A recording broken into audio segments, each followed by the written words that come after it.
A word of advice, don't break the law. Is there anything else? Yeah, seriously, don't break the law.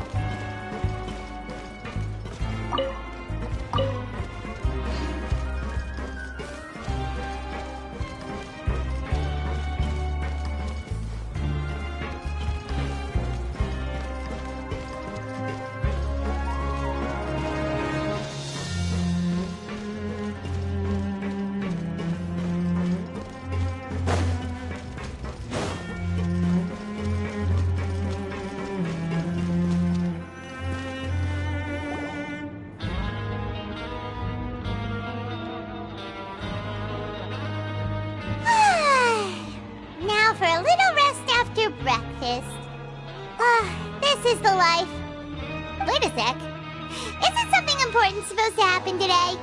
Oh, today's our big day! We're supposed to leave the Fortress of Mirapede! Come on, we've got to go complete the release procedures now!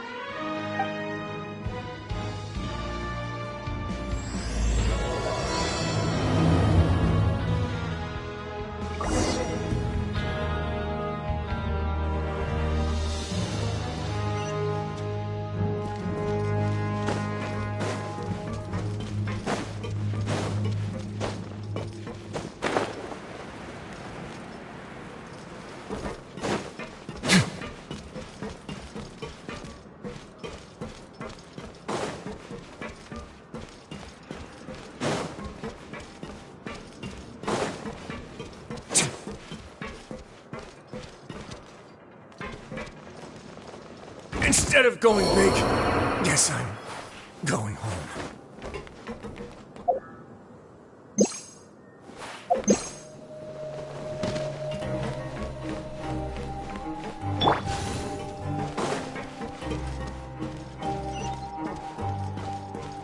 Come up with some fun activities.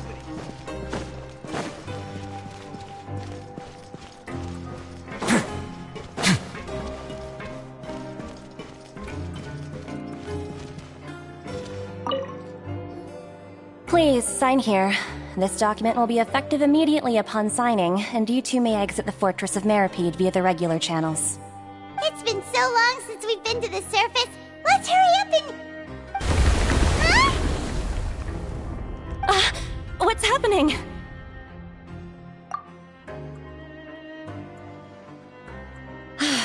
I'm fine, thanks. But I wonder what that tremor was just now. Let's go ask the Duke.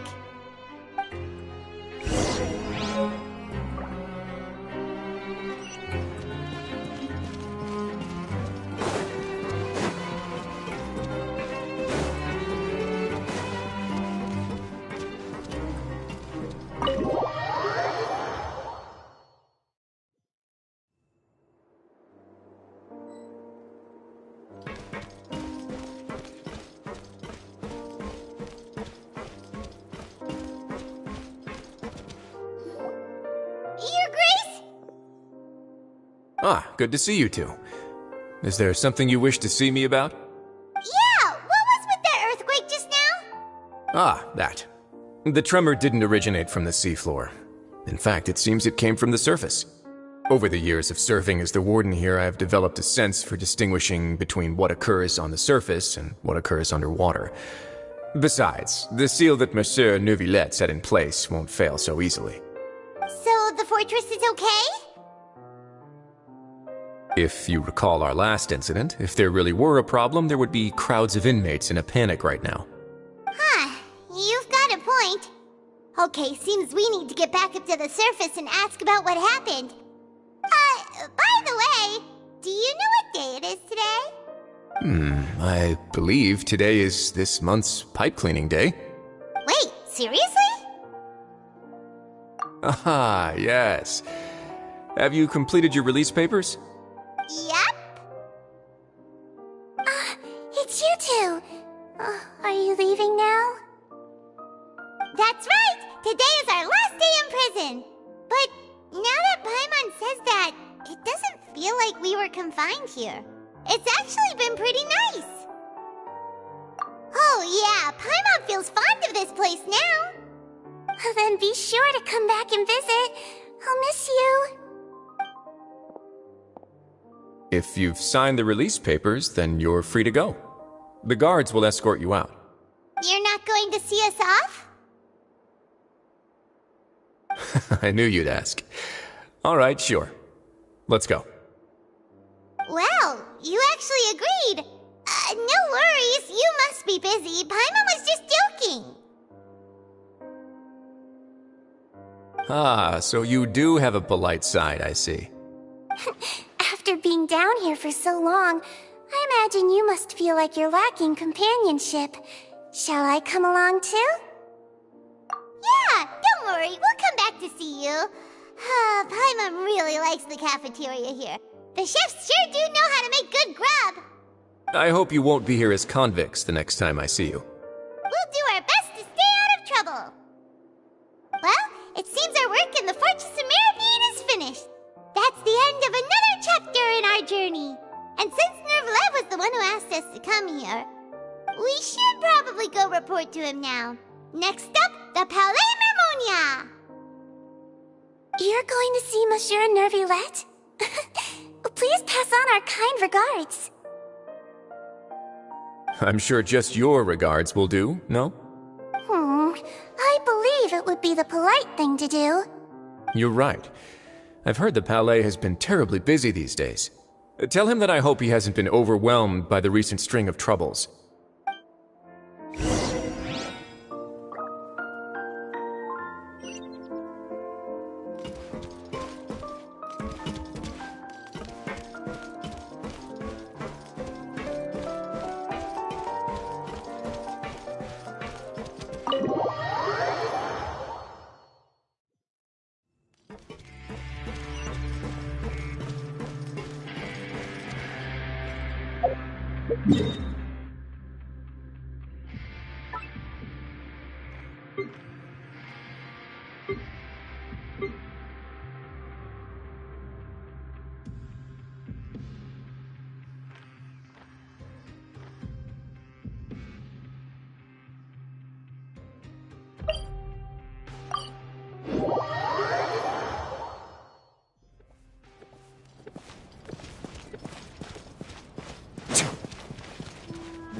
The Palais Mermonia sure is buzzing with activity today. Halt! Huh? Oh, it's you two. Apologies. Monsieur Neuvillette did say you'd be welcome at any time. Excuse me, would you mind helping me take a look at this report? I'll be right there. Sorry, I've got my hands full here. You can see yourselves in. Everyone's so busy. Seems a lot has been happening.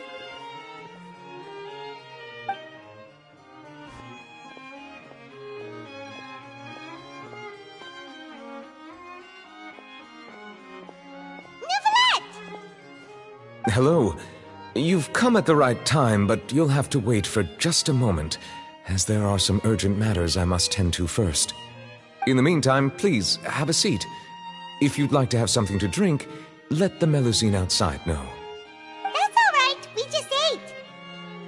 Very well, then. Let's take a break over there while we wait for him to finish his work.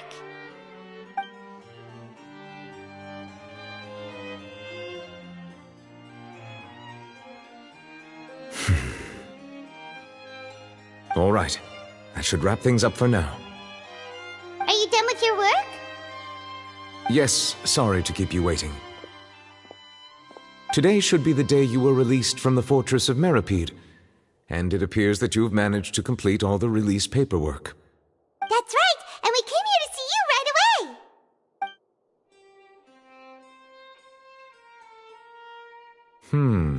A massive whale. Do you have any idea what that might be? Judging from your description, that cannot have occurred in any ordinary waters, but rather something like the primordial sea. A whale of that size and shape cannot usually be found in the waters of Tevat. Therefore, we can only assume that Child is presently immersed in primordial seawater. Immersed in primordial seawater? But how? Is he okay? Most people wouldn't be capable of entering in the first place. I'm not completely sure how he could have gotten there myself. Yes? What is it? Oh, right! Paimon felt it too! We asked the Duke and he said it wasn't from underwater, so we figured you might know something about it. It turns out that I have just received a report about this particular matter. In fact, that's exactly what I was busy with a moment ago. The source of the tremor was here on the surface near Poisson. After the shaking stopped, the water levels in the Poisson area rose at an alarming rate. The water levels rose? Oh no! What about all the people there? Fortunately, the water levels only rose for a short period of time and have already returned to normal now. However, I still have a bad feeling about the whole phenomenon. If the change in water levels is connected with the leaking primordial seawater, then the situation in Poisson may be much worse than it appears. Navia should be in Poisson, right? We need to go check on her! I would also like to go there as soon as possible, but I'm afraid I can't leave just yet. We must immediately formulate disaster prevention plans for the surrounding coastal areas to avoid potential catastrophes. I'll have to ask you two to go to Poisson first. I'll meet you there to check on the situation once I finish things here. There's no time to lose! Let's get going! Please be careful.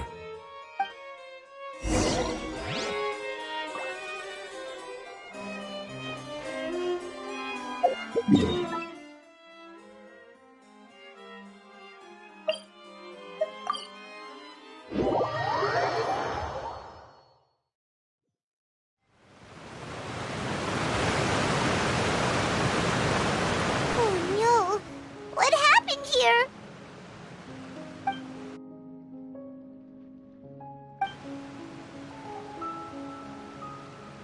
Navia should be around here, right?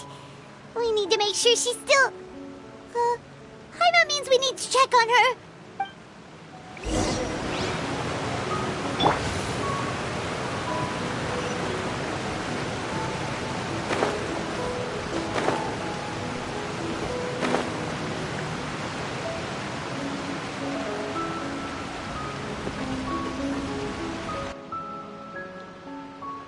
We haven't seen a single soul all the way here. Oh, this is getting scary. What will I ever do now? Look, there's someone on the roof over there. Just stay put! We're coming up! Watch your balance! All right, just hurry.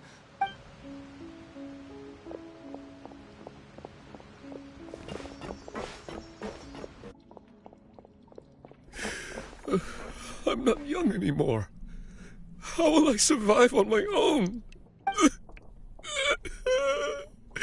My Desiree! Oh, he looks pretty sad. My leg! How could this have happened? It hurts! Just hang in there. Help is on the way. You can hold my hand if it makes you feel better.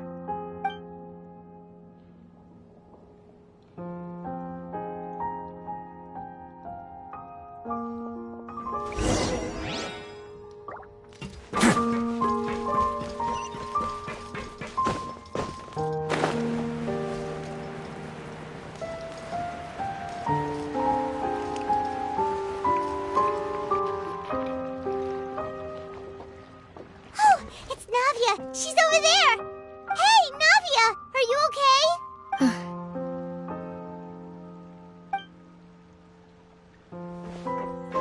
You're here.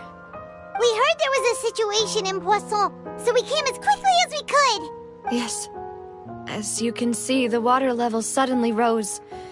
It caused quite the disturbance, in fact.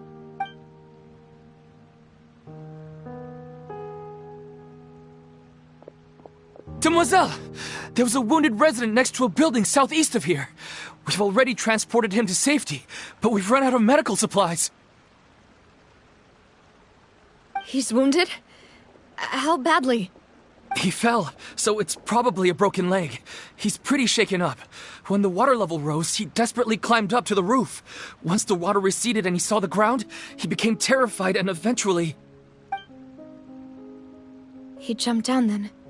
Find the leader of Squad 1 and tell him to take the wounded resident to see a doctor. He should know where to go. Understood. I'll take over his search and rescue mission in the meantime. All right. You'll be in charge. I'm sorry. Where were we? The situation in Poisson? Ah, right. Allow me to explain. A little earlier, we suddenly heard a loud noise. At first, everyone thought that something might have exploded in the waterways.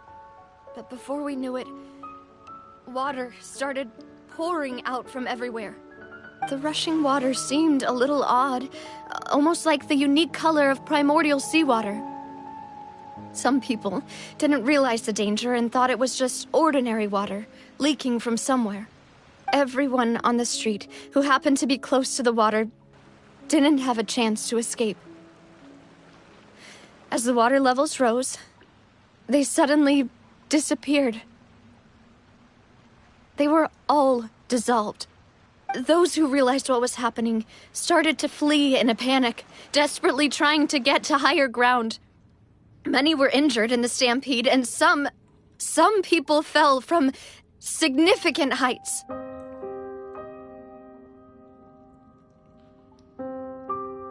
The Spina di Rosula initiated rescue operations as quickly as possible, but there have been a lot of casualties.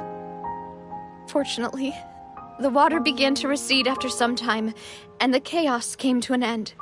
The water that flooded the area contained primordial seawater, so the lower levels of Poisson are still hazardous. To ensure everyone's safety, I've asked the people there to leave as soon as possible. No one knows if this could happen again. All we can do for now is try our best to help evacuate the residents. We still haven't completed the head count, but we'll have some numbers soon. How awful. And all of this just came out of nowhere.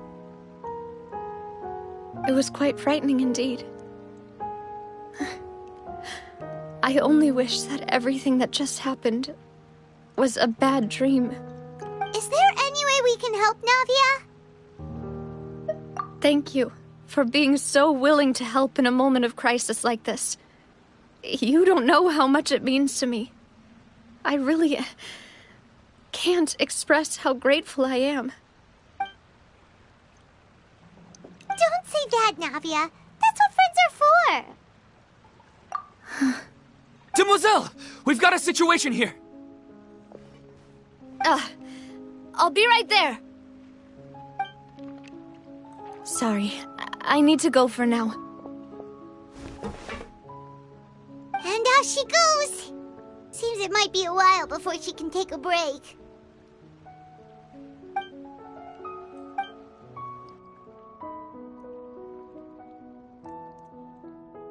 Okay, the wounded are being tended to, and we finished a preliminary head count. More support has just arrived, so I suppose I finally have a moment to focus on my own matters. Of course, we should remain ready for anything, and continue doing our best to rescue others. I'll be sure to have everyone at the Spina di Rosula ready to render assistance. Traveler, Paimon, would you two accompany me to my father's grave for a moment? Huh? Right now? Thank you.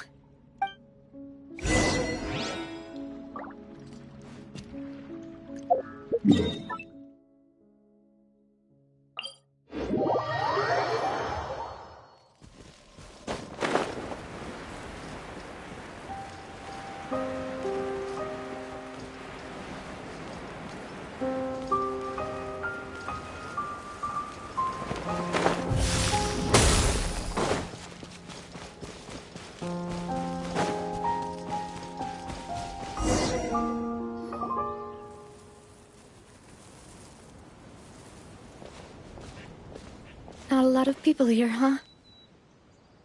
Well, given the time of day and the whole situation in Poisson, Paimon doesn't think there'd be a ton of people here visiting graves. Right. That's how things are now. The living are so exhausted that they've no strength to spare any words for the dead. Navia?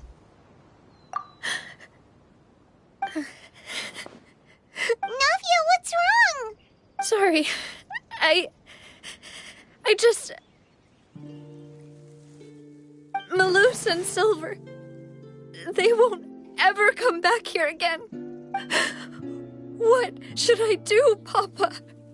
Huh? What happened to them? Everyone agreed on the rescue plan, but still... I was the one who initiated it. They were helping evacuate the residents, but they couldn't leave in time. And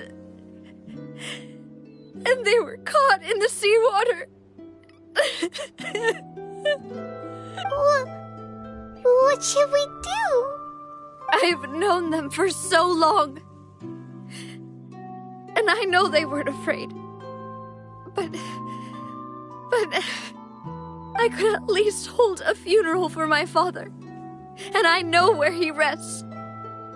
But as for Malus and Silver, they're just... gone. I just can't...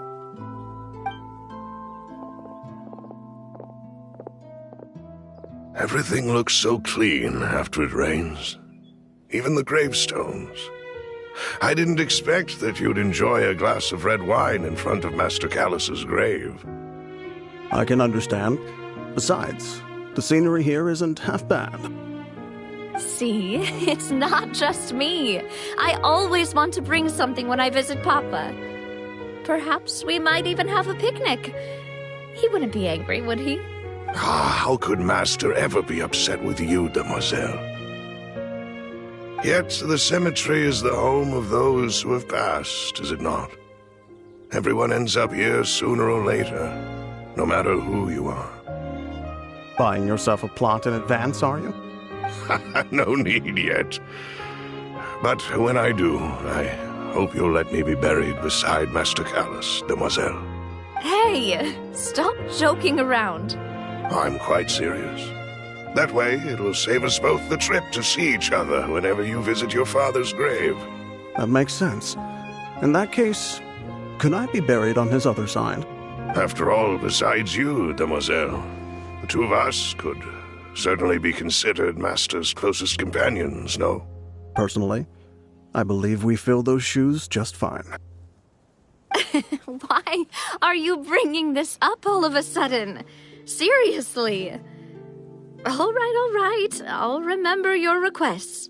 But I'd really prefer not to talk about this stuff. And what do you mean by saving me a trip? I'd make the journey even if I had to visit you two somewhere else. I'd promised to let them rest in peace here. But here I am breaking that promise. I'm sorry for letting you see me in a mess like this. I don't usually cry, really. Paimon doesn't know how to help you feel better. But, well, she understands how you feel. I had always thought I could make my wishes come true. But now that I think about it, that never solely relied on me. Many things can only be accomplished with someone else's help. Malus and Silver have helped me so much. But by contrast, I could do nothing for them. I'm so sorry. You can spend as much time as you need here, Navia. We'll stay with you. Thank you. Right now, you don't know how much that means. By the way, you can have a look at this. It's a list of victims from the incident that took place here. Obena, Khan, Burnett, Giverny, Francine, Karina, Daisy Ray, Joinville, Julianne, Esson, as well as Malus and Silver. So, everyone else is safe. But still... It's okay. I know what you're thinking. And you're right. We lost Malus and Silver. But we were able to save more than we anticipated. The overall outcome indicates that the cost was worth it. Right! Don't think that way, Navia. One person might be saved at the expense of another, sure, but that isn't something we should ever consider a trade. Malus and Silver were not the price for saving anyone. They're heroes. You're right. Thank you, Paimon. What you said just now was pretty amazing, actually. I'll remember your words.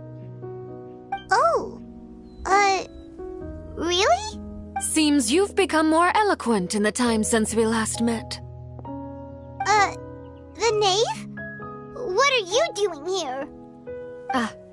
Is everything going well on your side? Yes, my people are carrying out the mission according to your request. All the residents of Poisson have been evacuated, and we're preparing to relocate them to higher ground. As for these supplies, we have everything taken care of. There is no need to worry. Thank you very much. Wait, do you two know each other? We just met recently. Right, Miss Navia? Usually, I would call this a coincidental encounter. But that doesn't quite fit this time. Besides, it never even crossed my mind that a Fatui Harbinger would come looking for me. Thanks to the Knave, Spina di Rosula received generous support from the Fatui, which allowed us to complete the rescue and evacuation work so quickly. Mutual aid is essential to fostering positive developments. We were already in the area, in any case, so it was nothing. That said, I must say that you're a lot sharper than you let on. I'm sure you understand what I mean. I apologize for all the ways in which I tested you previously. We've never worked with a Fatui before, and it's extremely important for us to know who we're working with. My subordinates have reported that Fatui soldiers have been observing water levels and taking head counts in various locations. I hear that they've also powerful organizations to act forcefully, whether they are doing good or ill. You've witnessed that firsthand, in any case. Tend to prevent the impending disaster. Lending your organization a hand was a natural first step in accomplishing that. As such, do not be troubled by this token of our sincerity. Perhaps one day, you'll also be able to help me in the same way. Without your help, there would have been many more casualties. I won't forget your kindness. Furthermore, I sincerely regret what happened to Malus and Silver. I only wish that my people could have arrived a little earlier to prevent this from happening. Don't say that. You and your subordinates did everything you could. As Paimon said, Malus and Silver didn't choose to sacrifice themselves for any specific person. And they weren't the price paid for other salvation. They chose to become heroes themselves. I've never liked hearing people put it that way. It's like trying to relieve pain by saying some noble-sounding words. But right now, there's nothing more suitable. They really did become heroes. You're right. I'm sorry for your loss, Miss Navia. Water is life to Fontaine's people, and it ultimately, I've never been one for such opinions. So, you're one who will try to change fate, then? Of course. That is why I'm going to Hotel Bouffe de Thé. I still have some things to take care of, and the children need my attention.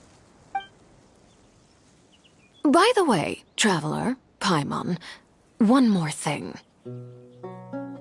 Alright, then we'll just... Huh? This isn't right. Paimon thought you would ask us to walk with you for a moment so you could tell us something in private. That is a clever and useful conversation technique, which I do like to use when necessary. But there's no need today. It would not hurt to have Miss Navia listening in. Traveler, I'm sure you remember that I said we could work together when we had the chance. You and I both know that there may be issues with the Primordial Sea. Previously, it was the Fortress of Meripede's sluice gate, and this time it was the water levels in Poisson. These are both signals. Indeed. Allow me to share the latest intel I've received from the House of the Hearth's intelligence network with you. During some recent investigations, a child claimed to have discovered some ruins near Poisson. The ruins date back to ancient times and seem to be worth investigating in many ways. Judging by the dating of the ruins, they may be related to the prophecy and the coming crisis. The situation is becoming more urgent, so any pertinent information will prove extremely precious. My people initially came to prepare for ruin exploration. Unexpectedly, this disaster struck, and at present, we're all busy prioritizing the rescue effort. So that's why the Fatui were already in Poisson. I wanted to take the children along, but unfortunately, Linny, Lynette, and Fremine have all been dispatched to higher ground to assist affected residents. Linny told me that outside of the house, the person they trust most is you. Which is why I want to give you this task. The House of the Hearth's members see each other as family, but Linny, Lynette, and Fremine said that they also see you as such, even though you are not from the house. I'm sure you already understand how earnest they consider their friendship with you to be. Oh, that somehow makes Paimon feel kinda happy. The intel I just shared about the ruins could fetch a high price. But since the children consider you family, it's only natural that I freely share it with you. Got it! So all we gotta do is go to some ruins, right? We can handle that. Excuse me, but may I tag along? You wish to join, Miss Navia? But are you sure you're up to exploring some ruins? You need to rest. Well, I'm sad, yes. But I can't just go back and plop myself into a chair by the roadside and do nothing. There's no point in being depressed while we still have a disaster on our hands. As my father's successor, I must live up to the hopes he had in me. Besides, I'm also doing this for myself. I need something, a distraction, to keep my mind off Malus and Silver.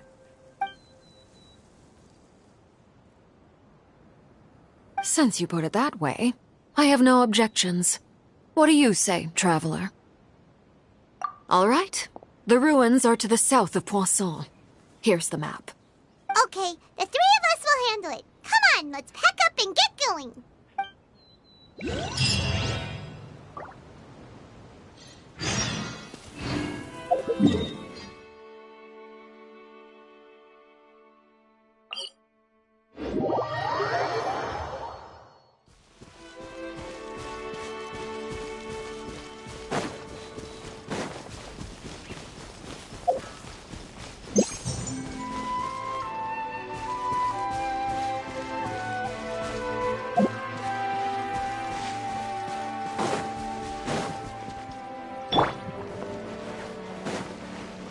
Strike a pose!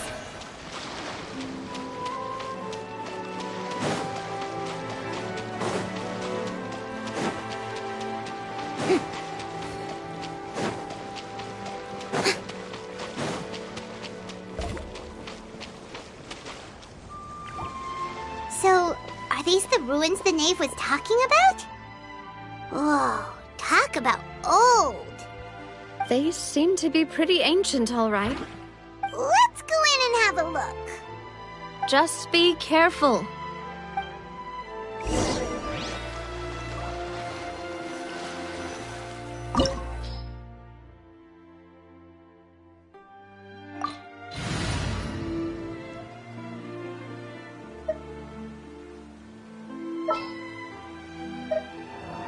A walk would be nice.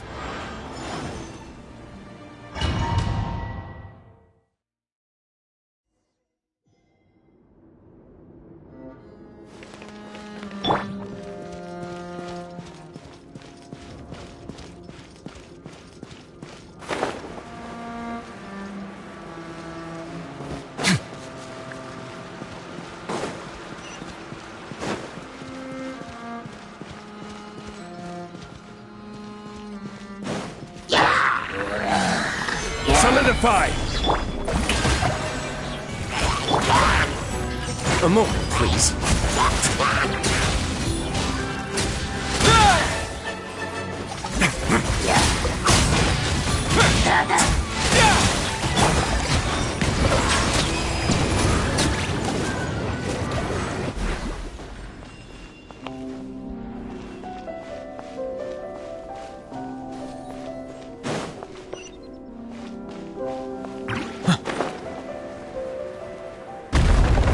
Watch it! The floor here isn't safe!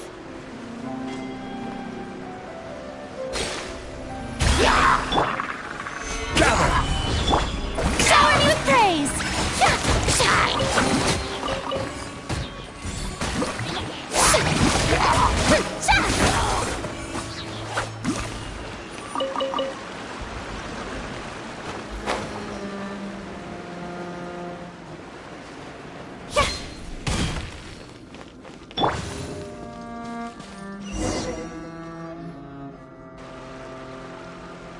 This place has also been contaminated by primordial seawater.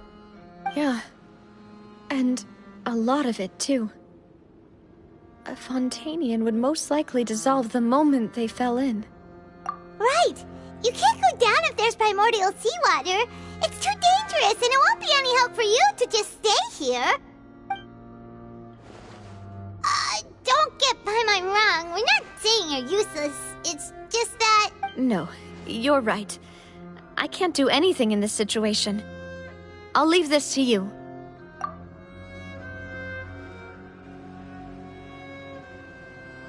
That complicates things. Maybe the only way left is forward. In that case, do you want to wait for us here?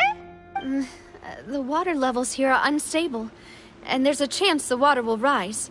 So, staying here wouldn't be safe either. I'll go together with you. Perhaps we'll find the exit just up ahead. All right. Come with us for now then, but please be careful.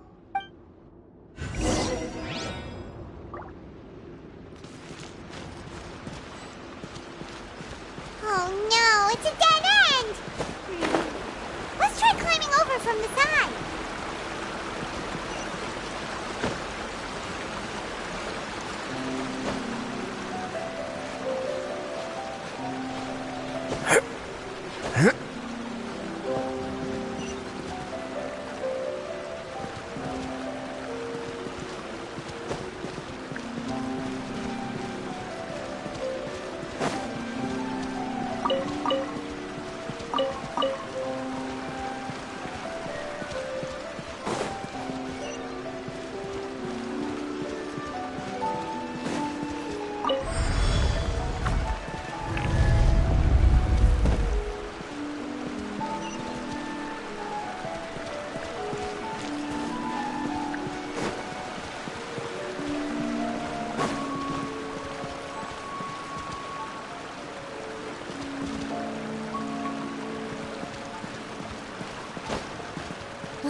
Wait, there's something wrong with this bridge!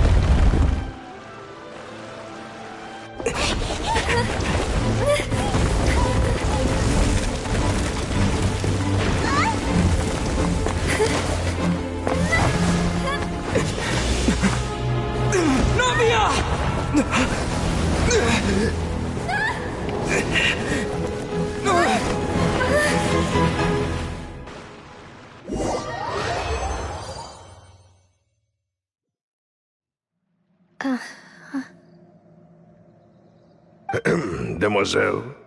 Huh? Demoiselle, what are you doing here by yourself? Would you be standing here till dark if I hadn't come to get you? Maybe she just wants some time to herself, Maloose. Oh, was I sleeping? Yes, it would appear so. I must be tired. That's quite possible. However, you were the one that suggested we go out for a walk. Oh, right. I nearly forgot. It must have slipped my mind when I dozed off. I haven't had a nap today yet. Have I? This is a familiar feeling, yet something's a little strange. Is something the matter, Demoiselle? Oh, no. No, I'm fine. I was just trying to recall why we came out for a walk. Do you remember Mr. Giverny? He'd requested our help before with foreign merchants who had a debt dispute with him, and we'd resolved the matter not long ago. We were headed to see how things were going with him at the moment. Ah, right. Yes. I remember now.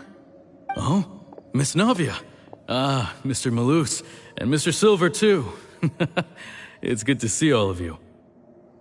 How have you been? I've been great. Thanks to your help, those bothersome merchants finally realized that I wasn't the one they were looking for. Why, I wasn't even the guarantor for that person. They were knocking at my door day and night. Even my neighbor, Obina, was getting fed up with them.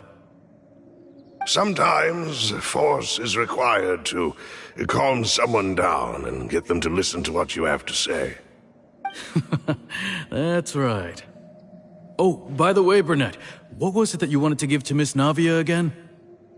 Oh, yes. One moment, I have it right here. Miss Navia, these are some flower seeds that I prepared. Please take them. They're a very good variety, and they'll become very big and beautiful once they bloom.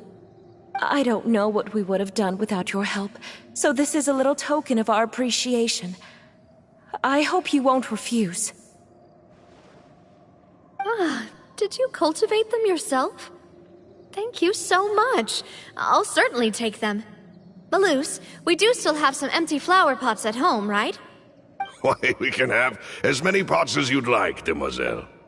Perfect. In that case, we'll swap out some of the decorative plants for some of Mrs. Burnett's flowers. Very well. Wait. Something seems to be off here. Excuse me, madam. If I'm not mistaken, your name is Burnett, correct? That's right. Is something wrong? No, it's nothing. This is the first time we've ever met, but your name seemed familiar to me. I must have heard it when I was discussing things with your husband previously. I've heard this name before. Sometime recently, I'm sure of it. And why are there so few people around here? Where did everyone go? We must mind the time, Demoiselle. We still have important things to attend to today. Huh? We do? Like what? Well, now, did you forget? Miss Navia, here you are. I've been looking for you. Please, come to the Opera House. Your trial is about to begin. My trial? Wait, why would I need to go to the Opera House? Yes, she's right, Demoiselle. It's just about time now, so we should get going. Oh? All right then.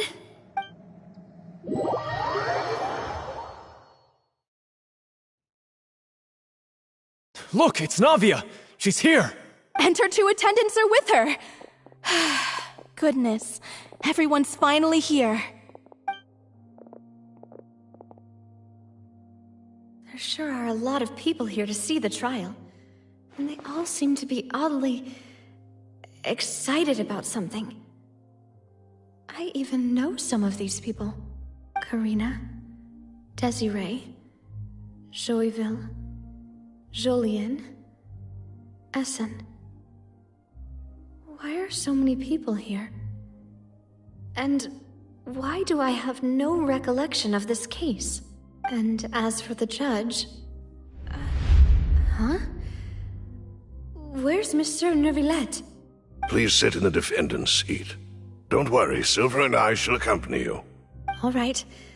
But are you sure you can stand behind me? Typically, it wouldn't be allowed, but today is an exception. Hey, what kind of place do they think this is? Come on, do they have any idea what they're doing? Seriously. Enough with the whispering! Could someone please tell me where Monsieur Neuvillette is, and why I'm standing trial? My dear Miss Navia, have you not yet realized what you've done? In that case, allow me to explain. As all here know, you are Master Callus's successor, the head of the Spina di Rosula, someone held in high regard by every soul in Poisson. After you took over the Spina, you treated all of us just like the late Master Callus had. If anyone in need reached out to you for help, you responded. Not only you, but your butler, your subordinates, nearly everyone in the Spina di Rosula fought for the well-being of those in Poisson. Wait a moment. Aren't you just proving that I'm a good person? Yes, correct. Absolutely right. And that is why you stand accused. You have helped so many people get through so many difficulties. You are one with us. We are inseparable. We are one big family, all of us who are from Poisson, inextricably linked. And with you being so important, we couldn't possibly do without you. Therefore, this fair and honorable court shall declare you guilty, and you shall stay here. You will be together with us forever. Huh? What are you saying? Everything you have said is correct. I have indeed done a lot for my hometown, and I would be willing to be with you all, but what is the purpose of having me stand here like this? What is there to discuss? Ah, well, if that's what you think, then I have no further comments. How wonderful, Miss Navia! I know all these people. Why are they laughing? I seem to remember now. Yes, I get it. This trial is... Wait just a moment. This isn't right! Malus? What was that, Mr. Malus? Our conclusion is very clear and unanimous. Let the court judge her now. She's guilty! Stay here, Navia! You're one of us! Demoiselle, don't admit guilt. This trial means to keep you here forever. I wish to exercise my right to defend Our Lady. Mistress Ronville, you only know of Navia's goodness, but nothing of her utterly independent mind. She was born a free and independent spirit. She has never been tied down by anything. Indeed, even the death of Master Callus couldn't stop her. Her actions cannot serve as proof that she identifies herself as part of any group. She merely acted as an individual, extending her hand to help others. Please do not mistake her actions as being otherwise. Really? As an individual, you say? Don't forget, we are all Fontanians here. This is the nation of justice, the nation of Hydro. Even if Miss Navia only voluntarily rendered her assistance, that doesn't change the fact that her beautiful soul must return to everyone. Water accepts all, blends with all. It will surely accept her kindness. Everything is measured here in the nation of Hydro, and in the end, everyone shall meld together. Thus, when a unanimous opinion emerges, that opinion represents justice. Now I speak for everyone. Our opinion is consistent. Navia should stay. We and Navia are one.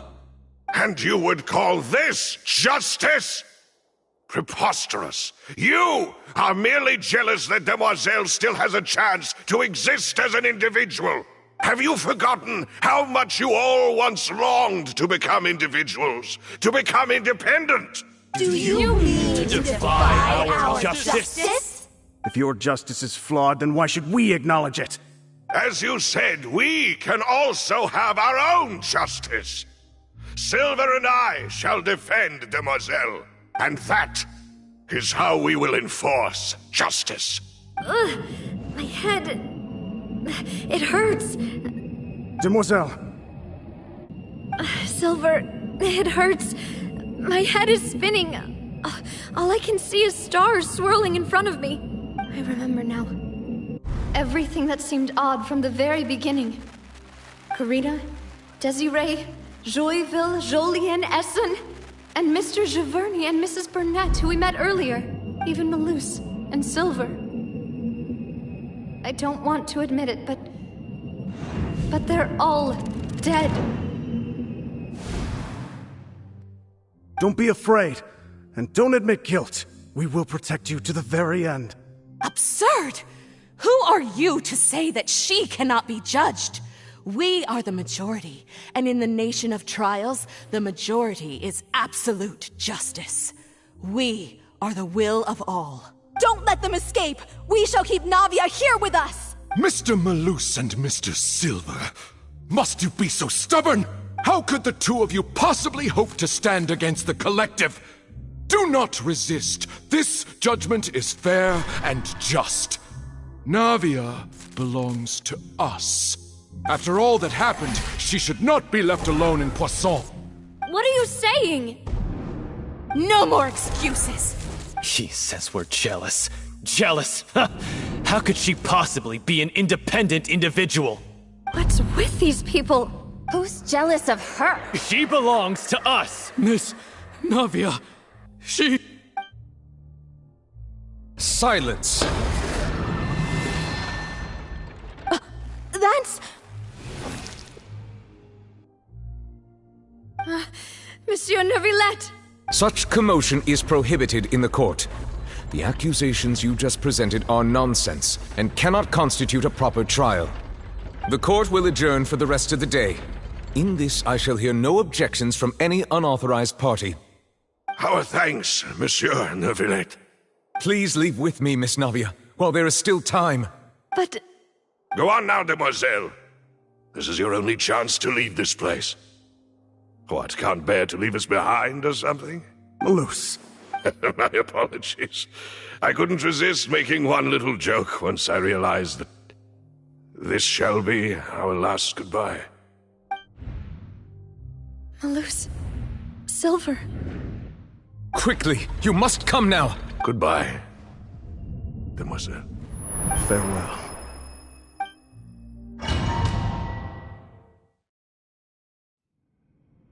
No, wait!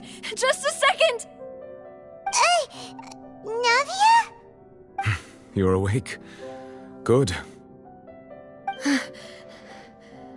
I must have been dreaming. Malus and Silver were still alive, and they were defending me at some insane trial. It looks like you're all right. Did all the sad feelings cause you to have a nightmare? Paimon could give you a hug. The ruins you were exploring suffered a cave-in. When I arrived, I found you falling toward the water. You were just about to be dissolved within, but I... What is it? I think I saw two Oceanids protecting you. It was only for a moment, perhaps even a fraction of a second, but they gave me the chance to retrieve you. Were it not for their intervention, I would not have been able to rescue you before your consciousness dissipated. Wait, did you say Oceanids? You mean like what happened with Vache? Perhaps those two Oceanids were the people you saw in your dream. I always told them that they didn't have to protect me. To think that they'd keep doing so even after death. Please come with me.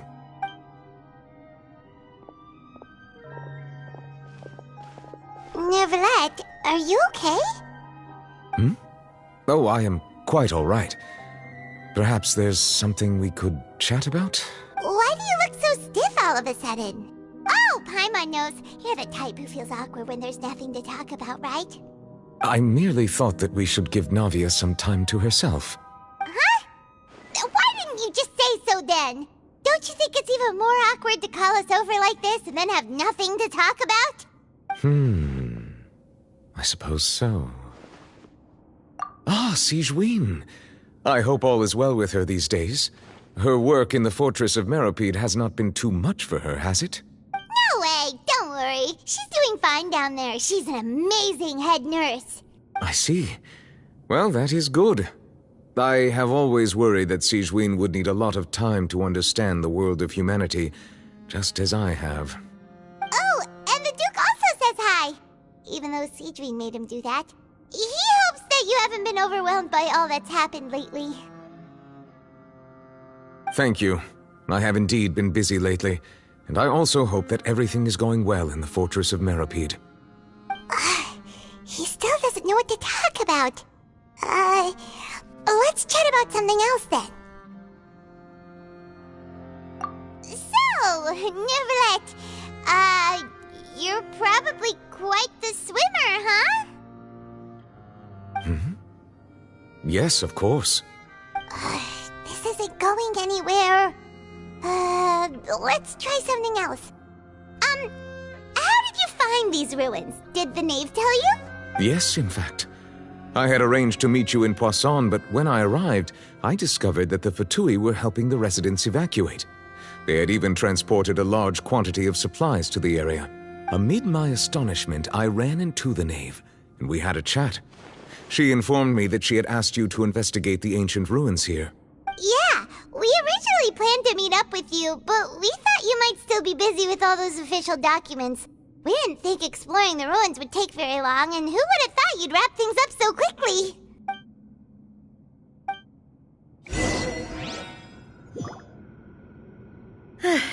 I'm sorry to have kept you all waiting like that. I'm feeling much better now. I guess we should get going again. Will you come with us, Monsieur Neuvillette? Yes, if you wouldn't mind my company. All right! Another one joins the party! Let's get going then! Bow your head. Let the mighty be humbled! Dada Kondala.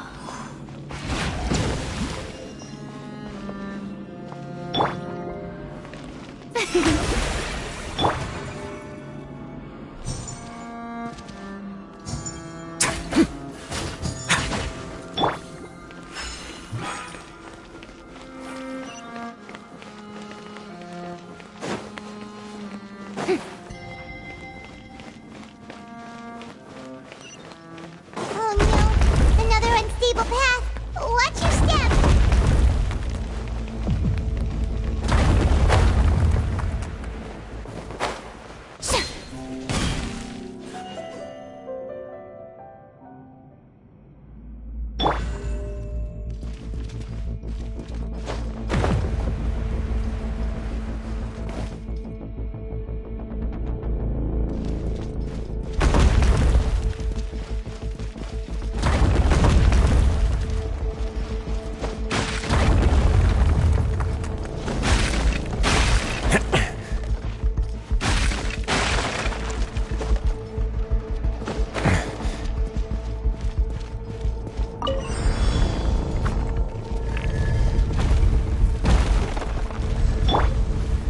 Watch out! There are rocks falling over here!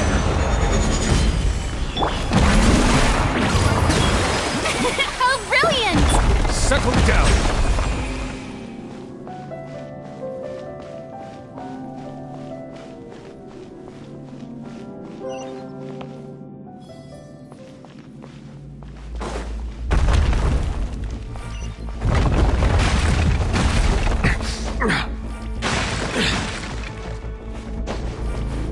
It seems we're almost at the top. Keep it up!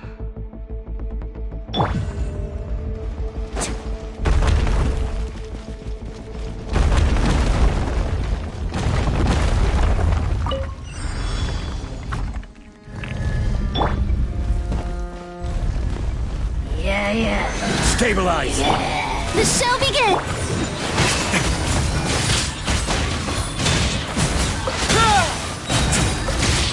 This could get a little chilly.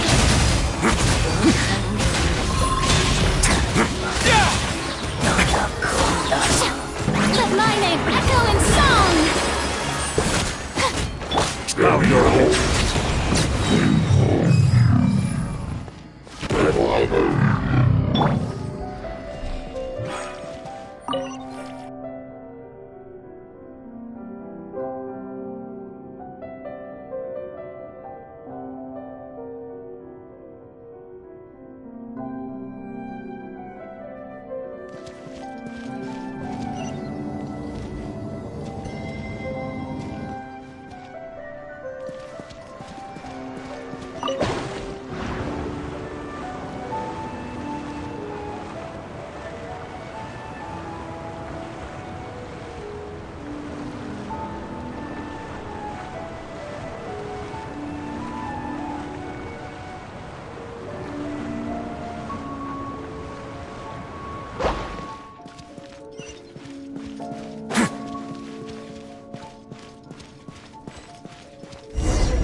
like we've reached the end.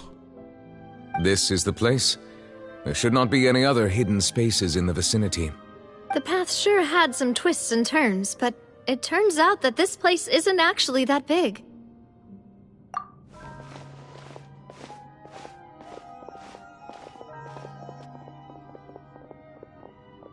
Stone slates? It seems like they were put here as an offering. Could we take them down and have a look? Perhaps we should just leave them be for now.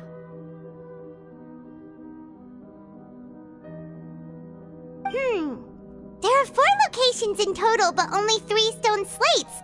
The slate that should be in the first empty spot is missing. The surrounding walls also show signs of damage. There's something written below. Let Paimon see. Reason dictates that this nation be destroyed.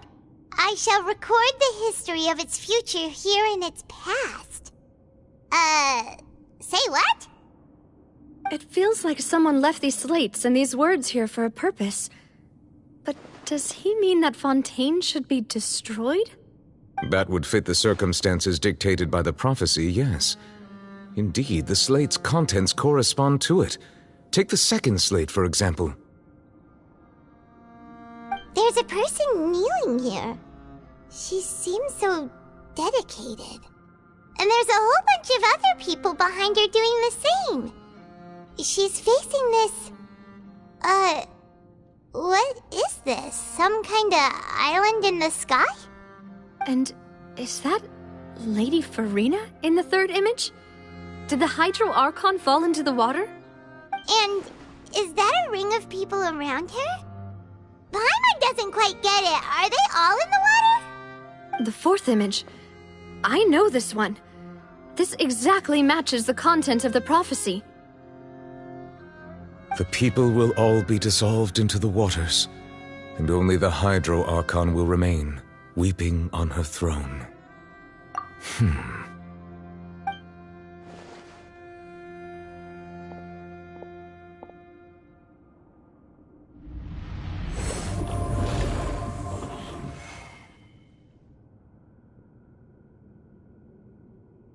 More information should be hidden in these slates, but I fear I cannot easily uncover it, most likely due to us missing the first slate.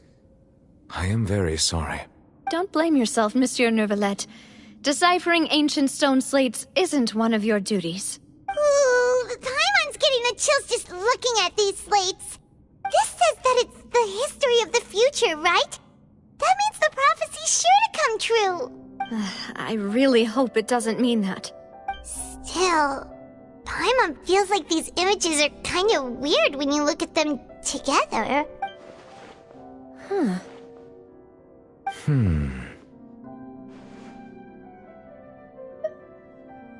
That's right! If the images are in chronological order, shouldn't the fourth, the waters drowning Fontaine, come before the third, where the Hydro Archon herself falls into the water? And yet the order is reversed here.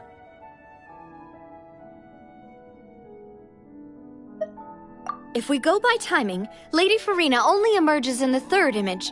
That means that the person in the second image might be the previous Hydro Archon. Egeria, then. I had never met her, but her appearance here does match the records. The previous Archon kneeling before the floating island in the skies, as if confessing a sin. Did she herself commit that sin? And if not, why would she be in such a posture? Also, I'm still wondering why these ancient stone slates are here at all. Judging from their contents, could this place be the origin of the prophecy? Does that mean that someone, or some people, once saw these slates? But who would have created these slates and left these words here? It seems that any further clues will have to come from Farina. In that case, there's no time to lose. There's nothing else to be gained here, so let's head back first. Yeah, we better get somewhere safe for now.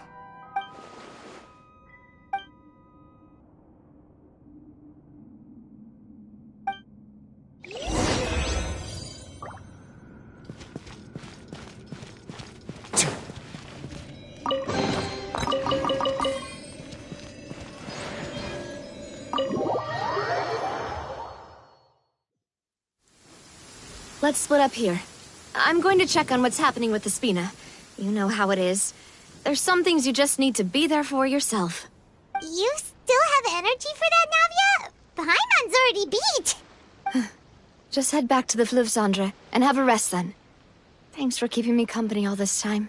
I'll depart as well. Thanks for your hard work today. Rest well, everyone.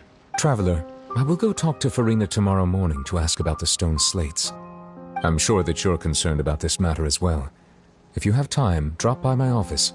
I will share the results of our discussion with you. Are you really gonna talk to her about this directly? Will that be a problem? Paimon's getting a little scared now that it's come to this. She has long been harboring secrets and will not give them up easily, which makes it all the more my duty to ensure that she understands the present situation. Alright, we'll leave it in your hands then. You're probably the best person to talk to her anyway. I will be carefully considering my words tonight. Traveler, Paimon, our safe house at the Fluvsandre is always open to you, as ever. So please don't think you're an imposition. Alright, I'll be on my way then.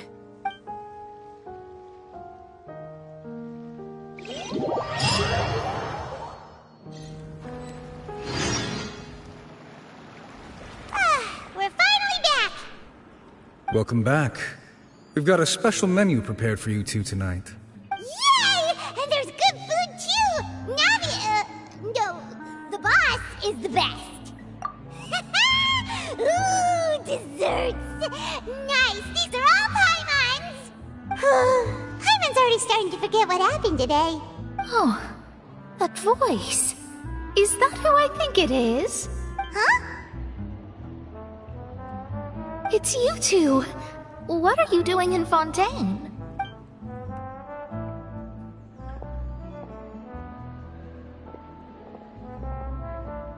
Mona?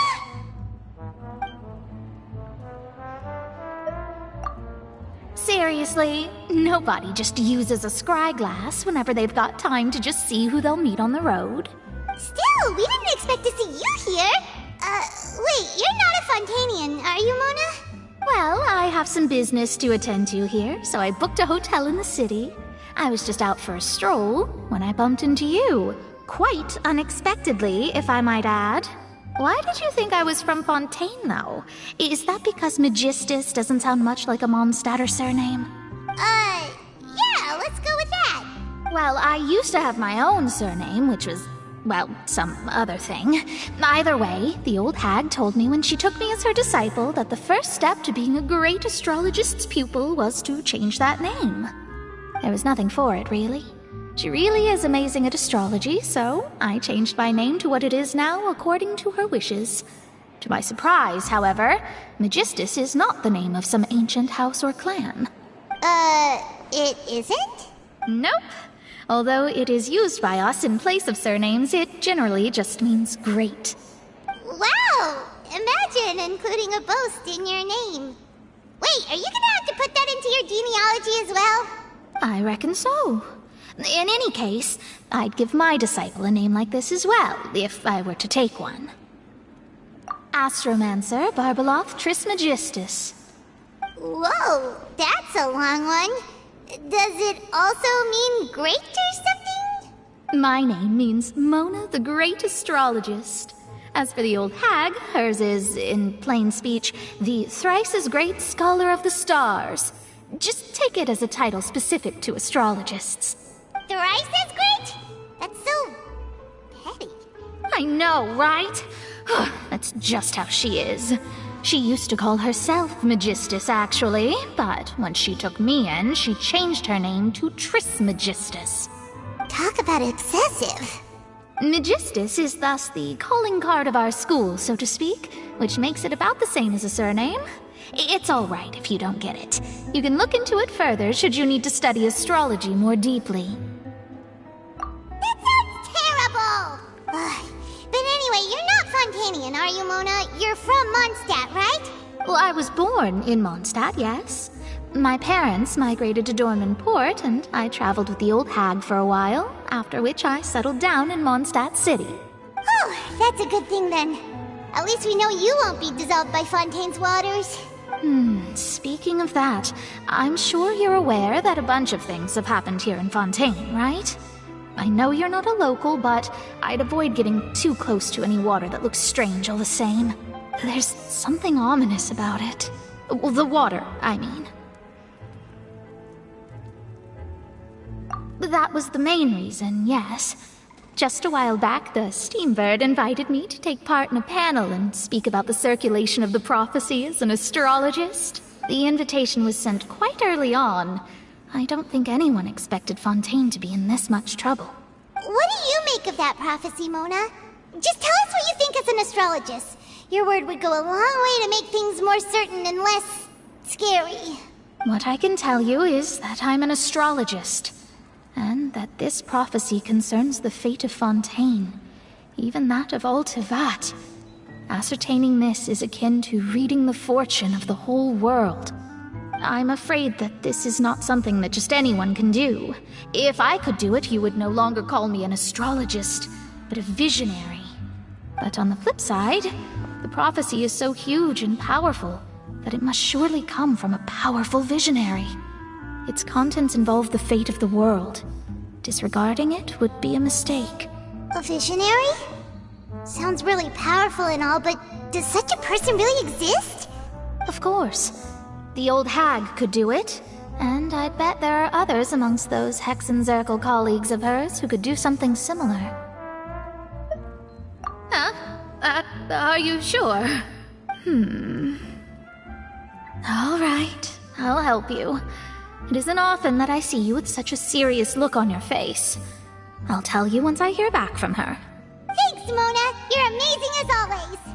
Oh, well, this is something only I can do after all. So yes, your praises are quite welcome. That's the greatest of astrologists for you! Of all the people we know, you know the star's the best! Indeed, indeed. That's the spirit. Oh, sorry. I came to see what all the commotion was about. If there's anything you need, do not hesitate to inform the Spina di Rosula. Oh, whoops. Guess we were getting a little too carried away there. Well, I'll go tend to my own business now. If I receive any news, I'll be sure to come find you two again. And there she goes, quick as rushing water. And here we are with the Spina guy giving us suspicious looks. If Paimon hadn't spoken for you, it'd be you getting all the weird looks. The things Paimon does for you. That's more like it.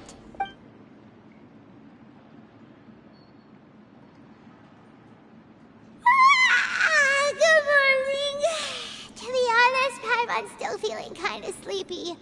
But it's time to get up, Traveler. We agreed to go see Neuvillette, so let's pack it up and get going.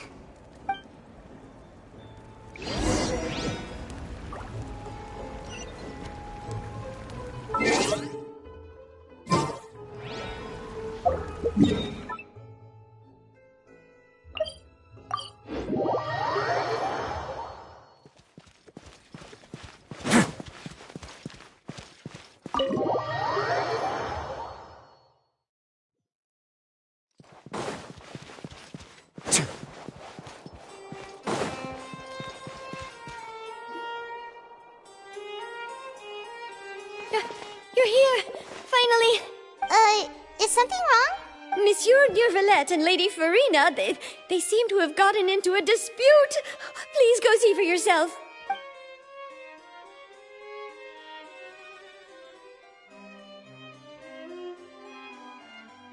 Like I said, I've already explained everything! And yet the problem has not been properly solved. There is little space for excuses between us. It is not my intention to offend you, but please, tell me where you stand.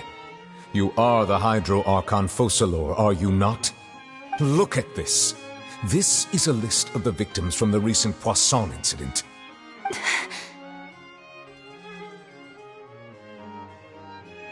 You mean... they're all...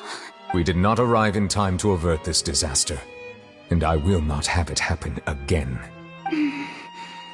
I will say this once more. You must tell me everything you know. Yesterday, I found 3 stone slates in some ancient ruins near Poisson. Do you know anything about those? Seriously? You're questioning me like this is a court case now. I don't know anything about that. But you found them in some ancient ruins, you say? That's correct, which is why I came to ask you some questions. There should have been 4 slates, but one of them was missing. The other 3 feature different images that seem to correlate to the prophecy. The prophecy? This depicts the previous Hydro Archon Egeria kneeling before a floating island in the sky, as if confessing something. Do you know nothing of this either? I don't. I've never seen such slates. I'll ask you again. Do you really have no information regarding the previous Archon? My deciphering of the slates indicates that the Hydro Archon Egeria once had to confess to, or apologize for, a certain sin. If anyone would know about it, it should be you. All gods don't have the same secrets, you know. She was herself and I'm me. Is it really so strange that I know nothing? I understand your concerns, but I'm sorry. I just don't have anything to tell you. Forgive me for saying this now, Lady Farina, but I have long known of your various secret investigations into certain matters. There are several indications that you have been investigating the prophecy on the sly. This is not strange in itself, considering that you are the Hydro Archon. But it is strange that you should also claim to not know any of Egeria's secrets, as well as do nothing following your inquiries.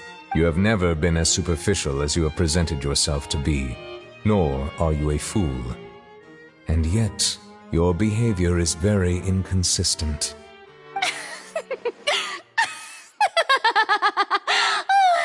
So you've been watching me all this time, have you?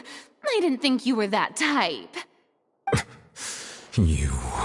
Well, since you know about my secret investigations, then you should know I'm actually working to take care of it. There's no point questioning or suspecting me. You're the Eudix, but you're still my subordinate.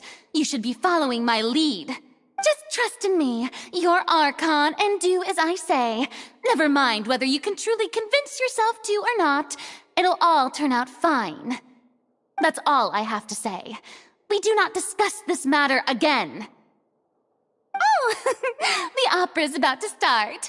Toodles!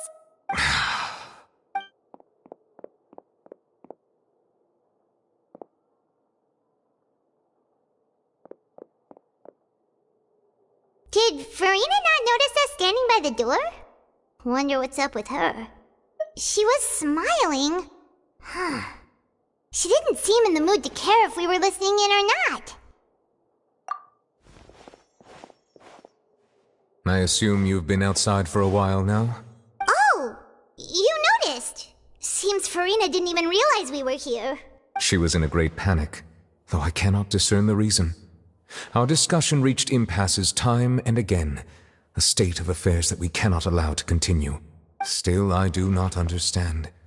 Dialogue is the basis for understanding, so why did she keep refusing to engage? Everyone in her inner circle has noticed that she is hiding some secret. The issue is her attitude. I fear that she will not reveal anything unless absolutely forced to. We may have to create a situation in which she will have no choice but to speak. Oh? Like what? Normally, people will only reveal the truth when standing trial. Perhaps we must have the Hydro Archon experience just such a scenario. But Farina's seen so many trials, and she's really good at dodging questions. How do we make sure that she won't just slip away at the first chance she gets? We will need to consider this thoroughly, join forces with various parties, and then do what we can. If at all possible, I would prefer to recuse myself from this affair, but we must prevent the prophecy from coming to pass. This may be cruel to her, but all Fontaine is in crisis. The information a god possesses is too precious, and so we must take a chance on this. But who will lend us their aid to do such a thing?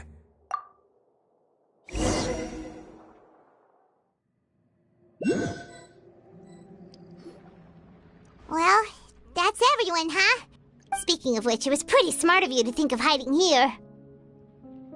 Poisson was just involved in a disaster, so it's presently devoid of people. That naturally makes it the best choice. And here you are drinking tea like it's the most natural thing in the world, huh? That's what families should do. Sit and enjoy a leisurely time together. It's nice to enjoy tea here, you know. Care for a cup? Lend me your ears, everyone. Or perhaps one of you might like to start us off. How about you, friend? Me? No, I don't think I can. Then, how about you, good sir? I fear that I will cause the mood on this boat to become as somber as it is in court. Well then, I guess we're lucky we've got a local like me to organize things. Wonderful, the spotlight at last. I guess I'll be facilitating things from here. That was a little long-winded, don't you think? Oh, you might be right. Anyway, to cut to the chase, our friend here, the Traveler, has brought us together to discuss something. As for what that is, well, let's start by saying that we'll be pooling our efforts together to create a series of traps. Oh, how intriguing. Well, it's just an expression, really. One that I just learned from Chlorand, and use on the spot. So, let's invite her to explain in detail. A round of applause, please. Huh? Didn't you say that you would be facilitating this? Oh, come now. Your work doesn't involve much public speaking, right? This is a good chance to practice. You might even pick up some fancy oratory tricks to impress your boss with in the future. I see. And what does my boss say? He is glad that you consider him your boss. Do go on.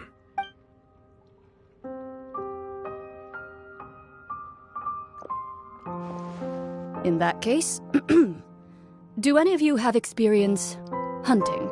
Not that I recall. Fremine and I once used a wooden stick in a basket to catch wild rabbits when we were younger. As for Lynette, Oh, right. You were sick that day, weren't you?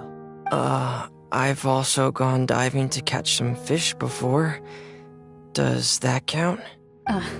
I'm afraid not. You may or may not have heard, but Fontaine once played host to a group known as the Marechaussee Hunters. Though that was their name, they did not hunt animals, but rather various monsters left behind by the ancient dynasty of King Remus.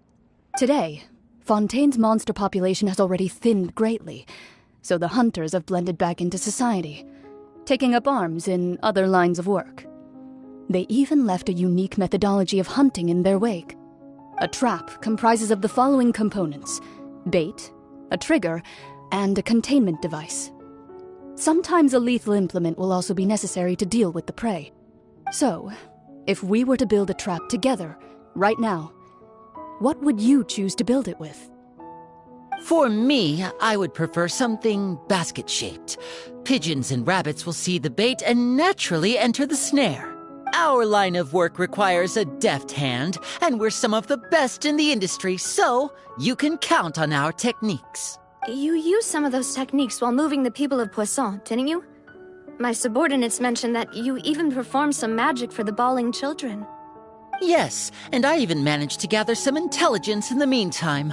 I'm quite the multitasker if I do say so myself. I'm afraid I can't claim that as my strong suit. I prefer more stable methods, like placing bait in the water and waiting for the fish to come within reach. That's the kind of method I would count on. Calm and steady. Exactly the kind of person who would catch loads of fish. And I can be their assistant. With discretion, I'm sure. I'd probably use some sort of mechanical animal. Papa once bought me some small clockwork squirrels, mice, and such. When placed in the forest, they can attract others of their kind. I remember that you liked those too, didn't you? I did. And that would be a good way to go about it. If they're realistic enough, animals of the same kind will follow them all the way to the trap. What about you, Monsieur Neuvillette? I fear I do not have any related experience. That makes sense. You usually solve problems directly, without the use of any such tricks. But I do have one more question for you, Monsieur. If we were to create a trap now, how would you design it? and would like for it to be effective but bring no harm to the prey. A more gentle trap would be ideal. Kind, as always. However, our intention doesn't necessarily change the containment device and the type of implement we need. If we wanted to kill the prey in one strike, we would need a powerful implement. However, that also goes for prey that must be captured and safely contained. Wait, why's that? Only a hunter who's a true expert at subduing their prey can snare it without harming it. The line that divides life and death is often exceedingly thin. So are we going hunting together? Huh. We hadn't thought of seeing ourselves as hunters. It kinda works, but maybe it's still not the best metaphor. If our means of capturing and dealing with our prey is to put them on trial, then the hunting metaphor is actually quite accurate. But we shall require much more courage than any hunter to judge a god, a being whose seat is an exalted throne.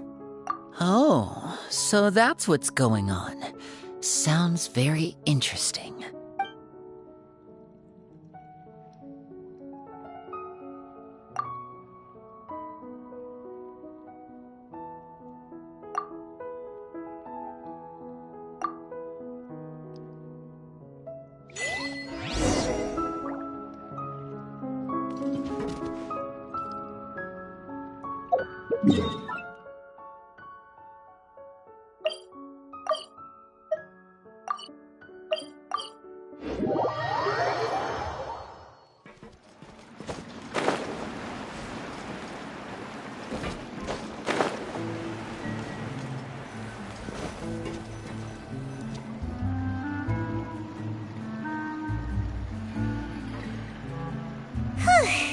It's been a tough few days, hasn't it? So much has been happening. Paimon didn't think the meetings would go on for so long, but everyone seemed pretty fired up, huh? Paimon thought they'd be at least a little frightened. Well, Fremine was, now that Paimon thinks about it, but everyone else just looked a little surprised. Well, it's hard to say. Paimon doesn't have any experience with this sort of thing. But with you around, Paimon sure will do great. After all, you're the most reliable person in the world, aren't you? Huh? Did you just pour some tea? Paimon didn't notice you doing that at all. Then what's that? Paimon's never seen that cup before. Don't be frightened. I'm just joining you two for tea. I merely refrained from saying anything till now. Who's that voice? But there's no one here. Ah, have you forgotten me already? Wait, you are familiar. You're the voice we heard from the sky in Sumeru. The voice from the sky, I fear that description is wrong. Though, not completely wrong. You're feeling lost now, just as you were feeling previously. I sensed that confusion and thus came to you. Guiding people is an irresistible hobby of mine, after all. Consider me a passerby, just accepting a commission from my friend's disciple on a whim.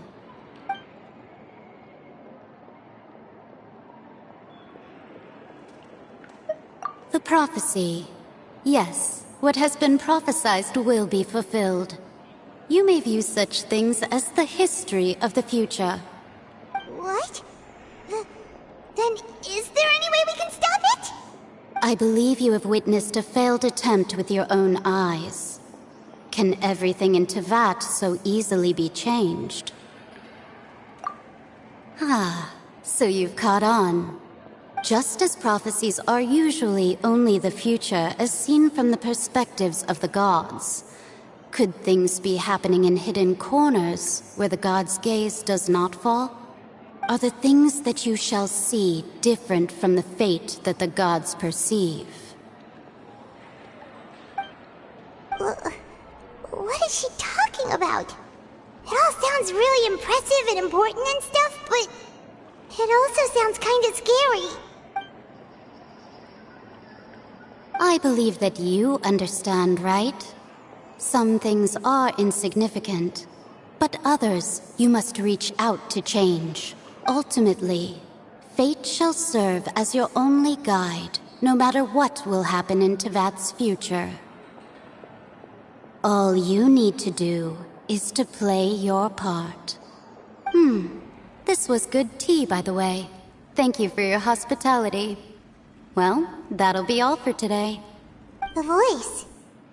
It's gone.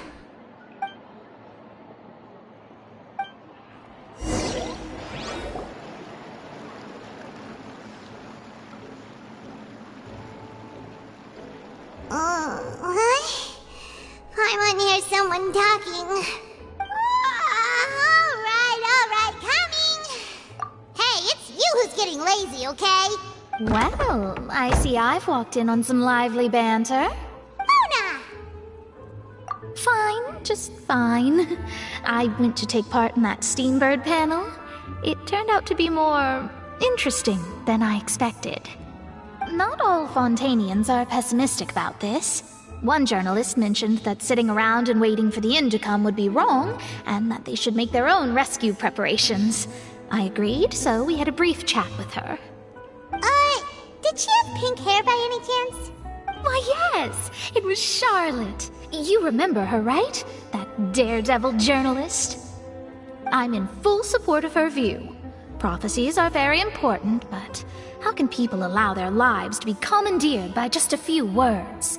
That's right! Paimon's glad to hear something sensible for once. Ah, yes. About what we had discussed before. I did try, but I'm afraid I couldn't reach the old hag. I'll try again tonight, but I wouldn't get your hopes up. Huh?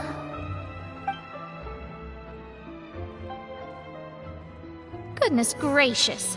Are you serious? She said that even the god's gaze has blind spots. Pretty bold if you ask Paimon. Most people would believe the gods to be all-knowing, right?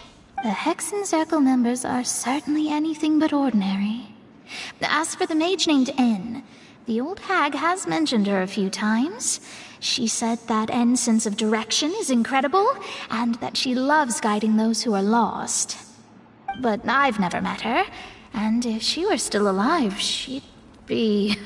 Well, suffice it to say that the hag's at least a few hundred now, and N's been around for longer than that. Whoa. The Hexen Circle sounds like a scary group. But they must really stay in shape to live so long. Their abilities alone are pretty terrifying. If she came to see you personally, then the problem you're facing must truly be of great importance. Well, it's not like Paimon could understand anything she said. Yes, she was quite cryptic, but I suspect she means that there is still a way to turn things around. She didn't say when or what that would be, though, so perhaps it is something that you cannot know right now.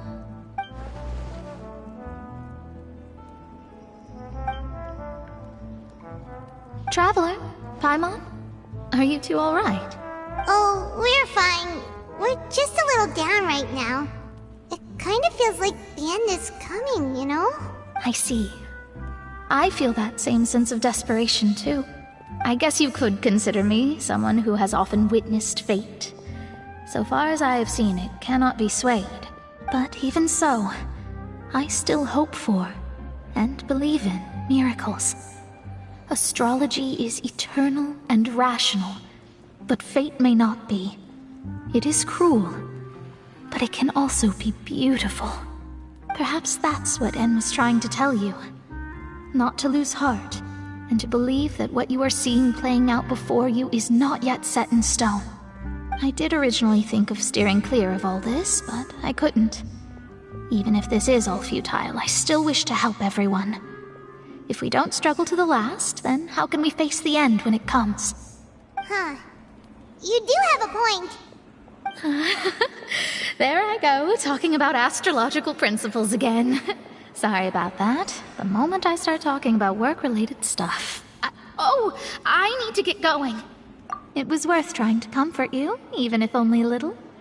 I believe that you'll help those who are struggling in the same way I did. I suppose that might be why we always seem to meet by coincidence. Paimon feels kind of moved by what Mona said. but also kinda sad too.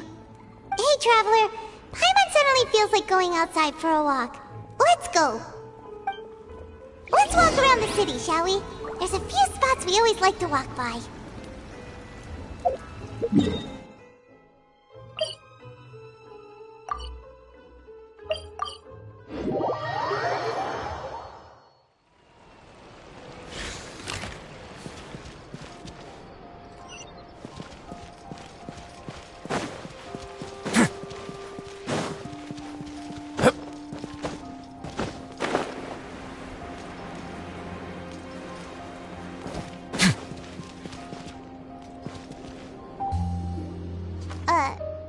Huh? Our names are written in this newspaper. What's going on? Let Paimon see! The underwater stronghold, the Fortress of Meripede, has continued in its noble autonomy. But that does not mean that others cannot interact with it. My recent attempts to enter the fortress bore little fruit. Huh. Guess Charlotte still hasn't given up on that. Thus, did an Outlander friend become the focus of this report? A blonde adventurer with their white fairy, legends trailing in their wake. It is said that this mysterious traveler once visited the underwater fortress. So while the fortress's interior remains a mystery behind closed doors, do not fear, for the tales of the traveler contain surprises in spades.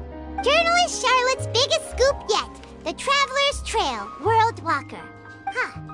Charlotte took so many awesome photos of us and we never even noticed her. She hasn't been able to get a hold of anything at the fortress, so since we're easier to find, she's using us as the subject matter instead?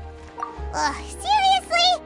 Well, fine. Those headlines and photos do look cool, so Paimon will forgive her this time.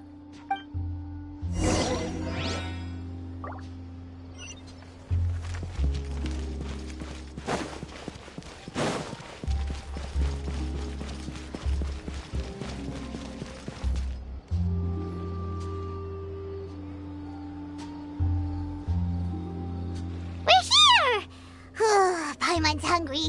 Should we go in and get something to eat?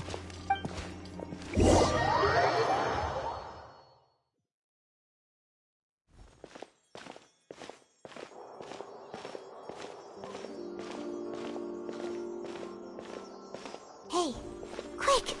Look! That's the limited edition, only 16 slices a day cake! It was so delicious the last time we tried it! Despite the tense situation we were in, let's give it another go. Paimon's sure it'll be great.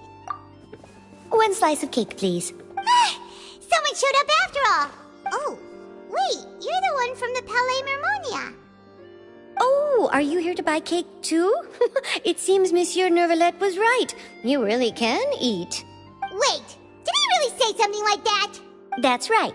Even he has his own preferences when it comes to food. As for me, I love the cake and coffee here. Do you come here often? Usually every day. Every day? It's part of my daily schedule, apart from work. I shall have my cake and coffee. Then what if someone told you one day that this place would be closing soon, and you wouldn't get to eat cake here anymore? What would you think? But why would it close? Well, Paimon doesn't know either, but maybe the waters will rise tomorrow. You know, like in the prophecy.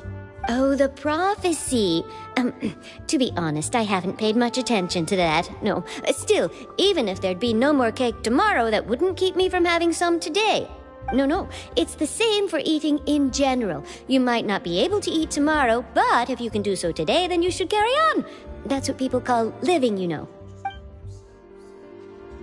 Huh. Don't be sad. Excuse me, could I have 2 more slices of cake to go? These 2 slices are for you. Sijuin said that this kind of expression you're making is what humans call being sad. Oh, you know Sijuin? I sure do. She was born before me, and she sometimes comes to the surface to teach us things about humans. She said that humans are creatures that are saddened easily, yes, and you can only lift their spirits by feeding them delicious food. So please try the cakes here. I've got something else to do, so I'll be going now. You two try to stay in a good mood after eating, all right?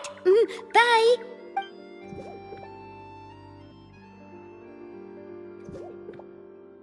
And there she goes. Alright, let's dig in. Paimon's sure this cake will be delicious.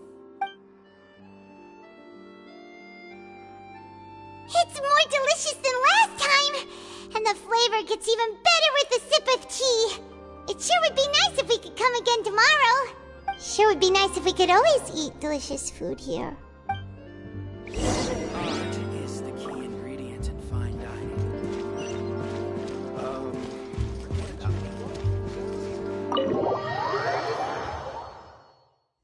Oh! We're near the Seabird office! Let's go look for Charlotte and have a chat.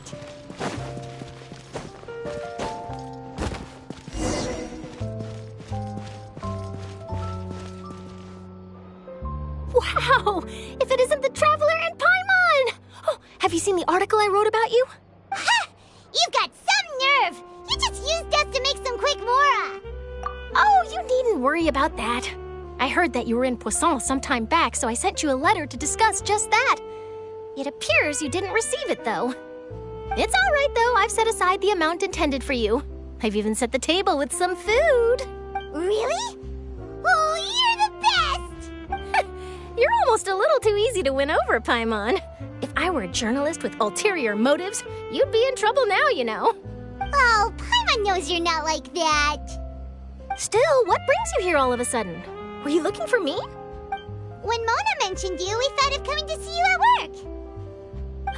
I see. It seems you've already bumped into Mona here in Fontaine. So she mentioned me? What did she say? She said that you're a real daredevil of a journalist. Nice. In which case, can this daredevil journalist dare to request an exclusive interview with the legendary Traveler and Paimon? Huh? So your article in the paper today doesn't count? Oh, of course it doesn't. That was more like live photography. What I'd like to do is dive deeper and ask you to talk about the things you've seen and experienced. Yeah, are we even qualified enough? Why not? If I say you're worth an interview, then you're worth it. But not right now, of course. I'll need a few days to prepare. Oh, in that case, we'll just chat when you have the time then? Oh, so that's a yes? Ooh, splendid! I'll tell the editor-in-chief immediately. I'll have to apply for lighting, a venue, some props, and... Whew, so much to get done now. Talk to you later. Wait, Charlotte, Paimon's still got a question for you. And what's that? If, just for example, Fontaine were to be flooded tomorrow, what would you do today? Huh. That's the prophecy you're talking about, isn't it? I mean, I do hear about it often, but I've never once thought that the day could be tomorrow. If you're seriously asking, then I might try and think of a way to leave Fontaine. Oh, but I'm still a journalist first and foremost. That means I have a duty to be reporting from the scene. And secondly, I wouldn't forsake my homeland that easily. From what I've seen, most people don't know what they'd do should the worst come to pass. In truth, it might be better just to behave like normal rather than worry over such an end. So in all likelihood, I'd probably still be prepping at the office for that interview of ours. I know what you're thinking. That sounds a bit sad, but I've always believed that it's best to do what you enjoy. Just think about it. If this nation really were to be suddenly destroyed tomorrow, but I still successfully finish an exclusive interview with a truly unique person, then the story I would wind up writing would truly be timeless. And then do you know what I'd do? Well, I'd write that story, send it for printing, and use messenger pigeons to get copies out to the various nations as soon as possible. I'm not a dreamer, nor am I a workaholic, but I do love my job, and I'd be proud of leaving such an article behind. I guess you could say that I was born to be a journalist. But anyway, that's my answer. And on that note, I'll get back to my preparations. That's so nice. All of a sudden, Paimon actually kinda envies her. Anyway, let's go and take a look at the sea, shall we?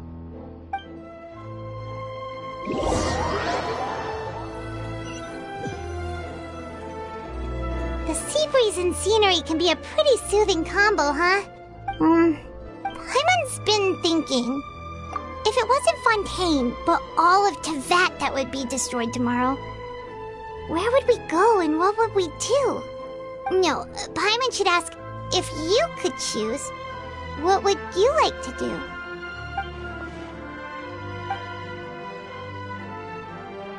We've always been moving to the next destination, so we haven't spent much time thinking about these kinds of things. We didn't have to either, with us always being on the road and whatnot. You mean, still traveling? Huh. Wait, isn't that what we've always been doing?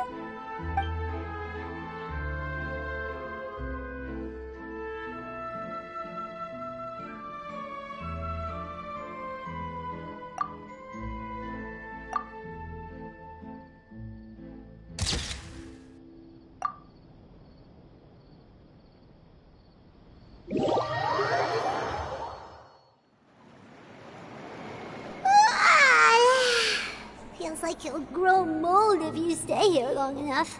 But it's still better than the Fortress of Mirapede, that's for sure. It's not only damp there, but salty too. Ah, so the two of you are still here. Wonderful. Oh, you're from the Palais Mermonia, aren't you? Yes, I'm Isadora. Monsieur Nervillet sent me to look for you two before. I heard that afterward you went to the Fortress of Meropide. Not at all. I'm well aware that you're friends of his. Actually, I'm here to pass along a message from him. Yes, inside the Opera House. The Maréchaussée Phantom has declared the incident a small-scale riot. A riot? Well, that said, I don't personally think it was that serious. Lady Farina was watching a performance at the Opera House, and while she was resting during an intermission, some other audience members suddenly started harassing her, loudly accusing her of doing nothing about the prophecy crisis. And before she could respond, others started to join in. The crowd continued to grow, and protests against the Hydro Archon started to break out. So people have started to put the blame on Farina. Guess they finally found an outlet for the pressure they've been under due to the prophecy. I agree. People will naturally rely on gods, as is customary. But the moment people feel threatened, gods are also the first to be blamed. So what happened after that? Is Farina okay? Seeing that the situation was spiraling out of control and that further argument was pointless, she claimed that she'd gotten tired of this and left in a hurry. The Maréchaussée Phantom had their hands full maintaining order and did not catch where Lady Farina had gone. Only when things had stabilized did we realize that she had gone missing. So, you mean she's still missing? That's right. The Maréchaussée has dispatched many people to search for her, but we don't have any leads yet. That said, I don't think there's much to worry about. She is a god after all. Even if she were to fall into the hands of rioters, what could ordinary people do to her? Good. Monsieur Nervillet sent me to tell you about the situation, but he didn't say anything else. Don't worry, this is more than enough to go on. Thanks for keeping us informed. Ah, is that so? Well, alright then. In that case, you two take care. I'll be heading back to the Palais now. Well, sounds like we should hurry over to Poisson then. If we know Farina, she won't try to fix things in this situation. Instead, she'll look for a place to wait out the heat. And, as we also know, she may be loud and dramatic, but she doesn't have a heart of stone. When Nervillet was talking to her in the Palais Mermonia, and she heard about Poisson, she couldn't hide her sadness and remorse. It would be hard for her to ignore being accused by the public today. Paimon thinks Farina's probably taken the opportunity to slip away to Poisson and try to relieve the sense of guilt that she's feeling. Huh. Well, what do you think? Paimon knows the answer, of course, but Paimon can do the analysis to back it up, too. Cool, huh? In that case, there's not a moment to lose. Poisson, here we come!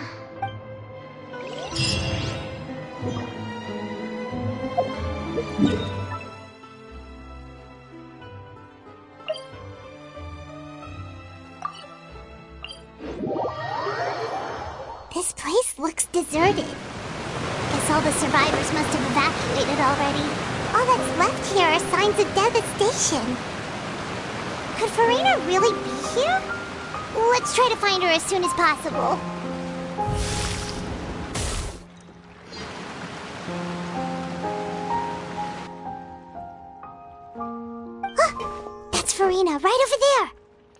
She really is here all on her own.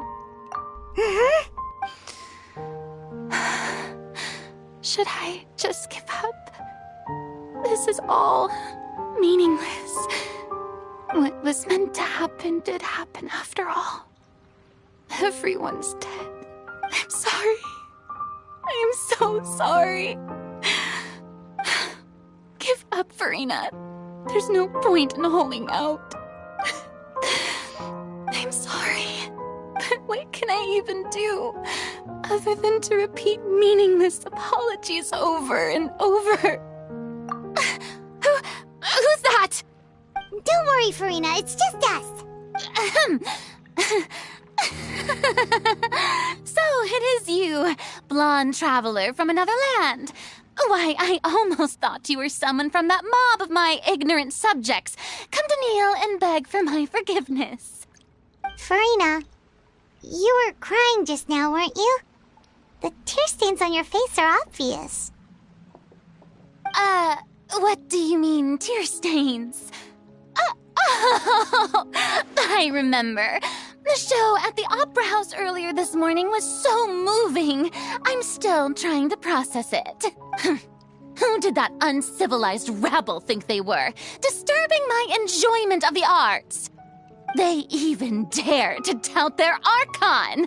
I must teach them a lesson. I can just imagine their twisted and frustrated faces once they realize that I'm nowhere to be found. Oh, and I'm sure Nouvellette and those people from the Marish Chaussee Phantom are freaking out right next to them, too.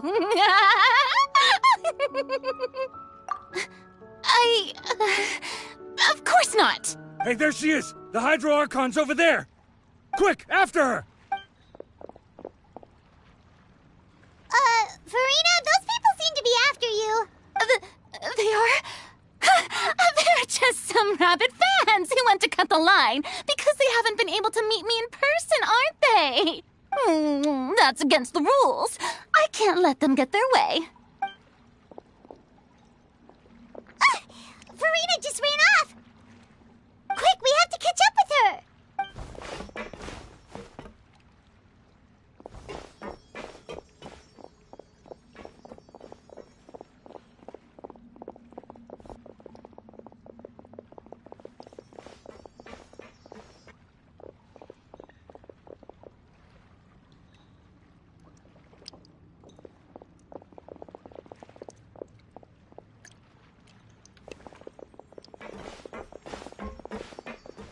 This should be the place, right? Hey, Farina! There's a good hiding spot over here. Quick, come to Paimon before the rest of them catch up to you. What is this place? Hurry, they're almost here. Fine. I suppose haste is warranted. Lead the way.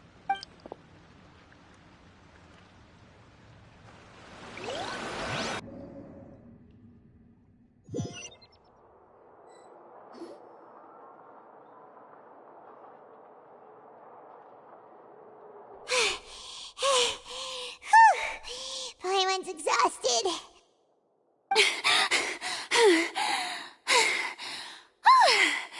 I'm so tired.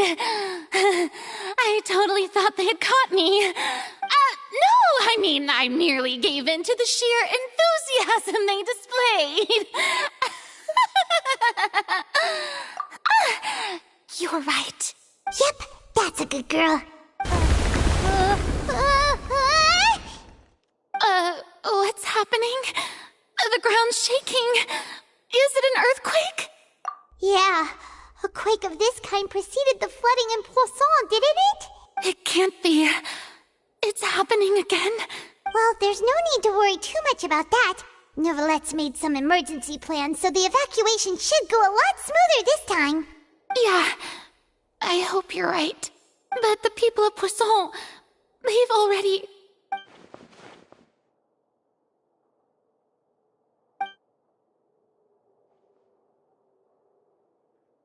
It's true. I've been investigating the prophecy for hundreds of years. I once had informants all over Tevat, searching for clues and feeding information back to me. I've tried all kinds of ways, too, to hold back the sea. Anything to keep the coastline from advancing. But all my efforts proved to be futile in the end. Really, the truth has been clear to me for a very long time. We cannot make an enemy of the divine. No matter what we do, the will of the heavenly principles will have its way, and the prophecy shall be fulfilled. Give up. I do love the sound of that phrase. It would mean finally coming to terms with fate, but also for me to finally be free. Indeed, I've thought about giving up so many times, especially after we almost lost Poisson. Fate is really unreasonable, isn't it? It has no heart and obeys no rules. The prophecy has only just started to come true, and so many people have already lost their lives. But just now, it all became clear to me. I still don't have the right to come to terms with fate on behalf of everyone else. As long as the final moment hasn't come, it's still not too late. Don't worry. I will keep hope alive for everyone until the very end. Well, that's enough for now. I got the impulse to play the stricken maiden, but honestly, considering my rank and station, that wasn't a good fit at all. Don't take any of what I just said seriously. How could I possibly let Fontaine fall to the whims of trivial prophecy? Come on! Paimon could have sworn you were actually being honest just now.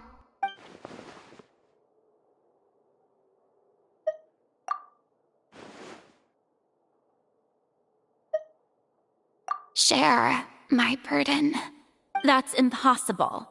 It was fated right from the start that this would be my duty alone. A witness. Yes, I've heard that you came to Tevat from beyond the stars, yes. In other words, you never belonged here. And if Tevat is, in its entirety, a show on a stage, then you're just a spectator, aren't you? If that's the case...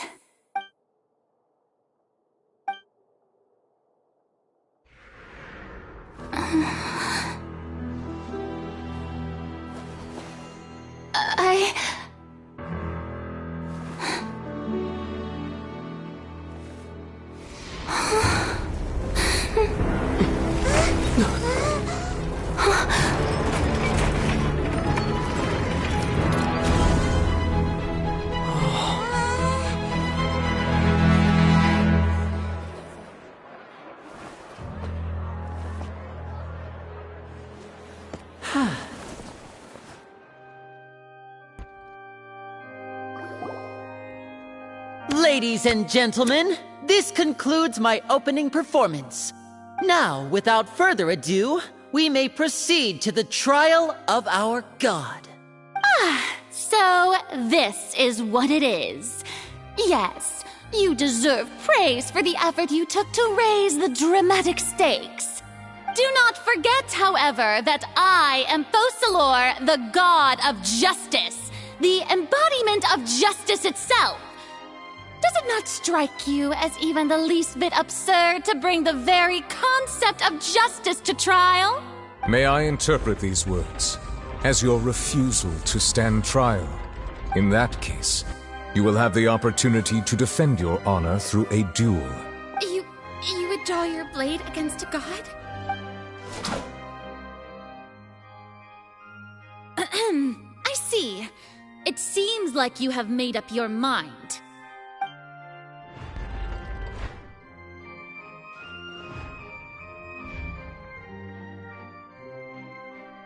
Paimon can't believe it. She just surrendered. What the heck is going on? Did I just see an Archon surrender to a human? Wow, how utterly humiliating. Lady Farina, what is the meaning of this? Shh! It would seem that there has been a misunderstanding. To be clear, the raising of both hands is not always an indication of surrender. Looking for excuses again, huh? I raised my hands just now to indicate my acceptance of the trial. No duel shall be necessary. I will admit that I've been running away for a long time.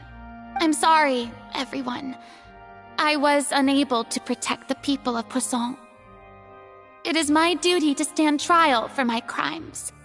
You are not the only ones to be disappointed in me. I, too, am exceedingly disappointed in myself. But now, it is time for the Hydro Archon to show you her courage and resolve. I, Farina, will use this trial to show the world the true meaning of justice! This time, I will protect you. Applaud and rejoice! One of the most outrageous and fantastical arcs known to the opera epiclese is now unfolding before your eyes. Mark my words, this shall be one of the most exhilarating and brilliant shows ever to grace the stage of Fontaine! The trial of the Hydro Archon, Focalor, will now begin! Woohoo! Oh, now we're making history! Why does it feel like Farina just took over the whole thing? Like, come on! Didn't she just get forced to stand trial for her crimes? Also, even though she's still acting super dramatic, she is taking this seriously this time, right? All right, then. Who will be my opponent in this trial? The court asks the prosecutor to please take the stand. Is that so? Very well. Then please speak, witness of Tivat, my accuser and fated opponent.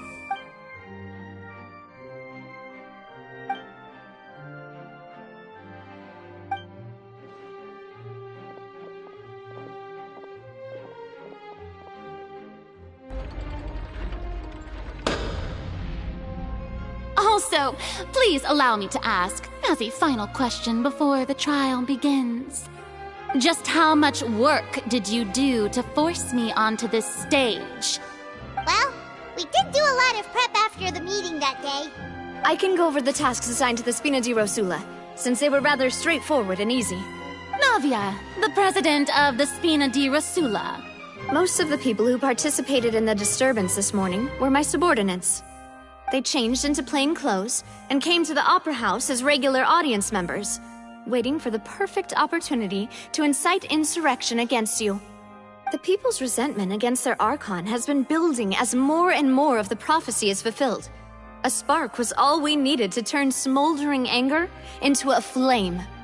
Moreover, according to our understanding and analysis of you, when something like that occurred, you would likely flee the scene and head to Poisson by yourself. So, we arranged for a second group to lie in wait there. So, you mean, the ones who scoured the settlement for me were also from the Spina? And their goal was to force you to step into the giant magic box so you may personally participate in the greatest magic performance in all of Fontanian history. That's right. That house was a magic box, rather than someone's residence. As the super ultimate version of the setup that I used when I first performed at the Opera Epiclese, the volume of the box was increased by a whole order of magnitude, and the distance it traversed was the entire gap between Poisson and Areneas. Its cargo, of course, was an Archon instead of a human. My thanks, Farina. Without your help, we could never have pulled off such an extraordinary performance. You're welcome? Of course, this performance was only made possible with Father's support. The House of the Hearth spent a massive amount of labor in Mora to pull this off.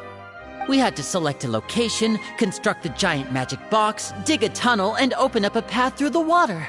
It was a lot of work for all of us. So, in other words, The earthquake that we felt within the giant magic box was just a normal tremor from the transportation of the whole house? That's right. It wasn't a sign of another disaster to come. Then, I can guess Nervilette and Cloran's parts. You gathered a crowd, prepared a stage, and made sure that the champion duelist would be immediately ready for a fight. Also that as soon as I appeared on the stage, the trial may commence without a hitch. Am I right? Yes, that is correct. Well, Clorand, I must commend you for your courage. Only the most outstanding champion duelist in all of Fontaine would accept a duel with an Archon without flinching. Thank you. As for you, Traveler, I suppose your role was to keep me distracted with conversation once you found me in Poisson. You'd make sure that I didn't notice anything amiss before revealing yourself as my prosecutor once we'd arrived onto the stage. Oh?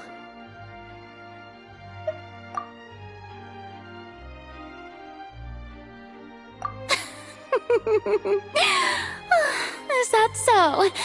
Then I suppose I must have missed my final chance. It's fine. It matters not.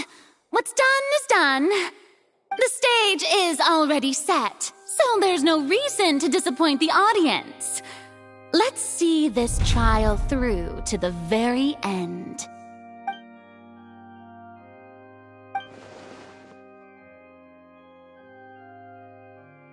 Sir Prosecutor, please allow me to pass this along. This is a document that Miss Charlotte applied for and received permission to share with you during the trial. According to her, it should speed up the proceedings. Huh? Charlotte wanted to give us something? Oh, so she's here too! Hey, Charlotte! Oh, let Paimon see. Isn't this the exclusive interview that she did with us before? So she's already finished it, huh?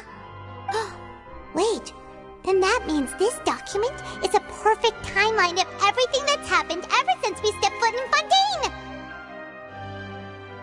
So in other words, we can refer to this anthology of evidence every time we want to use something from our journey as evidence for an argument!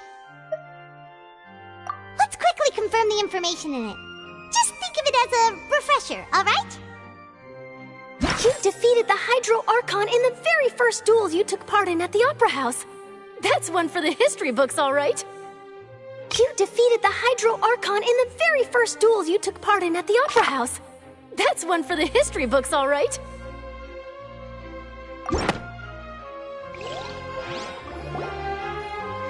The prosecution and the defense are both in position. The trial shall now begin. Oh, come on, Nervilette. There's no need to repeat all the unimportant legalese. Just fast forward to the part where the prosecution lays out my offenses. As the defendant and the lead actress of this performance, I still haven't even been informed of my supposed guilt in all of this. Of course, it is only natural for humans to struggle to understand the actions of a god. However, you will need more than that to convict me of a crime. That's true, but my charge here is unrelated to your conduct as an Archon. Instead, I would like to charge you as a fraud who's never been the Archon in the first place. Wait, what was that? Lady Farina's a fraud? Hey, I came here thinking that we were going to try the Hydro Archon for forsaking her duty, but did I hear that right? She's not our Archon at all? Charge accepted. Lady Farina, do you plead guilty to the charge? Lady Farina. I plead not guilty.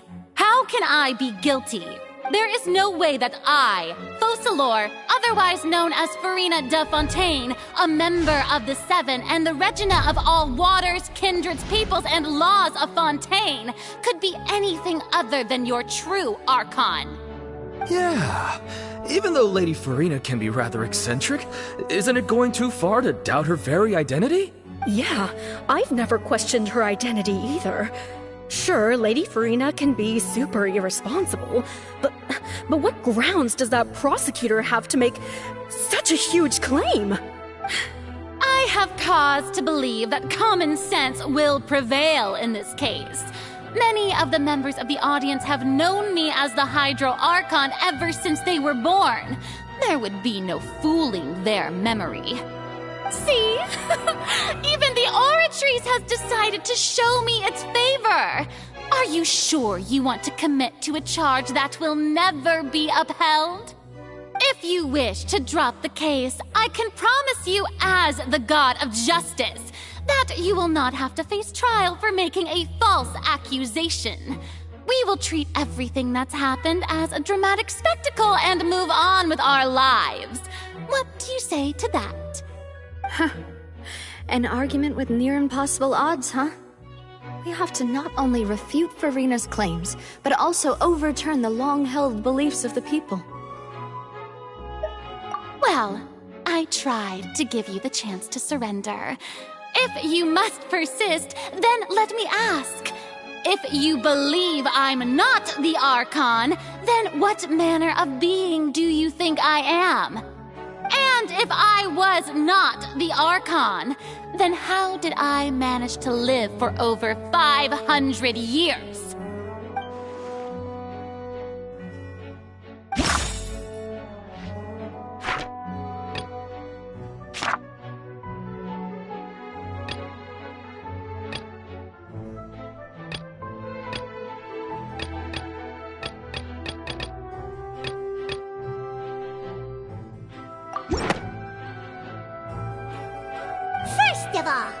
You may be a member of another long-lived race, which would allow you to naturally possess an extended lifespan. And second of all, even if that wasn't the case, there could be other ways to extend your life.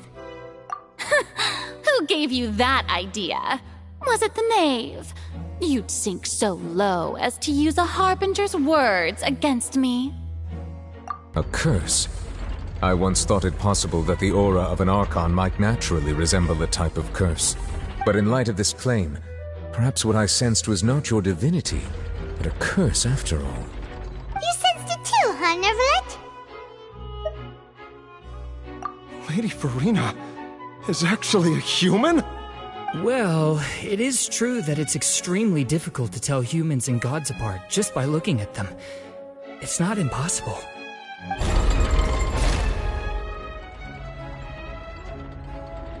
Well, don't start celebrating too early now.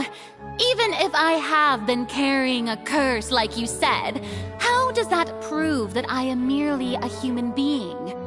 Besides, everyone knows that the main difference between a human and a god is the possession of authority.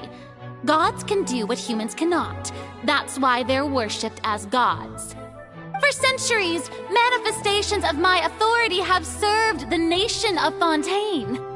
One need only to turn their eyes towards the Oratrice Mécanique d'Analyse Cardinal in this very opera house, or consider the endemnitium that is used in every aspect of life.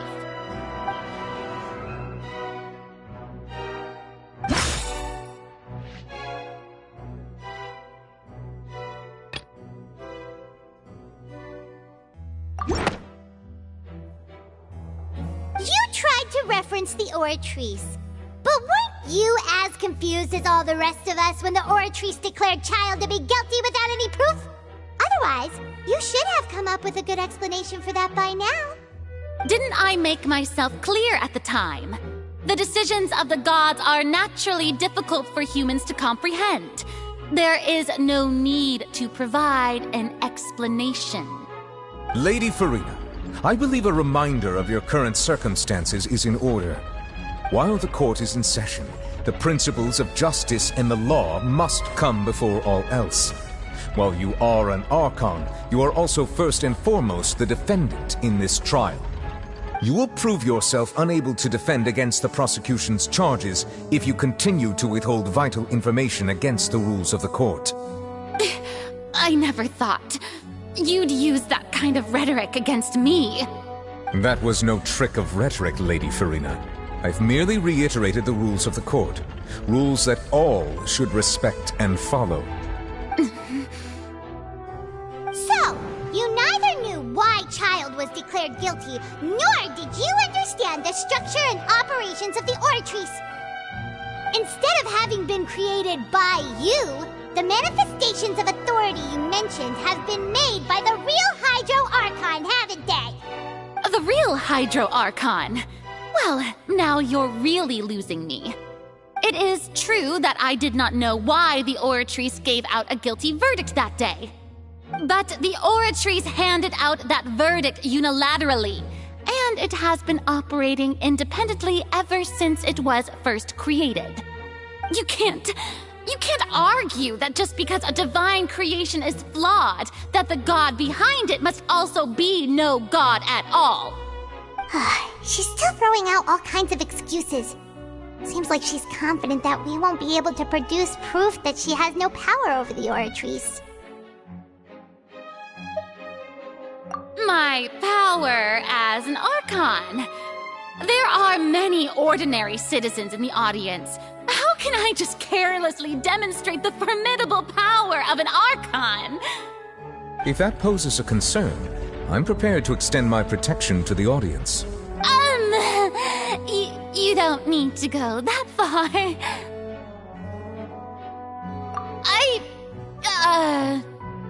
Aren't you the Hydro Archon? Or is it that you can't even wield the power of Hydro, much less the authority of a god? Indemnitium! Yes! It's all because of Indemnitium! All Archons derive their power from the faith of the people, and I've converted the people's faith in justice into Indemnitium! Thus did I give up all of my divine power to provide everyone with energy for their daily lives. Have you ever seen a more magnanimous god? Isn't that a huge stretch? Yeah, no matter how generous an Archon can be, how could they give up all their power? Can a god with no power even still be called a god?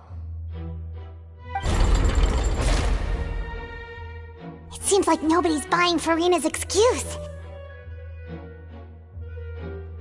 Hey, come now, everyone! Please don't stare at me as if I was a liar! I'm still the same Farina you knew, right? The one that you loved! Shouldn't you want to believe in me? Please? You've got to believe me!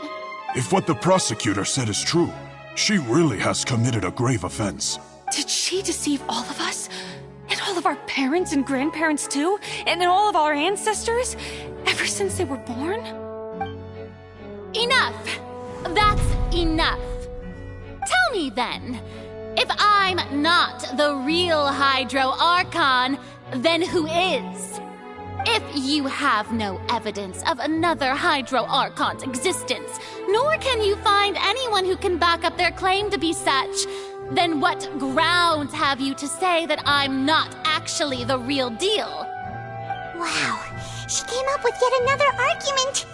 How can we refute her now? Seems like she really doesn't want to give up.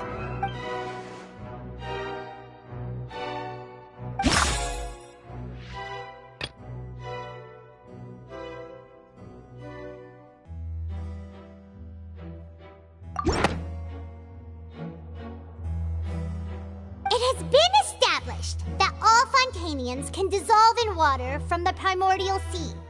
And that means... Since you insist on claiming to be a god and not a human, then there's a method that you can use right here and now to eliminate all suspicions of you being the latter. Miss Navia, please apply to serve as a temporary attorney for the prosecution before addressing the court. Though you act in partnership with the prosecutor, you must still adhere to proper procedure. Super sorry, Monsieur Chief Justice. I swear this really will be the last time that I'll speak out of turn. Now, I've brought some seawater from Poisson. As everyone knows, a massive flood struck the area not long ago, taking many lives, including those of some of my closest friends. So, Miss Farina, would you dare to touch some of the seawater? If we are to believe that you are indeed the real Hydro Archon, touching the seawater would have no effect on you. All it should do is strengthen your case. But if you don't dare to touch it, then we would have basically proved the reverse. Oh, and I must remind you that after the disaster at Poisson, nobody wants to see any more people dissolve. I do hope you'll act prudently and choose the simpler path of admitting guilt. Navia from the Spina di Rasula. The Spina has governed Poisson for many years. I guess her suggestion is valid. If Lady Farina is indeed just a human, she's probably Fontanian like all the rest of us. Would she really dare to try?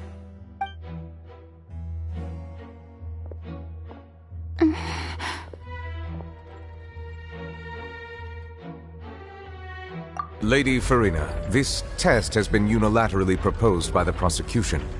As it falls outside the realm of standard court proceedings, you possess the right to decline participation. Well, of course he had to tell her that. But refusing to participate is basically the same as a confession of guilt. She's just staring at the water without saying a single word. It really does seem like she's quite terrified of it. That could only mean... What's going on? Is she really planning to... that's not what we thought she would... Due to the inherent risk of the test, Lady Farina, you may... Hey!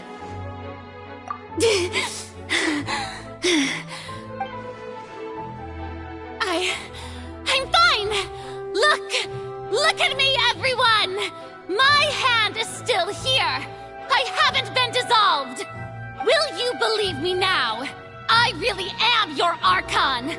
I'm nothing like a normal human who would fall apart as soon as they touch this water! Really? Was this not the most obvious thing in the world? Miss Siegewin? If you are present, Miss Siegewin, please come forward and attend to the defendant. Siegewin? Don't be nervous.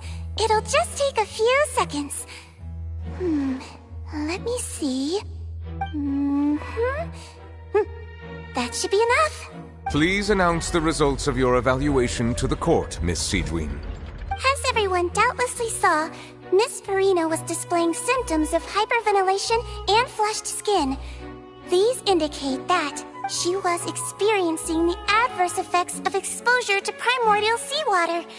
The extent to which she was affected is the same as other humans when exposed to primordial seawater of a similar concentration. Thank you, Miss Siegewin. Lady Farina, you may return to the defendant's stand. Oh, wait. What did she just say? I didn't get dissolved. Shouldn't that be enough to prove my innocence? Well, considering your tendency to run from your problems, we did originally prepare a direct sample of the seawater around Poisson. However, after extensive discussion, we exchanged it for a sample that is not concentrated enough to dissolve an actual human.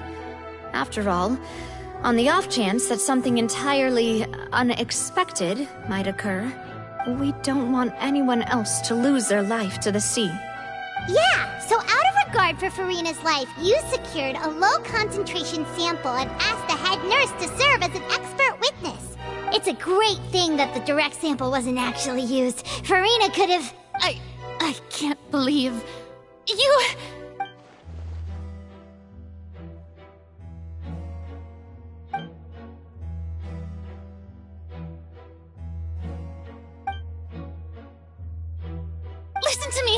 Listen to me, everyone! Please don't give me such cold and disdainful looks! What happened just now didn't prove a single thing! Think about it! How can you conclusively prove that an Archon can't also be affected by the primordial seawater? Also, if I was really just a human, why would I dare to just put my hand in that kind of water?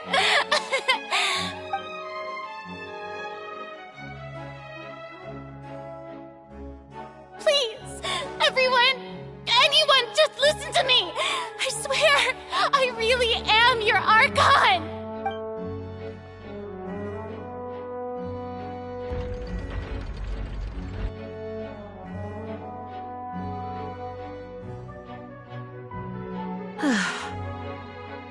I don't think anything she says at this point will sway anyone. The odds are just too stacked against her now. With all the things that have been said, Paimon doesn't think there's any way left for Furina to win. I believe the time for arguments and presentation of evidence has come to an end. If there are no objections, we will move on to the final judgment.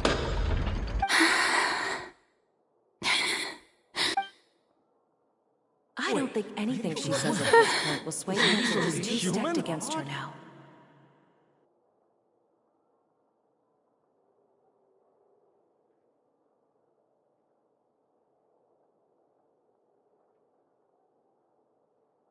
In my capacity as Chief Justice, I shall now render judgment on Furina's misrepresentation of herself as the Archon of Fontaine. As a human who knowingly deceived her fellow citizens, Furina is guilty.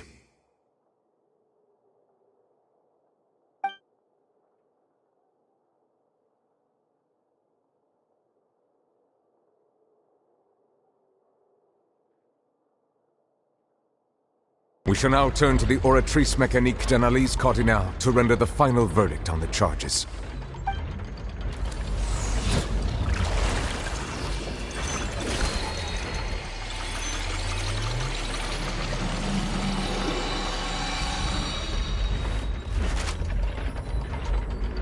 According to the judgment of the Oratrice Mécanique d'Analyse Cardinale, Furina is...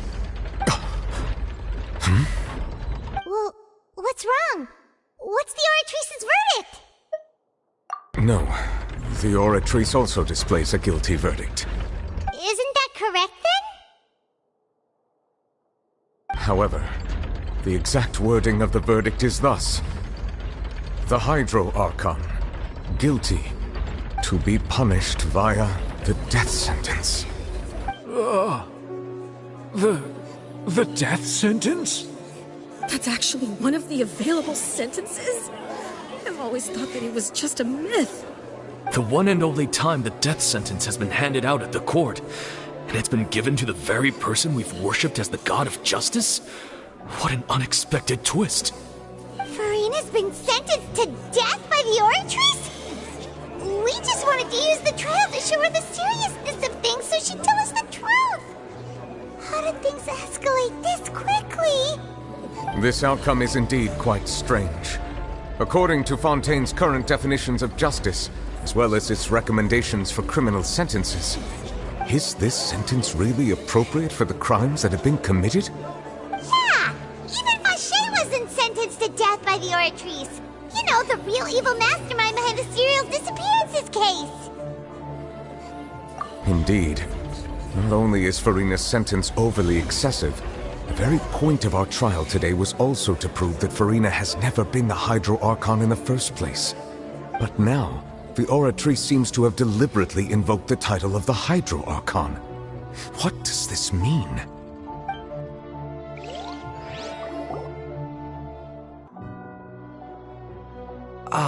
Excuse me, if I may interrupt. Is the trial still going? Fremine! You finally made it. I assume this means you've completed your mission? Mm-hmm. Any mission Father assigns to me will always be top priority.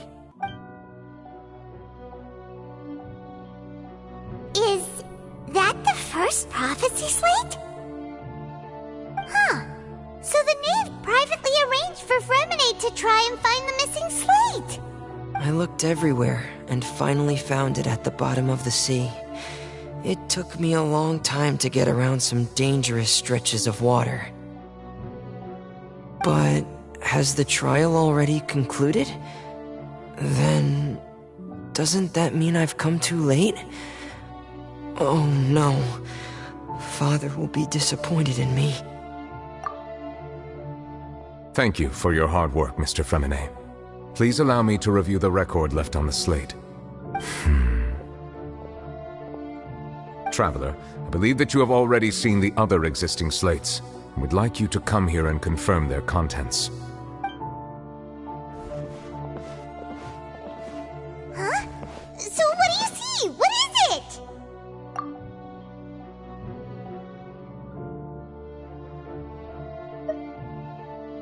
believe I've now made sense of the Hydro Archon's crime.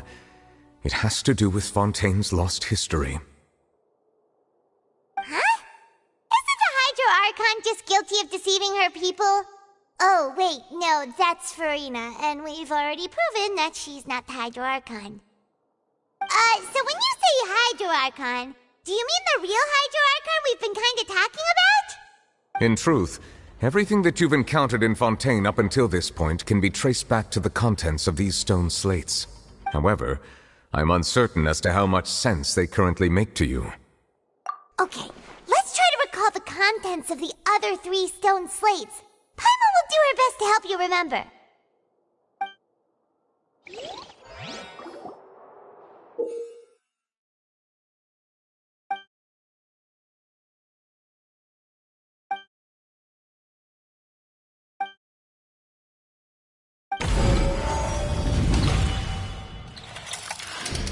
The first stone slate describes what you just said. It seems to show the previous Hydro Archon using her divine power, and then the Oceanids turn into humans. Does that mean that Fontanians are transformed Oceanids? Oh, Paimon wasn't expecting that. But if Oceanids can turn into humans, then perhaps this process can be reversed as well. The second stone slate shows Celestia floating in the sky, and the Hydro Archon and her people worshipping it together. But the heavens still brought judgment down upon them. This must be the point when the Hydro Archon and the Fontanians were branded with their original sin. Does this mean that the original sin and the Hydro Archon sin are the same thing? The third slate shows the Hydro Archon sinking into the sea surrounded by many people. That reminds Paimon, didn't we also watch that happen to someone else? Well, the fourth slate is the prophecy the Fontanians have been talking about. People dissolving into the sea, the Hydro Archon crying on her throne, and so on. We didn't believe that such a crazy disaster could happen at first, did we? But after that incident, it was just a question of when and not if.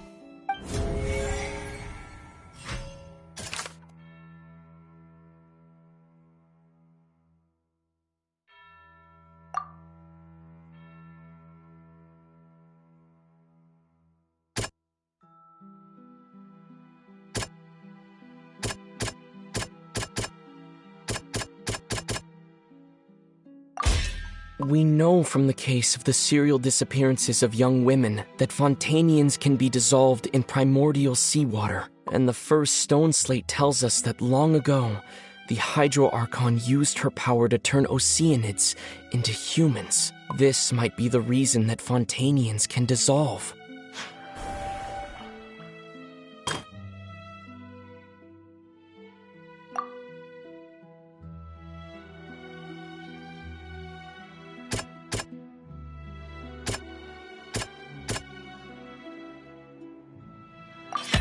Perhaps what is about to take place has all happened before. The true sin of the Hydro Archon that Nervalette mentioned, and the original sin cast down on the people of Fontaine by Celestia, as recorded on the stone slates.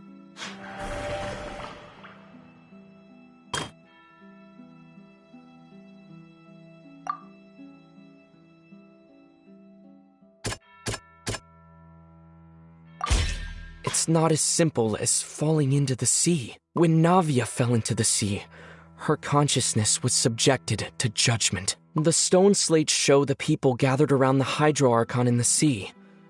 Could that be alluding to the same thing?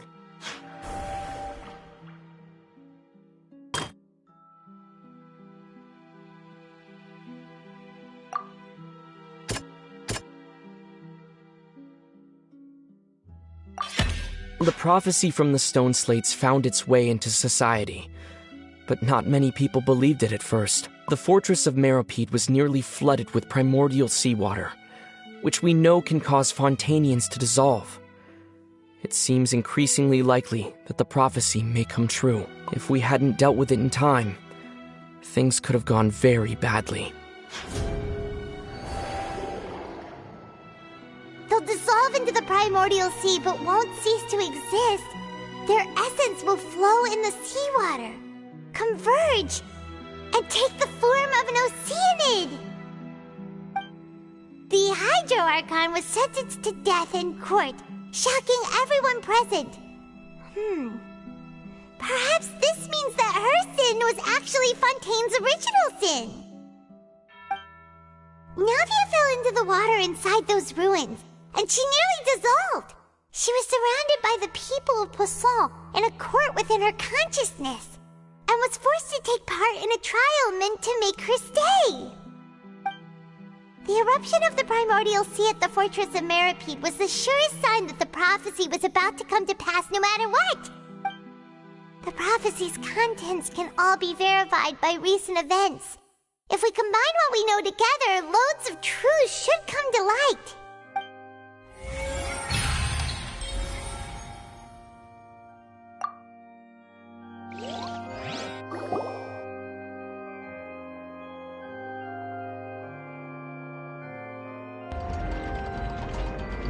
Huh? Oh, Paimon gets it now! So that's how you can make sense of it! But then it feels like we're going to have to share some truly shocking revelations. Let's hear them. Incredible. Linny, did you hear that? We're not real humans. All Fontanians were originally created by the late previous Hydro Archon, with Oceanids as their basis. The evidence for that can be found in how only Fontanians could dissolve in primordial seawater, and how all the girls Vacher dissolved were also turned into Oceanids. Oh, and according to Navia, when she was about to get dissolved, she also saw everyone gathered around for a trial, all of them in the shape of Oceanids. Indeed. Yeah, and it follows from the content of the first slate that she probably angered Celestia by creating humans without prior permission. That could also explain why the Oratrice judged the Hydro Archon to be guilty. It's to account for that ancient sin. The Hydro Archon's true sin was creating us? And yet, after many hundreds of years, the Hydro Archon's creations have turned around to try to judge the Archon within the Opera Epiclese. The twists of history are often the most unexpected of all. Yeah, isn't the image here just like when Navia fell into the sea? So wouldn't it be trying to show the image of the Hydro Archon also falling into the sea once the prophecy has been fulfilled in the fourth slate? In the end, the people will all be dissolved into the waters, and only the Hydro Archon will remain weeping on her throne. Only then will the sins of the people of Fontaine be washed away. Did Paimon get all that right? You've made some keen deductions. I must say, given how much you still don't know, it is impressive that you've already managed to connect so many pieces of the truth. However, while you were able to decode all the information on the slates, they've also been etched with an additional layer of hidden information using a different power source. When we were at the ruins, I tried to decipher the hidden information recorded in the slates. But since we only had 3 slates at the time, I was unable to come to a full conclusion. Now that the slate collection is complete, I shall make another attempt to decipher the narrative recorded within. If everything goes well, we should finally be informed of the unadulterated truth.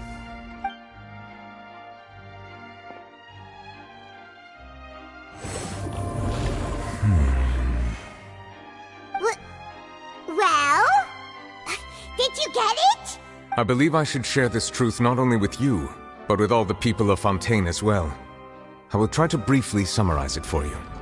Your hypotheses regarding the origin of Fontanians and the sin of the Hydro Archon were both correct. In the Fontaine of old, the previous Hydro Archon sensed the yearning of her Oceanid familiars for life on land. The Oceanids were enamored with the beauty and romanticism of human beings, and wishing to have those experiences for themselves, expressed to the Hydro Archon their desire to become of a similar kind. However, Even though water as an element is intricately linked with the power of life, the Hydro Archon, as one of the seven, did not possess the authority to create a new form of human life. Not one to give in, she eventually found a way to create permanent humanoid bodies for her familiars by appropriating the power of this planet's primordial sea. She poured primordial seawater into the Oceanids' blood vessels, creating humanoid mimics in the process. But if Fontainians were to ever come into direct contact with water from the primordial sea, the power within their bodies would escape these artificial restraints and return to the sea. As a result, their forms would collapse, and they would be reverted to their original forms as Oceanids. Of course, the Hydro Archon never received permission from the heavenly principles to create a new human race. And thus, the Hydro Archon and all of her creations came to shoulder the original sin of appropriating the power of the primordial sea. That is the true history of how the people of Fontaine first came into being. So we were all Oceanids before we turned into human beings? That's way too much information for me. I think I'm just going to pretend that I never heard a single thing.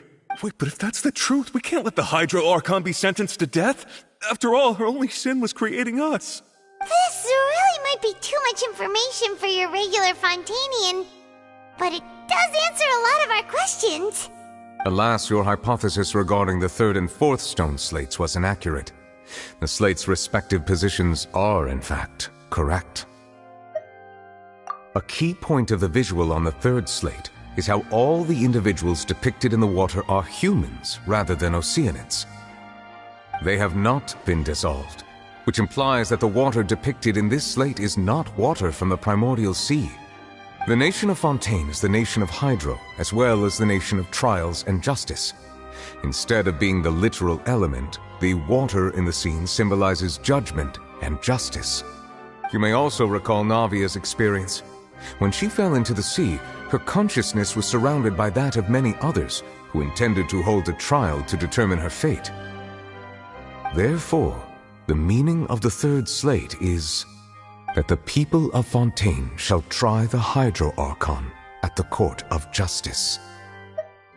Yes, it refers to our present situation. I think I'm following now. So, what you're saying is, even though we decided to put on this trial to avoid fulfilling the prophecy, in truth, everything we've done has happened exactly as the prophecy foretold. So now, it seems, we're the ones making sure it comes true. What should we do? Huh. No matter what, the prophecy will be fulfilled. Is this what it feels like to be a prisoner of fate?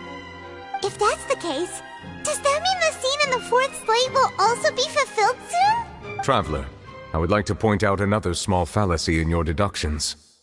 About the fourth slate, you probably thought that the eruption of primordial seawater beneath the fortress of Meripede served as the surest sign that the prophecy was about to come to pass, yes? However, I believe that rather than being a sure sign, that eruption could in fact only be a small warning of something far worse to come. As for the root cause of the catastrophe, I believe you've already encountered it once before.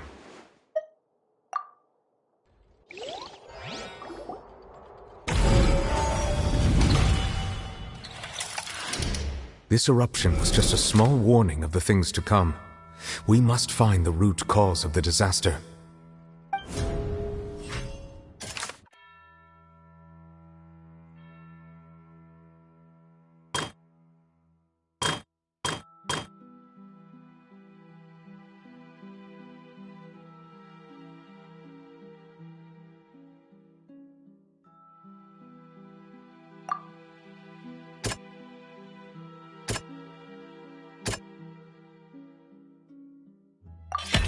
It was both dream and reality. If we're talking about a true culprit, that could only be that thing inside the primordial sea, right? The truth, the original sin, the trial. and the root cause of the disaster.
That was way too close! How did that thing just burst into the Opera House? Wait, was that the huge whale you saw in your dream? So we've met it at last. I understand very well why it has chosen to make an appearance here. That whale does not belong to Tevat. It is a monster that has traversed the stars, weeping all the while. It has been greedily consuming the energy from the planet's primordial sea, using it to grow. That is the main cause for the rising sea levels. And once it has finished consuming all of the energy contained within the sea, its next step will be... You said that when the Hydro Archon first created Fontanians out of Oceanids, she filled their blood vessels with primordial seawater. Precisely. That whale finds the blood of Fontanians nigh impossible to resist. Therefore, when it left the primordial sea, it decided to make its next stop a packed opera house full of food. Food in the form of Fontanians. We just barely managed to push it back, right? In that case, won't it come back to target the people again once it's managed to recover its strength? That is correct. Indeed, it is more accurate to say that we should thank that Harbinger for buying us some time. Without him, the whale would have likely come onto land far sooner. From the way he looked, he must have been fighting the creature for quite a long time. That battle maniac! We've always known that he had a special connection with that whale, but we definitely didn't expect it to help us out like this! Anyway, now that we know that this whale is the actual cause of the disaster recorded in the prophecy, all we need to do to stop the prophecy would be to find a way to beat it up, right? It is too late. It had already absorbed too much of the primordial sea's energy before we could notice it. At this point, it has become practically integrated with the sea itself. Even if the entirety of Tevat were to be destroyed, it could still survive and swim off towards some other world. That's not something I will accept. We've already done everything we can, and we even found the true culprit. We've come so far. You can't just tell me that the last hurdle is some impossible foe. That's just not fair. Indeed, that's not how a grand performance should end. I'll fight it to the end, no matter what. So the prophecy will be fulfilled no matter what, huh?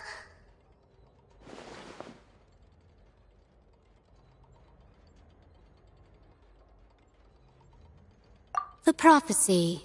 Yes, what has been prophesied will be fulfilled. You may view such things as the history of the future.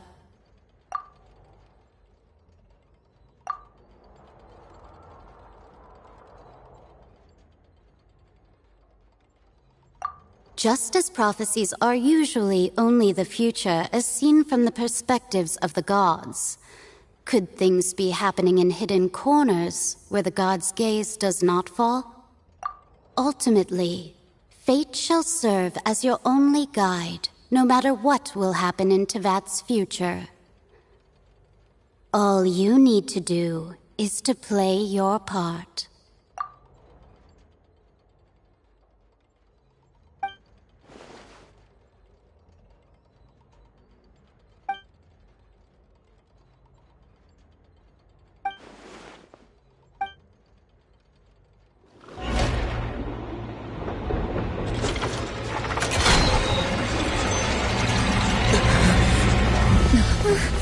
What's happening with the oratories?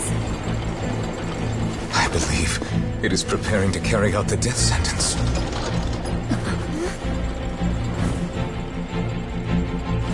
Farina!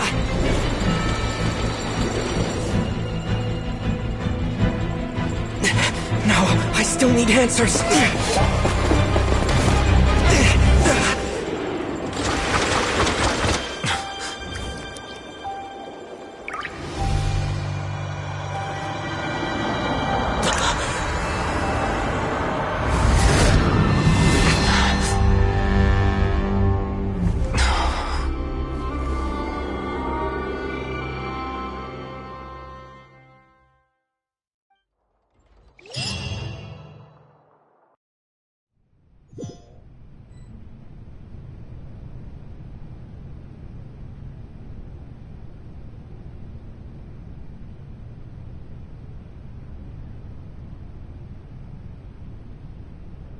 You...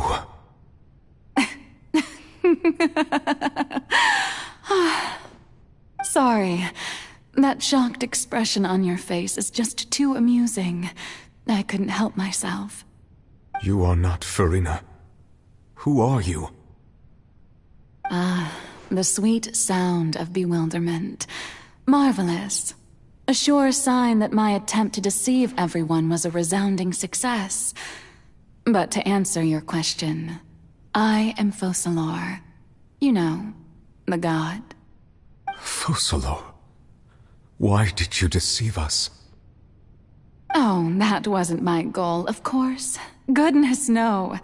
But I had to fool everyone else too, if I was to stand any chance of deceiving the heavenly principles. Deceiving the heavenly principles?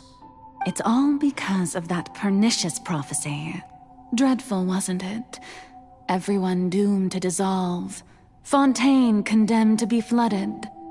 One was not amused. In fact, one was positively bemused when that problem was thrust upon me by my dearest predecessor.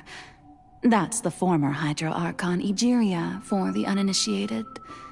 It hardly gets more disastrous than a preordained national catastrophe, now does it? She knew full well that the prophecy would surely come to pass. And as one of the seven, she also knew full well that one defies the heavenly principles at one's peril. So yes, as you have no doubt surmised, it was a rather impossible situation that I found myself in. I spent a terribly long time mulling it over, alone on the ocean floor. And I was almost growing barnacles by the time I finally realized there was only one possible solution to this confounding conundrum. I had to outwit the heavenly principles, allow the prophecy to be fulfilled, ostensibly at least, while saving everyone at the same time. I'm a genius, I know. I can only assume that's why Egeria chose me as her successor. Although, looking back now, it was hardly the inheritance one dreams of. Between the task of saving the nation, the quotidian duties of the Hydro Archon, and not to mention the original sin of creating a new race of humans, I dare say she left me quite a colossal mess to clean up. But one can only play the hand one is dealt. I did not choose this, any more than I chose to be one of her Oceanid familiars. So you were also once one of the Oceanids, transformed into a human by Egeria's hand. Yes, I was.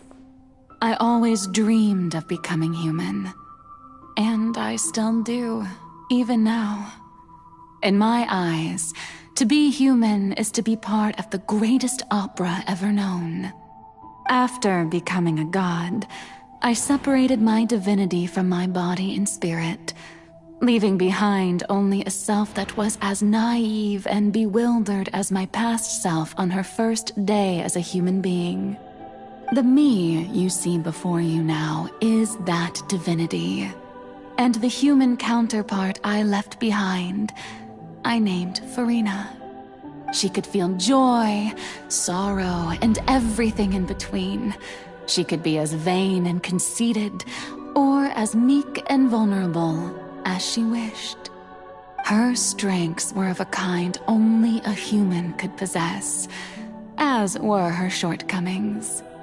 But in my eyes, Farina's humanity was what made her perfect. She was perfectly human in every way. The person I always wanted to be. Anyway, so then I cursed her. All part of the plan, of course. The plan to deceive the heavenly principles.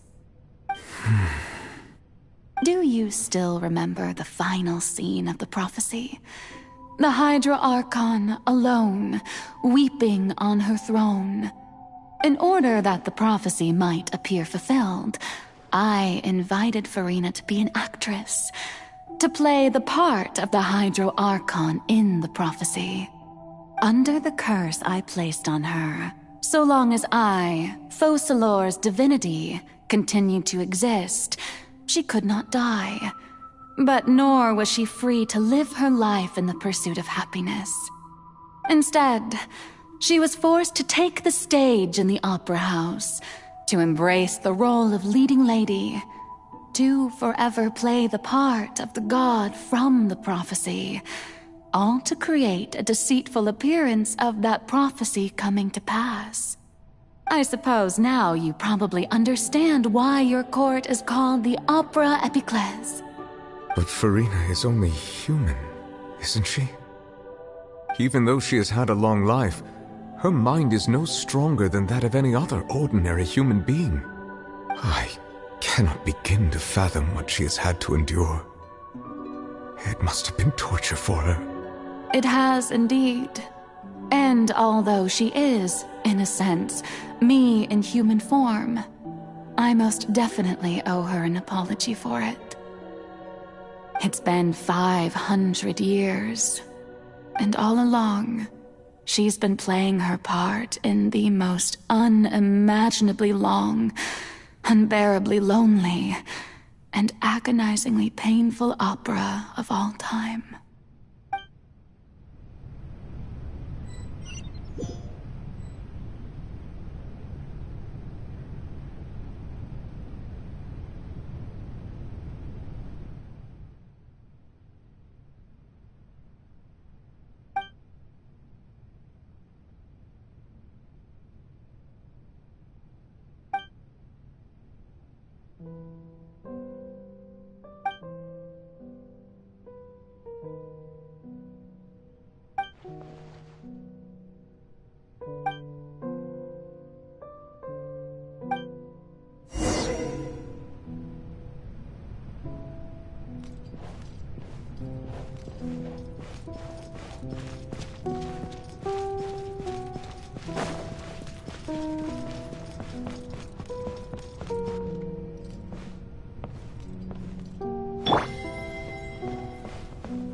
Oh, who permitted you to come onto this stage? Now, I understand your admiration for my august self, but I must ask you to keep to the rules.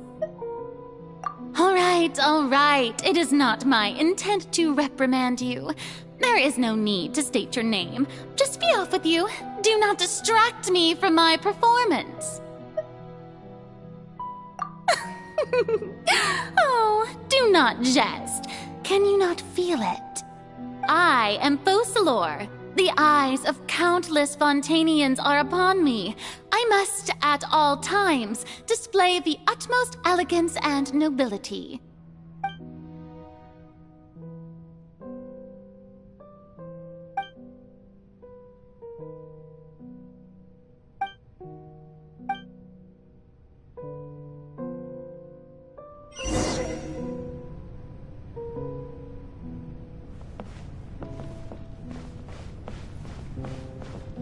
Dear audience, the performance is experiencing a technical difficulty, but worry not. The guards shall resolve it soon enough.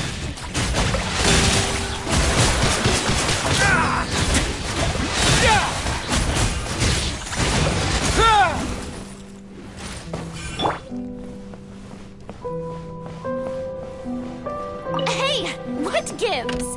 The audience is still watching me, you know. Guards? Wait, where are the guards? Guards!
Farina.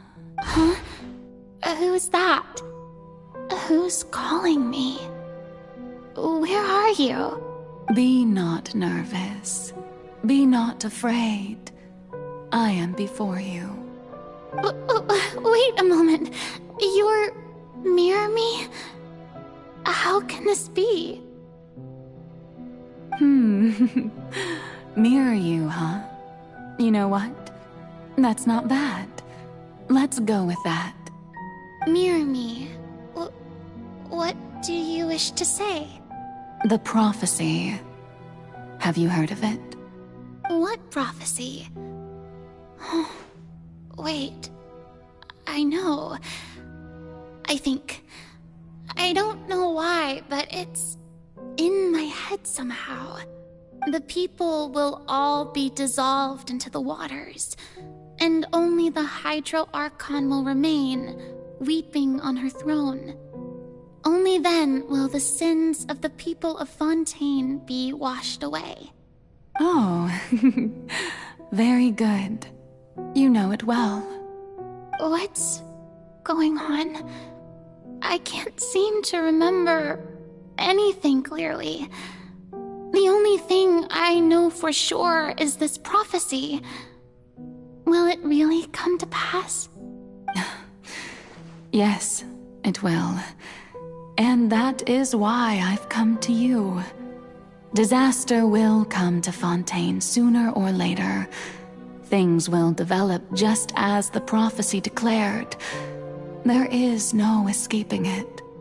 But doesn't that mean everyone will die? I'm a Fontainian just like them. Will I dissolve too? Oh, don't worry. Magical meetings exist in this world precisely to give people a chance to turn things around. It is the reason why you met me today. I will tell you how to save everyone, but you may have to suffer somewhat.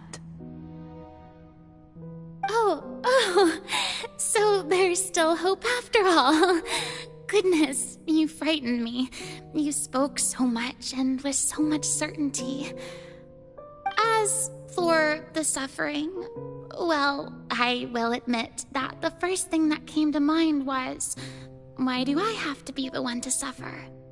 But if the prophecy will come true, I'll also die anyway, right?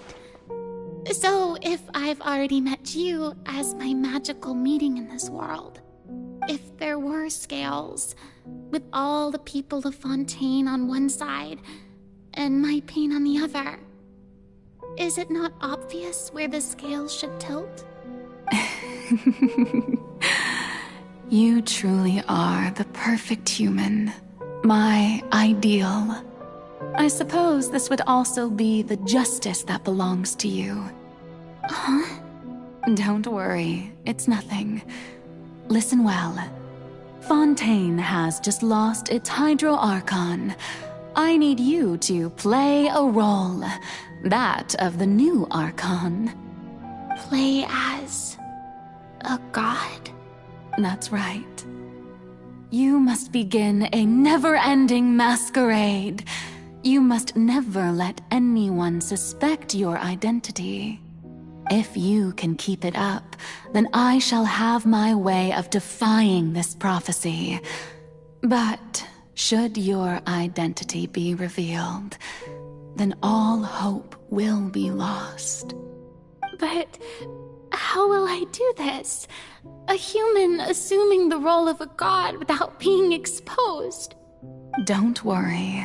What you must do is not to turn yourself into a real god. You simply need to play the role of a god as humans imagine them to be. Being a human yourself, I'm sure you already know what such an entity would be like. Remember, your true challenge will not be pursuing divinity, but contending against humanity. I'm still not sure I understand, but I'll try. I'll try to do this. So, how long am I going to have to play this role? To accomplish this mission, you will have to stay on the stage for many, many years. You will endure and not grow old until your task ends. But I promise you, all will eventually end in a magnificent and dramatic trial, and everyone will be saved. A trial, huh? How exciting. I'll be looking forward to it.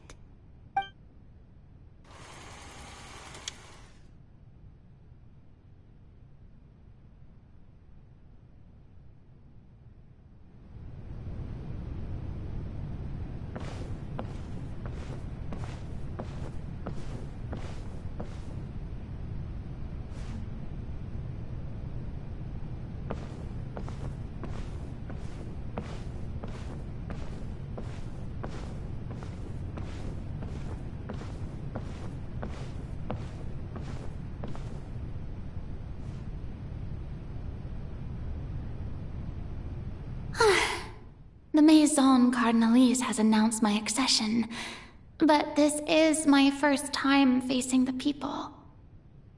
What should I say to most appear like a god? To be honest, I still don't know. Perhaps I should first try to act natural. Ladies and gentlemen, good evening, and welcome to the Opera Epiclese. I'm sure you've all heard about how I have taken on the role of Hydro Archon.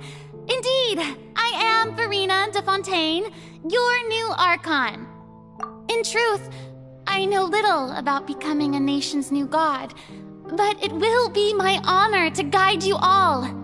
As the god Focalor, the god of justice, I shall do all within my power to lead you into an age of fairness and justice. Once again, thank you all for coming. If you should have any questions or suggestions, please send them to the Maison Cardinalise. The future of Fontaine will require us to work together, after all. This should do it. I thought I might stammer, but thankfully, I was able to convey my thoughts just fine. Okay, and next. That's the new Hydro Archon. Is this some kind of joke by the Maison? I would have thought that a being that surpasses humanity would be a bit more assertive. Hey, did you hear that? She even told us to send her suggestions there at the end. Shouldn't gods be all-powerful? She's being so modest. What's the difference between her and an ordinary person, then? If you ask me, perhaps the succession didn't actually happen. She might just be a Maison-backed puppet. Wait, what's going on? Why is everyone suspecting me of being a fake? Oh, this is bad. If I get exposed here, there'll be no saving the people from the prophecy. Right. Mirmi said that I just need to play the role of a god as humans imagine them to be. Calm down, Farina. Think. What do the people want? How would they imagine a god to speak and act? Assertive, with a strong sense of presence. One who can dispel all doubt. That is the character I'm fated to play.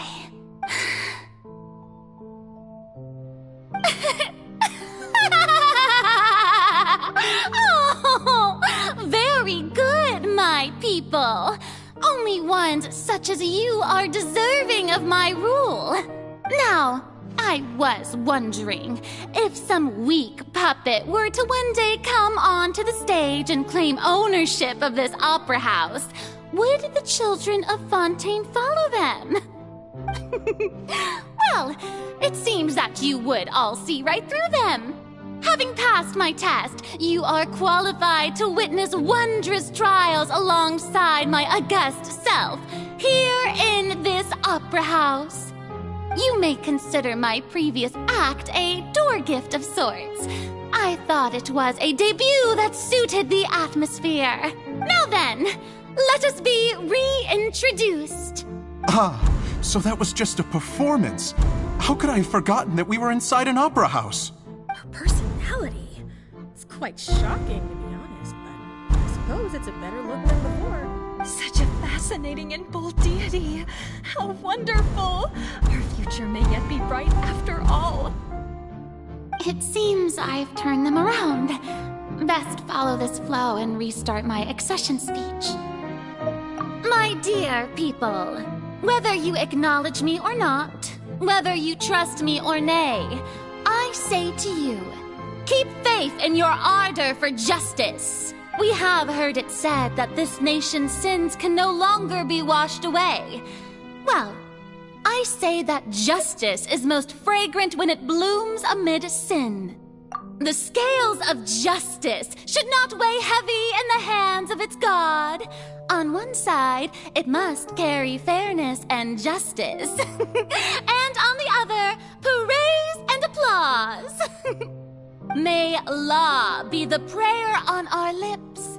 May judgment be our worship. Let us light the fires and drink to the future of Fontaine. There is no trouble in this world that justice cannot solve.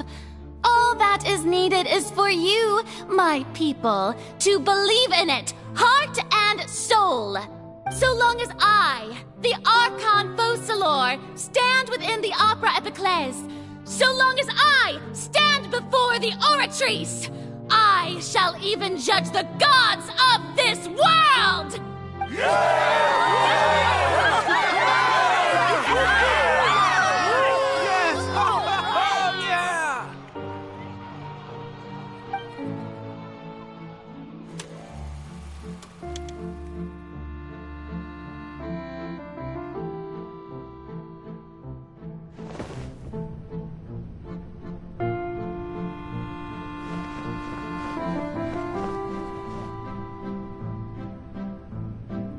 Lady Farina, here are today's case reports, as well as a summary of the follow-up for your perusal. Come now, was I not just at the Opera House in person? Leave these kinds of things to Neuvillette. Besides, none of these trials were the one that I'm looking forward to the most. If I may be so impertinent, what kind of trial are you truly looking forward to? A magnificent, dramatic, and wondrous trial. A trial to end all things. How could you hope to understand? That's true. I fear I lack the ability to grasp your divine thought, Lady Archon. No need for fright, and do not take what I said before too seriously. Go now, do your duties. The trial I await. It will come one day.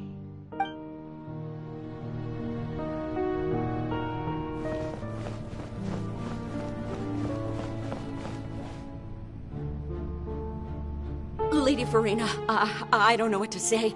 Thank you for agreeing to see me. No need to thank me. Or rather, thank your own sense of perseverance instead. Long have you stood in line to meet me, have you not?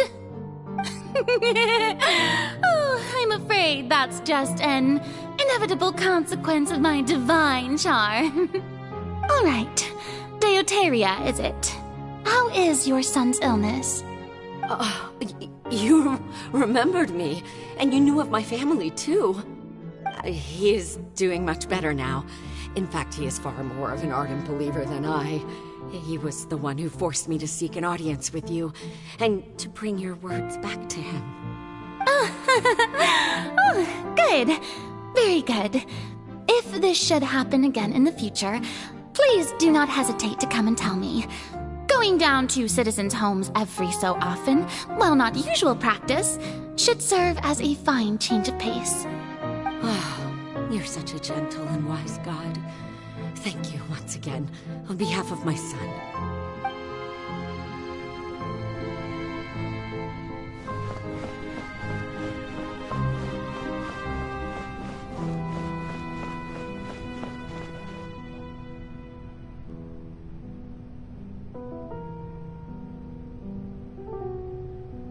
Lady Farina, here are the latest hydrological reports. As for the specific parameters you asked to take note of, I'm afraid things still don't look good. I see. It's as I thought then. As your god, I did already expect this, but I wanted to see how far your human wisdom would allow you to analyze it. All manner of signs indicate that the prophecy will still come to pass. Forget it. That's not something you need to worry about right now. Well, as I understand it, the Fontaine Research Institute is also trying to find a way to counter the rising water levels. Really? Have they found anything? I'm afraid that they haven't found any effective solution thus far. Oh, is that so?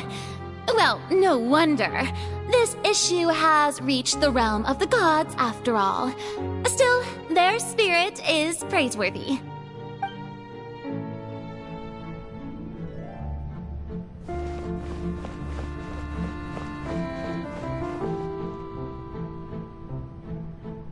The day is finally over. I haven't had a moment to breathe this whole time. But it's good to see that everything's getting on track. There are no longer any voices of suspicion. Maybe this is fine. I just need to keep going, and everyone will be saved. All right, Farina, don't think too hard about this. You need rest. Tomorrow's a new day.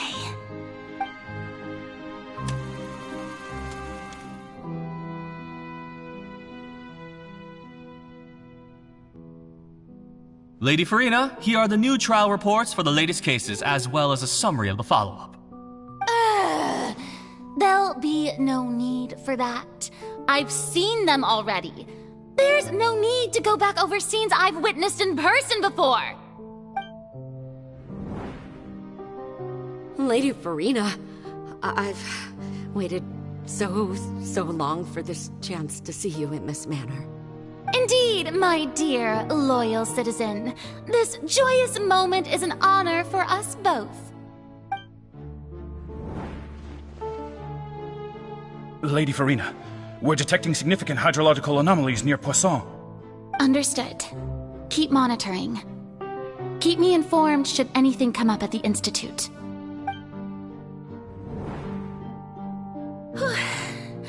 I don't think I let anything slip today. I must show the people that there is nothing to worry about. I just don't know when these days will end. I feel utterly exhausted. Best to rest early today, too.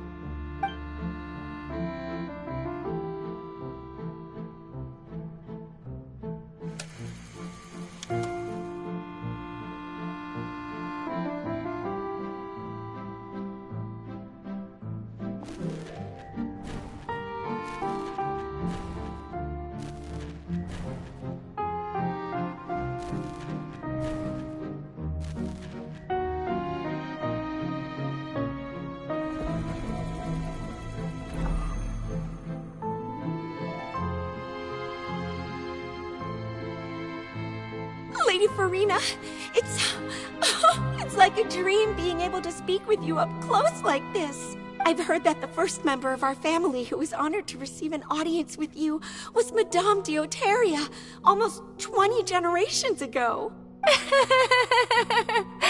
And what a fine family yours is indeed. It brings me great joy to meet such a faithful believer, a descendant of a line most ardent. Surely you exaggerate, Lady Farina. My lady? What is it, good citizen? Oh, are you crying? Oh, really now? I didn't even notice. This must be the overflow of hydro from my person.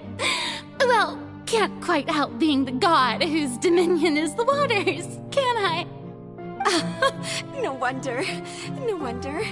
A manifestation of your power, then. Oh, Archon, I am honored to have witnessed it. Honored indeed.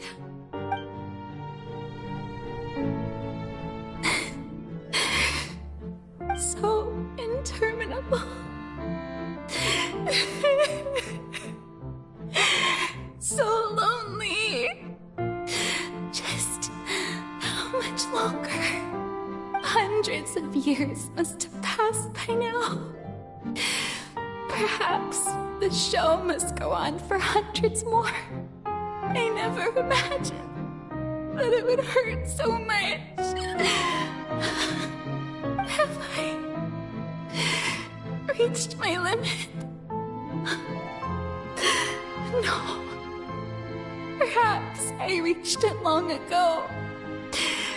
Today I didn't even notice my own tears. I want to tell someone, anyone, about this.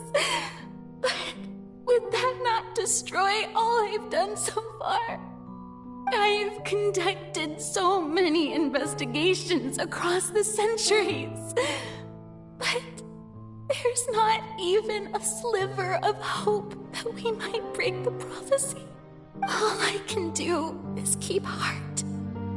I must maintain this act. It is the only way to save Fontaine. Please, mirror me. You have to succeed.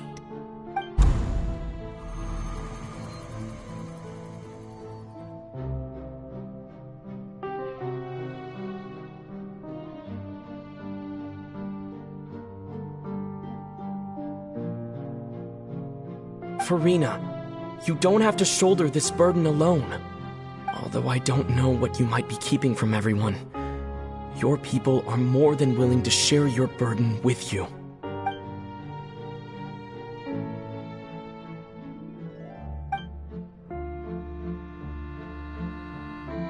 Share my burden.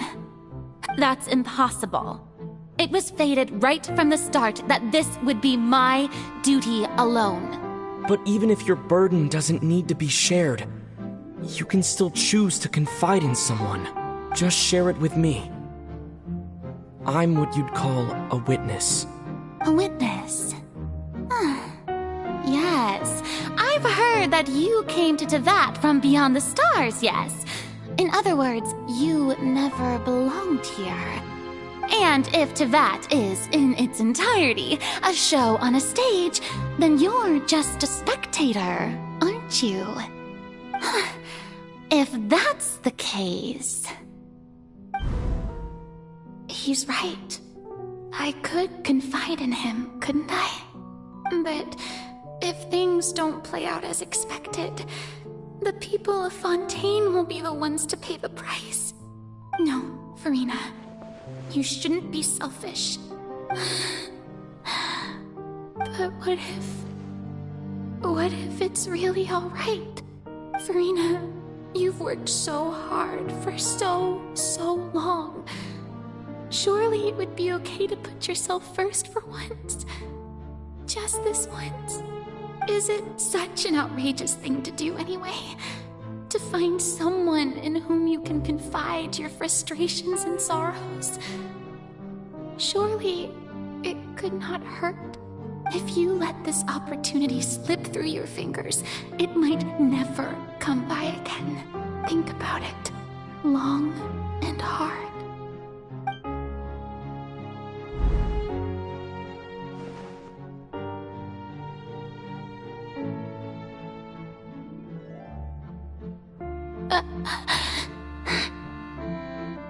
No, I have nothing to say.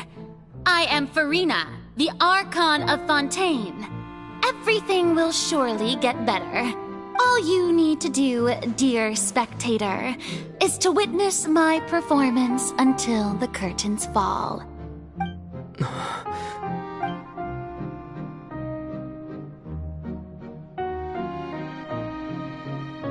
Fine.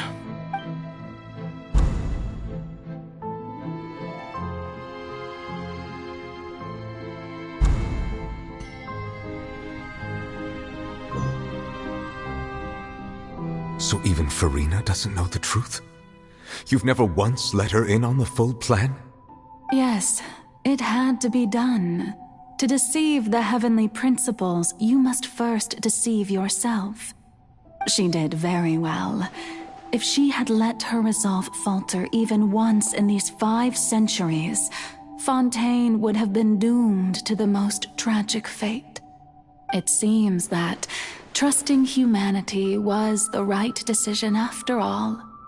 I believe that I understand how your deception works, but that is only half the truth, is it not? How would you build on this foundation to save the people of Fontaine? That is the most important thing. Ah, good.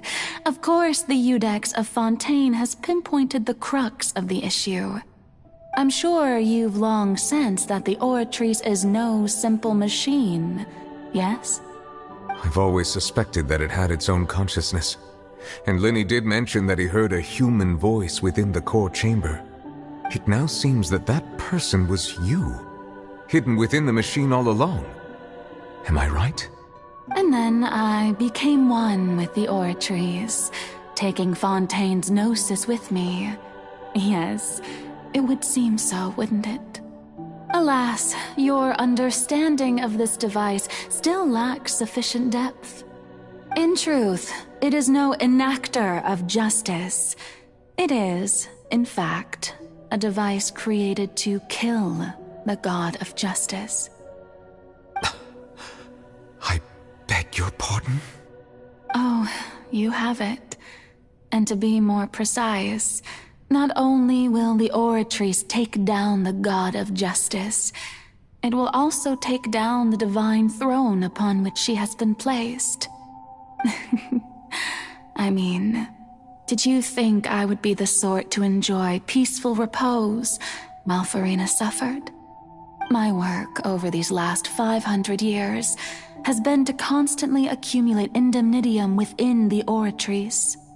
But really, some have already discovered that only a small fraction of the energy generated by the device was ever used to provide power to Fontaine.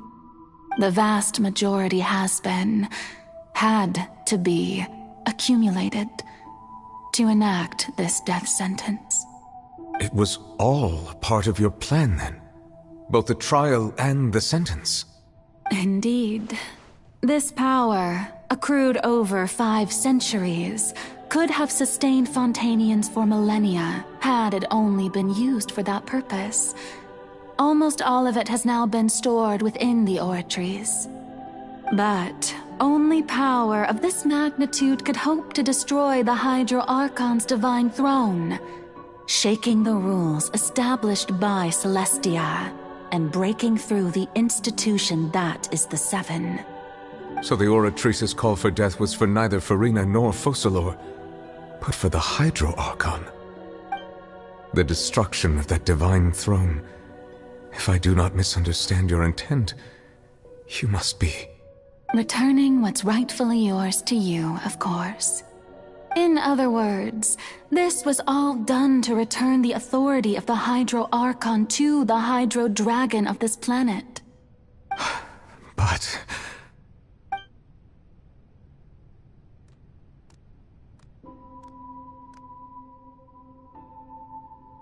Oh, what?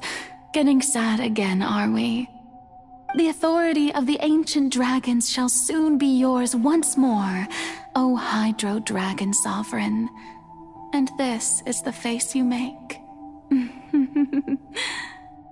All you've done throughout the years is just so you can sacrifice yourself at the very end. I've never quite seen it that way, you know. Even now, I'm quite pleased at how well my deception worked.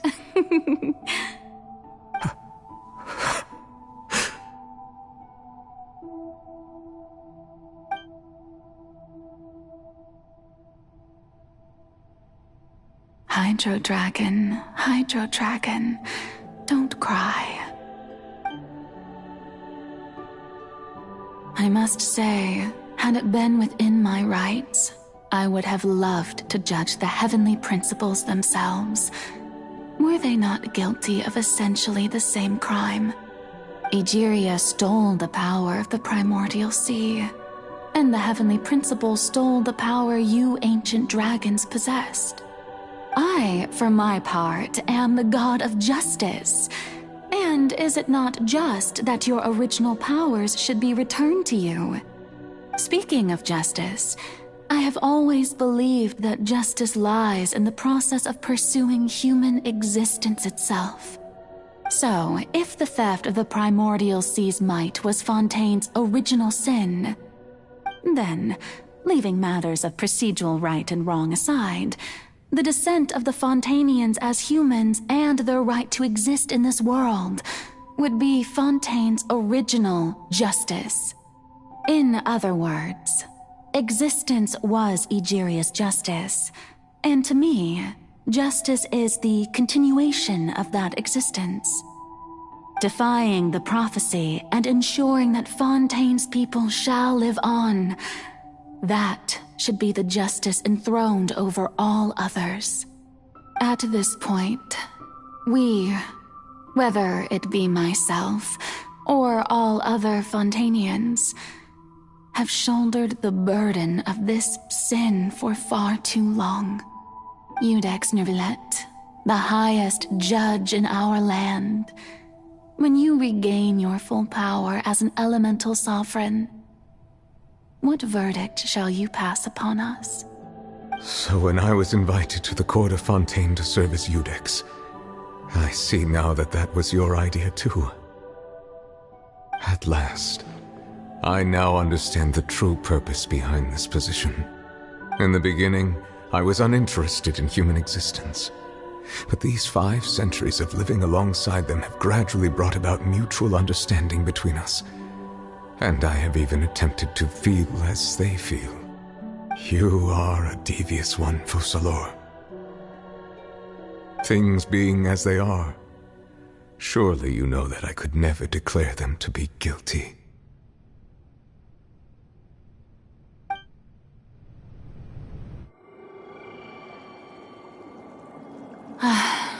The hour of my execution is almost here.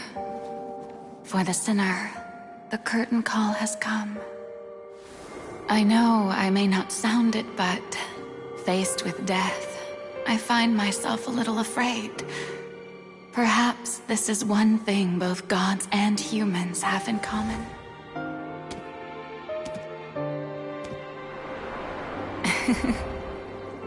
Farewell, Nervalette. I hope you've enjoyed the part you played these 500 years.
Ex Nervalette, hereby declare,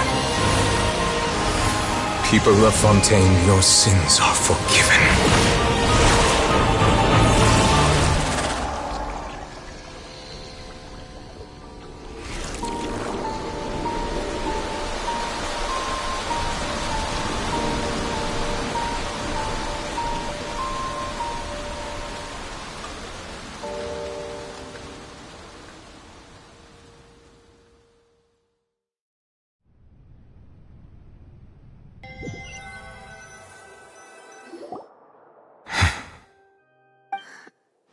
What just happened?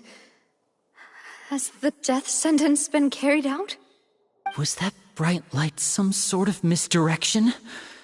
I have a feeling that something huge just happened. But since we're all still alive and haven't been dissolved, I assume whatever happened was good for us. It's time to end this. We must mete out punishment to that beast. Didn't you say just a moment ago that it can't be defeated? I have gained the strength sufficient to deal with it. Through certain means, I now have the ability to separate the power of the Primordial Sea from that creature. We should seize the opportunity to pursue our quarry. Traveler, now that the oratories can no longer function, I require an executor to help me mete out justice. The root of the calamities befalling Fontaine, the beast that enacts the prophecy. Its name is the all-devouring Narwhal. Come with me, traveler. The hour of execution has come.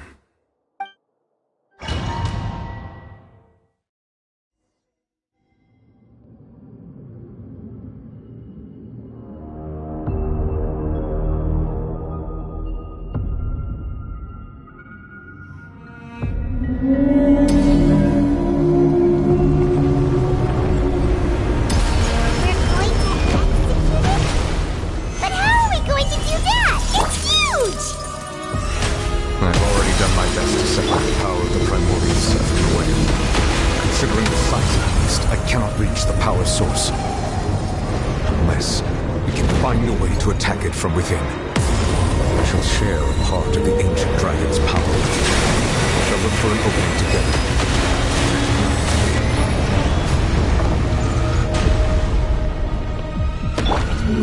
Stabilize! The tides beckon. I can feel sorrow turned into hostility.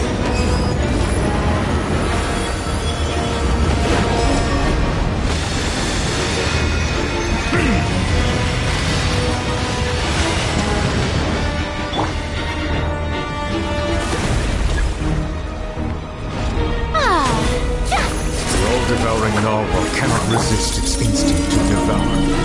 Continue to trigger its hostility. Chance will present itself.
Thanks for helping with the cleanup. It should have been my job, but... oh well. It was just supposed to be a short private training session for me. I didn't think that my disciple and my master's pet would start brawling in the meantime. Well, actually, I had a feeling that it would happen at some point, but they bumped into one another earlier than I thought. What a blunder.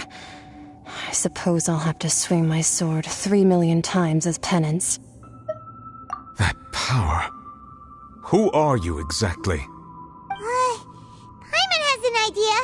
From what she said earlier, she must be Child's master. Skirk, right?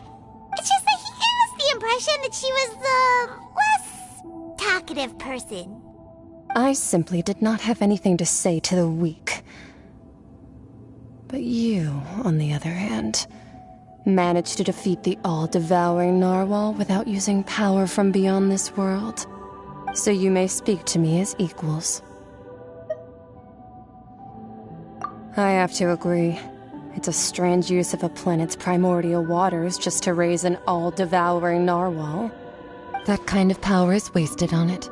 It's not cooperative, it eats too much, and I have more important things to do with my time than pet sitting. The only thing that creature has going for it is its looks. All in all, it fails as a pet.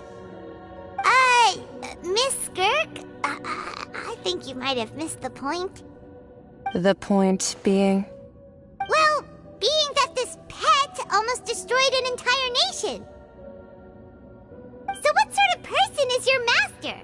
Well, Child's master's master. Wait, is that right? Oh, right. So you don't know him. Sorry, I assumed you did. His name is Sertologi. Huh? I am unfamiliar with that name. Huh. So Master isn't sufficiently famous. How should I describe him then? Have you heard of the name The Fowl? The Fowl? Still nothing? Well, how about the Visionary? Vetterfulnir then? Or Gold Rhindaughter? Ooh, that one we've heard! Rhindaughter's part of the Hexen Circle. She's Albedo's mom, right? Oh, so you do know that name. To be honest, I also heard all of those names and titles from my master. I don't actually know them either. But I suppose you understand now, yes? My master is likely a similar sort to Rheindotter. They are both pursuing some form of perfection. Wait! Didn't you also mention a visionary person? Paimon didn't quite catch their name. Actually, never mind that. I believe it expedient to inform you that the all-devouring narwhal used up nearly all its strength fighting you. Such roiling hydro energies will prove difficult for the planet's deep seas to digest. As such, the Fontaine back on the surface has most likely been thrown into chaos. In other words, the prophecy that you've been fretting over should now be in full swing. What?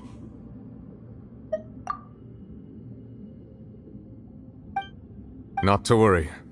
Focalor has already managed to deceive the heavenly principles. In the end, the people will all be dissolved into the waters, and only Farina will remain, weeping on her throne.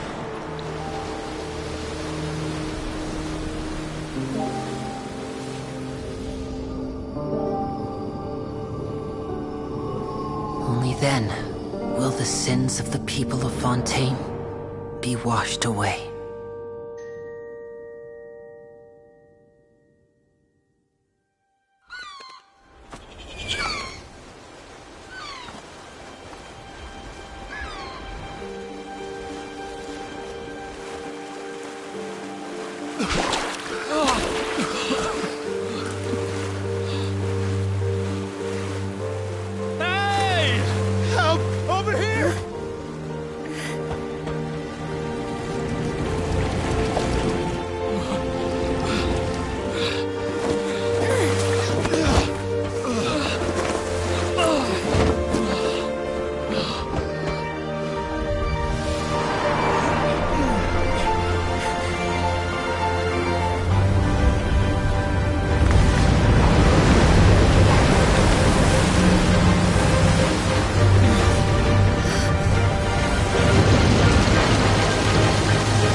Initiate emergency rescue!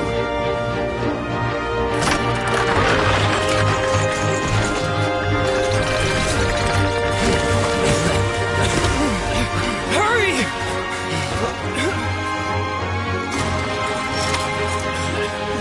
Hey, lend a hand!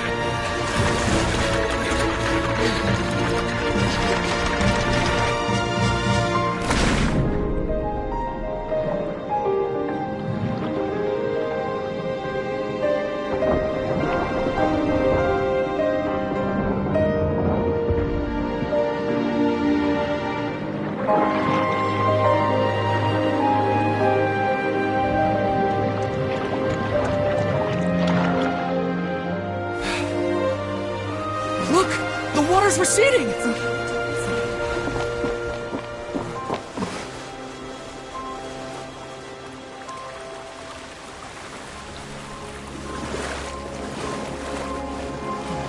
It's a miracle! Water's receding. We didn't dissolve. The prophecy was wrong. The prophecy was wrong!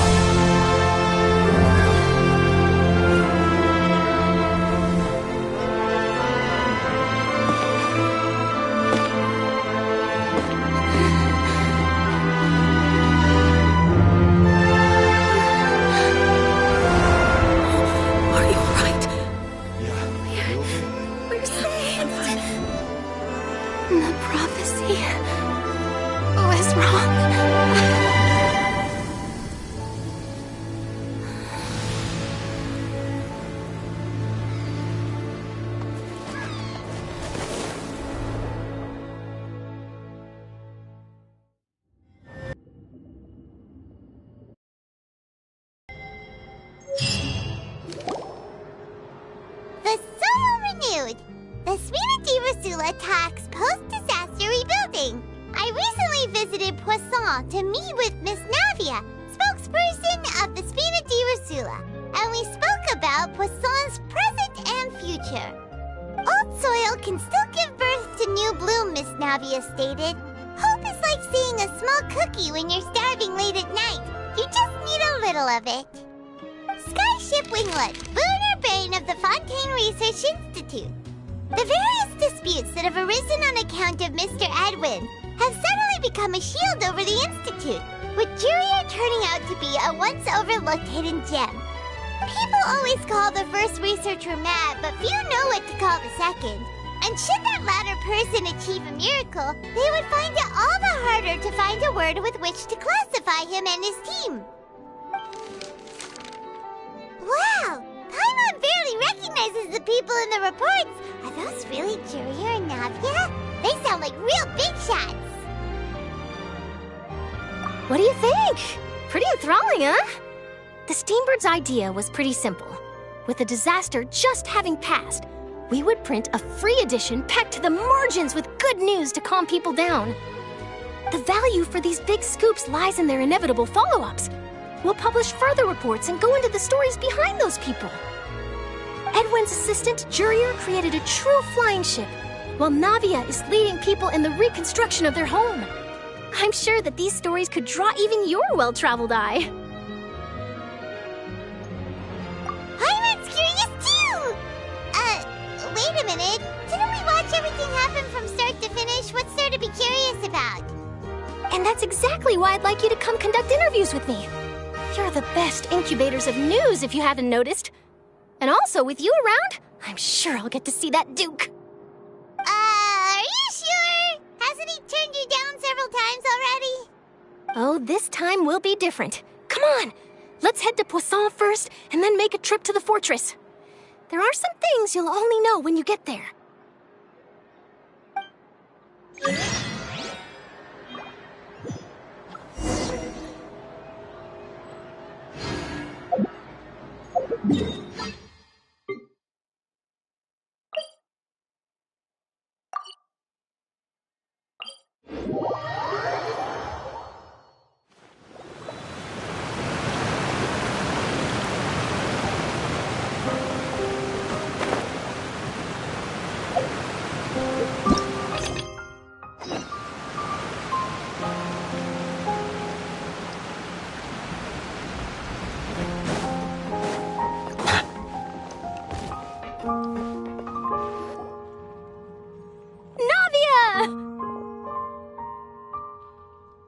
Oh, it's you.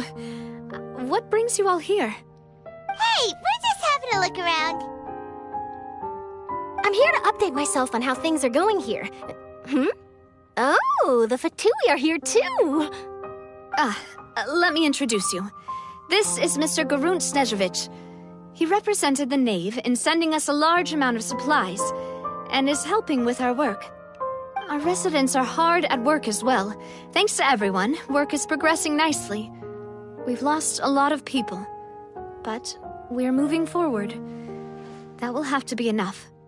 Hello, Miss Charlotte. I'm a big fan of yours. I especially like that article you wrote last year about Fontaine's stray cats.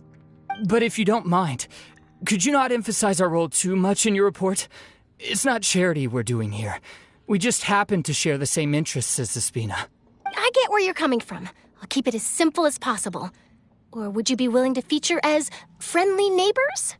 That would be fine. Thanks. Oh, you're back too. How are things? We finished laying down the construction materials. It'll be another hour before the workers are able to go over there. Huh? You're here too, Clorinde? Well, her reputation's greatly risen after that whole duel business with Miss Farina. So she's here in Poisson to wait out the heat. All right. She really came here to help me out. There's too much to consider in the reconstruction of Poisson. The Spina has need of more decision-makers. And, well, I do already happen to be connected to Mr. Callis. Oh, wait just a moment. Do you mind me asking a few questions? You know, about how you felt before the duel, about what it was like facing down a god. There's lots of exciting material there, I bet. Forget it. I'm sure you can find a better theme than that, Miss Charlotte. I see you're the same as always. Couldn't you do me a favor, for Navia's sake? Well, if we're talking about doing things for my sake, you might as well just take a few more photos of me. Or of the Traveler. It's better than wasting time persuading Clorinde, at any rate. Of course I will. I'm not gonna let him off that easy. All right, then everyone who wants to be in the photo, gather up. And smile.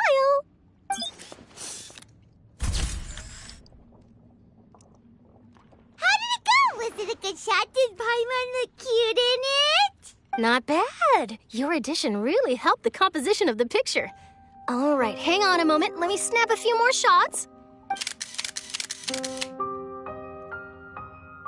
All right, that should do it. I'll be back here later anyway, so let's call it a day.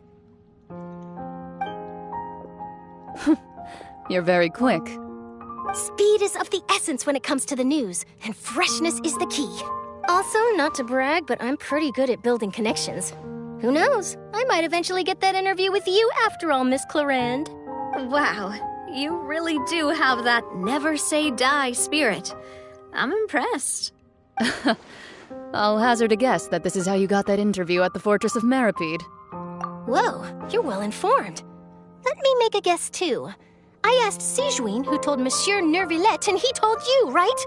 That's a very complete information chain. In truth, all Monsieur Nervillette asked me was, when did the fortress become so friendly towards the media? I told him that it was best not to speak too soon. There's no guarantee that Wriothesley will make a personal appearance. You're right. I've got to treasure every moment I have with them. In which case, I'll be making a move first.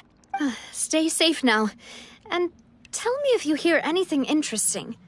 I'll treat you to afternoon tea in exchange.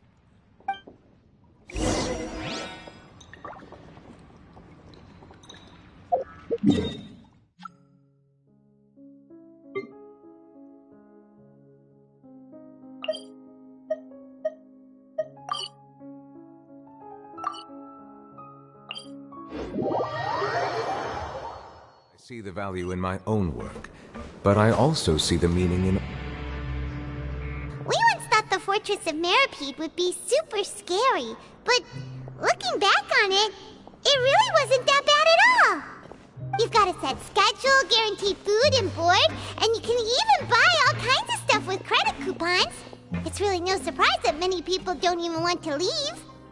Oh, you mean Wriothesley? He's definitely a pretty impressive leader. While he does look kind of intimidating, he's actually pretty easy to talk to once you've had a conversation or two with him.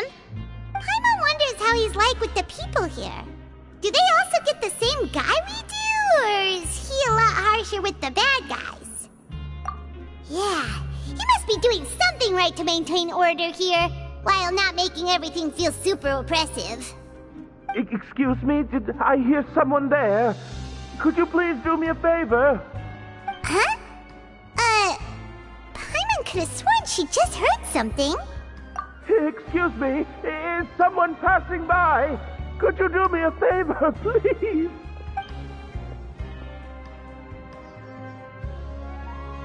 Nope, Paimon wasn't dreaming. There's someone over there for sure. But Paimon doesn't see anyone. Oh, did you hear my call? Thank you so much. I'm over here, inside this big box. You're inside the box? Oh, no wonder Paimon didn't see anything. Well, come on, Traveler, let's go take a look. Why are you hiding in here anyway? If we hadn't happened to pass by, you could have been stuck for days. It's a bit complicated. Can we not talk about that for now? Whoa, that's terrible. Did someone seriously do that to you? No, it was nothing quite that serious. I'd just like some help finding my hat. Just your hat? But then, why can't you look for it yourself? Huh. Wait, Paimon gets it! Something must have happened to your hair! Sorry. So that's what happened. Paimon gets it now. No wonder why you had to hide inside the box. You just need your hat, right? We'll get it back to you right away. What kind of hat was it? I think you may have misunderstood me, but never mind. Please just help me find my hat. It's a soft and brown hat with a bit of a brim. Nothing fancy. I think I probably lost it near the entrance elevator. It was getting a bit hot, so I took it off and had a quick nap. But when I came to, it was gone. It's really important to me, so your help would mean the world. I'll wait here for your return. Don't worry, we'll be back in no time.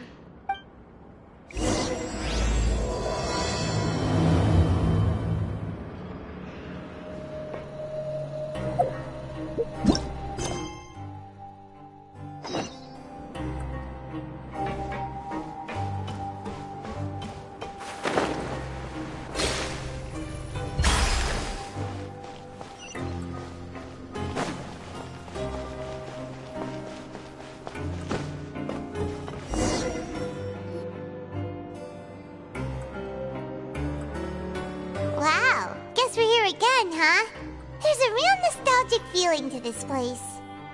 Looks like you've been missing us. Duke! Did you come all the way to the entrance to greet us? Of course. I'm here to welcome you and our dear Miss Charlotte, whom our good head nurse recommended to me. It's an honor to finally meet the much-rumored Duke. Thank you for consenting to my visit to the fortress, sir. No need to thank me. But that said, I shouldn't be the focus of your interview. I trust you recall our agreement? Of course, of course. All right then, this way.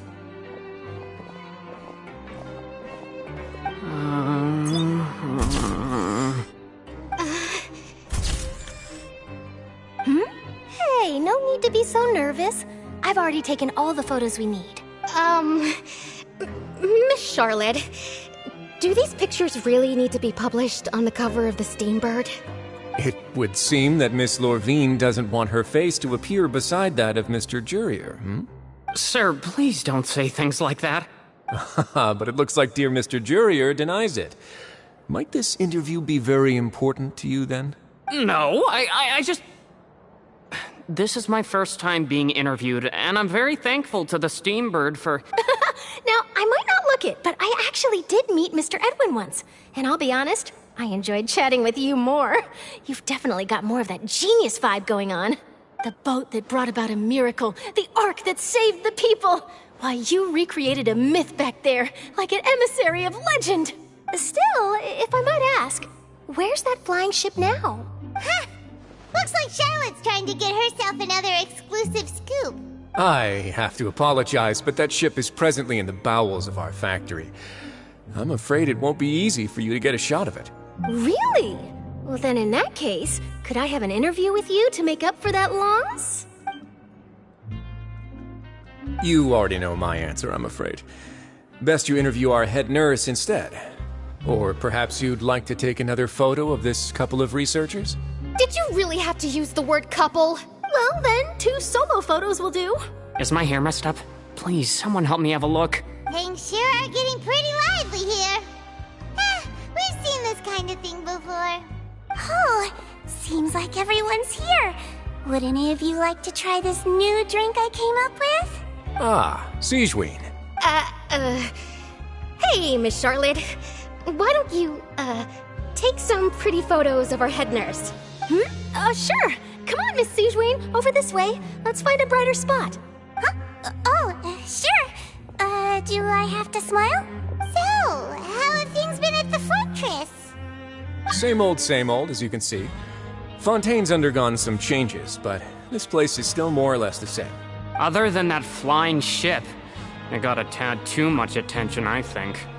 That's why I decided to let the interview go through. We should direct more public opinions toward the behind-the-scenes heroes. Am I right, Mr. Jurier? Miss Lorvine? You're too kind, sir. I believe that you too should have your day in the sun. Not that you would want that, which is a pity. I'll just leave the spotlight to you two.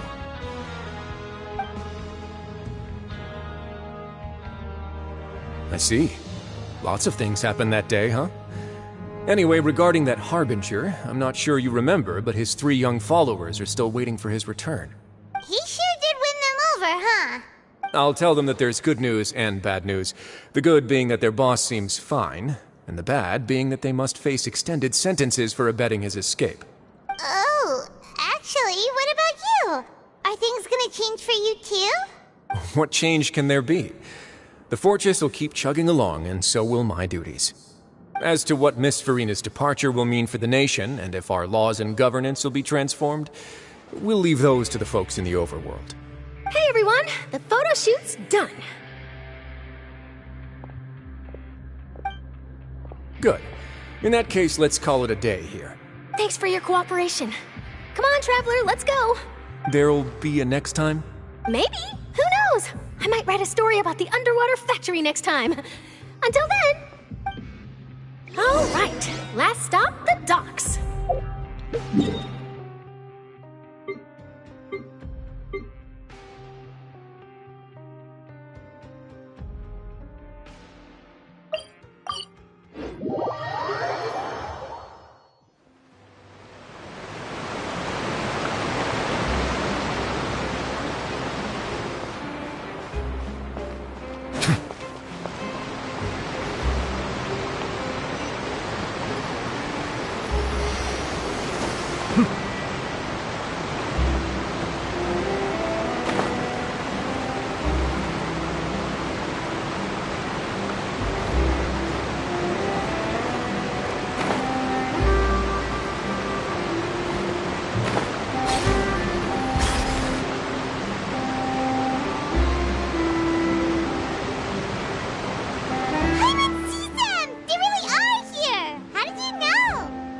Mentioned that she stayed in touch with Linny and the others after working together.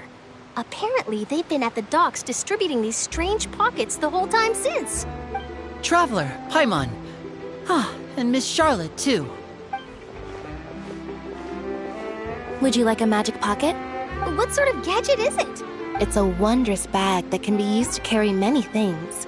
The water level has returned to normal, but if you see any of your things floating around, you can use this to carry them. Or you could trick a friend into doing it for you. Trick a friend? I wonder which of my friends would fall for that. You could just make a friend like Fremine here. Isn't that right, Fremine? Is this what you meant by, I'll help you make some more friends? To be honest, that sounds pretty sweet. Could I have your contact, please? Sure. Please, write down my address. You sure are working hard to help Fremine socialize. He was the one who proposed doing this. He even wants to assist in our magic shows.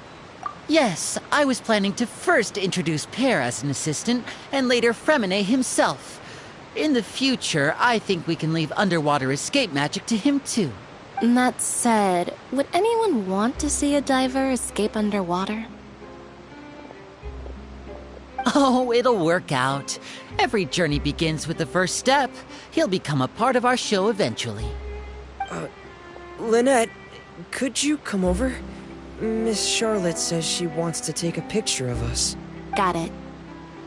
My, that Charlotte is rather perceptive. She got rid of everyone the moment she realized I had something to say to you. So, how have things been, Traveler? Father says that you did a great deal during the latest events. She's very grateful for your contributions to Fontaine. That's all right. We were more than happy to help. So, what's she doing now? Oh, I guess you haven't heard. Well, after Lady Farina left, Father and Monsieur Neuvillette opened negotiations, during which he gave Fontaine's gnosis to her as a diplomatic gift. A diplomatic gift? A gnosis? Yes, I was quite surprised at first myself. But when I thought it over, there were actually a number of things going for it. It could have been done as an apology for the incident with Lord Child, or as thanks for his help in tying the all-devouring narwhal down. Furthermore, Father did also lend significant aid to Fontaine and Poisson. That's true, but this is a gnosis we're talking about. Doesn't this seem a bit irresponsible? I would agree, but I've also heard that it seems that Monsieur Neuvillette has had a significant change of heart regarding the matter. So there's some reason for this that only Neuvillette knows about? I suspect you'll have to ask him about that yourself. Ah, yes, speaking of which, I did see him strolling around the entrance to the Fortress of Meripede a while back. Isn't he for that. But back to the topic. The Gnosis was given to the knave, right? What about Child? They say that he's returned to Snezhnaya to recover from his wounds. I hear that the recent disaster really did a number on his health. That's true. When you think about it, we've had loads of run-ins with the Fatui. To think we'd be allied with them this time. So shocked by such a simple switching of sides?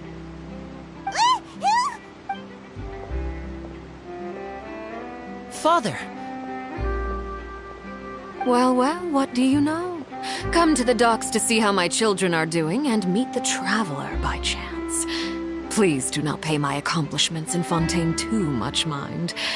I would have done them regardless. Are you going to take the Gnosis back to Snezhnaya? That is our duty as Harbingers, yes. Don't be too preoccupied with sides. The goal of the Fatui concerns not a single place or person, but the entire world. With such a grand goal in mind, it is inevitable that we must wear many masks. Switching my masks is something I've always done. Well, that depends on many things. No one truly knows what the future holds. What good is honesty if you can't rely on it forever? As for you, I very much look forward to our next collaboration. Good things cannot be achieved alone, and you've proved yourselves to be great partners. A vision? All right. I'll remember to return it. Thank you for keeping it safe for him this entire time. And that's a wrap for me. Huh? You're...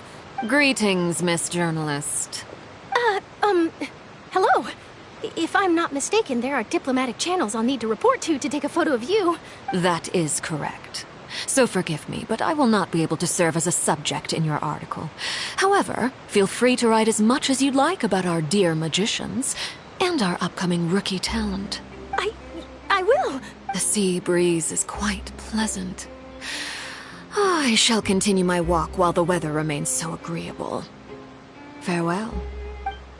Farewell, Father. Oh, she has such an intimidating presence.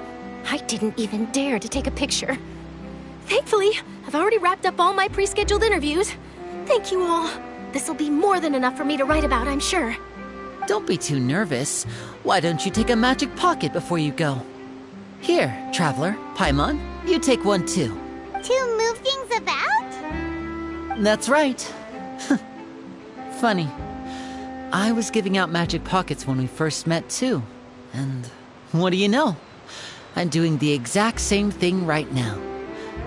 So many things have happened, but the pockets are still the pockets. I guess this must be life. We will all follow our own paths, and serendipity will lead you to your fated friends. All right then. We'll be handing out pockets in some other districts later, so we'll get going now. Have a good day, you two. Well, guess we sent Charlotte off. Shall we go see what Neverlette's doing? As long as he's not so busy that he doesn't have time to chat anyway.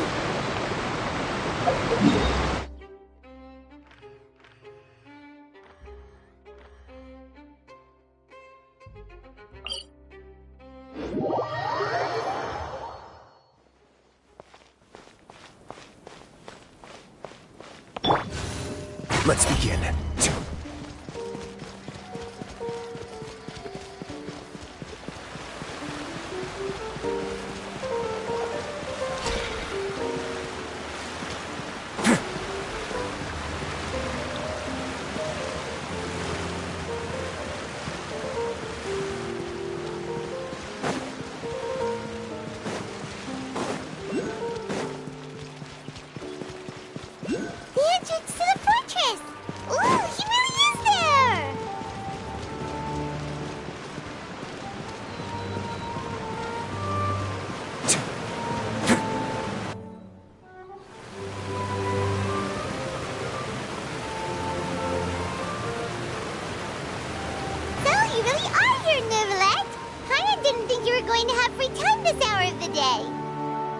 Really?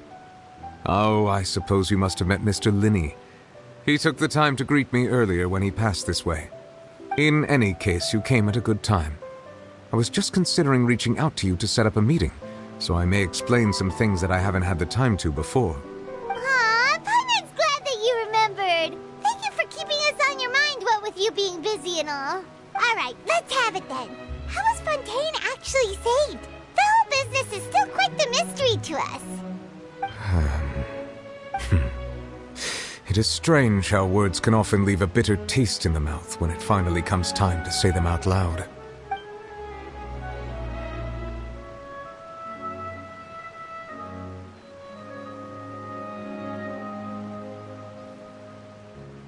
Whoa. So that's what happened? Focalor destroyed the divine throne of the Hydro Archon and restored your power to you, transforming you into a fully fledged elemental dragon sovereign. But Paimon still doesn't quite get what you did to save the Fontanians from dissolving. For me, the authority of the ancient dragons refers to absolute control over the hydro element. Fontanians were incomplete humans born of Egeria's use of the power of the primordial sea, with constitutions similar to that of mimics. But so long as those primordial energies remain within them, I could use the ancient dragon's authority to grant them true blood, after the fashion in which life was first brought into being on this planet. In other words, when I gave my verdict, Fontanians became true humans, and thus would naturally no longer be dissolved by water from the primordial sea. Focalor must have counted on you to make that decision as well. Your verdict was the key to making the prophecy appear to have come true while saving everyone. Yeah, and in a manner of speaking, Focalor finally managed to fulfill the original Hydro Archon's wish to turn Oceanids into real people too! It seems from your expressions that you still have more things you wish to ask. Ask away. I will tell you the truth as I know it. I have investigated his case along many avenues, and I have learned that he once fell into an unknown chasm when he was young. There, by chance, he awakened the all-devouring narwhal. But whether it be by sentiment or reason, that should not have been enough to consider him the root cause of the disaster. At most, he would have had tangential liability. As for the judgment passed by the Oratrice during the trial, whether it was due to that liability by association, or Focalor deliberately using him to buy time for us on the assumption that he would be able to hold the creature off, I cannot say. Guess Focalor had Fontanians in mind the whole time. In the end, it was thanks to her that they finally became real humans. Hang on a second. Paimon suddenly got another question. Back when Fontanians hadn't yet become real humans, were the children they had also transformed Oceanids? Life has always flowed like water. Do you recall how Fontanians would often come to the Fountain of Lucine to pray for children? Yeah, Lynette said the fountain is where all the waters in Fontaine converge. In truth, even those couples did not know that such prayers were no mere custom, but instead a form of ritual. Those Oceanids who were blessed within the spring water would later descend as new humans in the coming months. Paimon sorta gets it now. Either way, seems like this ritual won't be of any further use, but it'll probably live on as a local custom. Ask away. I will tell you the truth as I know it. Yeah, about that. Risley said Farina has already left. What's that all about? Ah, Lady Farina. The people are only aware that her death sentence has not been carried out. She abdicated the post of Hydro Archon and left affairs related to that title to me, before leaving the Opera House. I related Focalor's words to her faithfully and completely. After hearing them, she seemed neither saddened nor comforted. She simply said that she was tired and needed to rest. Having said that, she then packed her things and moved out of the Opera House, not unlike how an ordinary person might. But she's still got a place to stay, right? You need not worry. I will make arrangements to ensure that she will not want for food, clothing, board, or travel. In truth, I am somewhat happy for her. The wear and tear on her spirit will, of course, take time to heal. But now that she no longer has to play the role of Focalor the Hydro Archon, she can finally lay down her burdens and lead a normal life. What about you then? What are your plans now that you've regained your full powers as the Hydro Dragon. After Focalor passed on, the Oratrice also ceased to function. This matter will directly affect our trials. After much careful consideration, I've decided to take over its role in our courts. From now on, I shall hear cases and pass verdicts by myself. Looks like you're still considering stuff from the perspective of the Udex, huh? As an elemental dragon, there are indeed many things that I must do.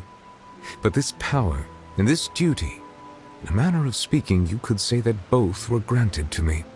As such, before I attend to my other responsibilities, I must first and foremost continue to serve Fontaine as its highest judge. The duty of the Hydro Sovereign and the duty of the Udex shall coexist within my person. Additionally, the Hydro Archon's departure has brought about another problem, which is that the Opera House shall no longer produce indemnitium. That's true. That power was derived from the people's faith in the Hydro Archon, wasn't it? Wait, but the various mechs and machines in the city are all still okay. Where are they getting their energy from? As I am now, I have full command over New Musia, and it can serve as a complete substitute. Another reason why I cannot quite leave Fontaine immediately. Wow. This ancient dragon's authority stuff is really quite useful, huh? Ask away. I will tell you the truth as I know it. Oh, that's right! They say you've given it to the knave as a diplomatic gift or something! Leaving aside their intentionality, the two Fatui Harbingers have indeed done much for us during this crisis. Their sole remaining goal in Fontaine, at least at this point, would seem to be the Gnosis. The Oratrice has ceased to function. The Hydro Archon's divine throne is now no more, and I do not need the Gnosis's power. As such, it has lost all meaning for Fontaine. If the Fatui have impure designs, then we might as well accede to their request now, and avoid unnecessary conflict. What complicated considerations! Paimon thought you were just giving it to them out of gratitude to the knave and as an apology to Child. Ask away. I will tell you the truth as I know it. You will soon be heading to Natlan, I presume? I'm afraid that I have little talent as a travel guide, so all I can do is tell you what I know about that land. As far as I'm aware, Natlan can be said to be a nation of dragons. A nation of dragons? You mean like you? No, I suspect that I would not find myself welcome there. Unlike ancient dragons such as myself, the dragons of Natlan have undergone long years of development and evolution. Large numbers of them have entered a form of coexistence with humanity. Natlan is also the nation of war. War ravages those lands like an undying flame. There is one other piece of information I got incidentally from my negotiations with the knave that I believe may be useful to you. The Harbinger known as the Captain has thrown his hat into the endless ring of war. The Captain. Sounds like a real tough customer. Seriously, everywhere you look, there's a Fatui Harbinger doing their thing. I suggest that you fully prepare yourself before going to Natlan. In the meantime, Fontaine's doors will always be open to you. Ask away. I will tell you the truth as I know it. Hang on a sec. Paimon's still got a question about the Gnosis. When we spoke to Linny earlier, he mentioned that your attitude towards giving away the Gnosis had clearly changed. We guessed that there might be some reason for it that only you were aware of. No wonder the House of the Hearth is the Fatui's intelligence division. They are certainly sharp. So regarding this specific issue, I was just getting ready to share something with you. What is it?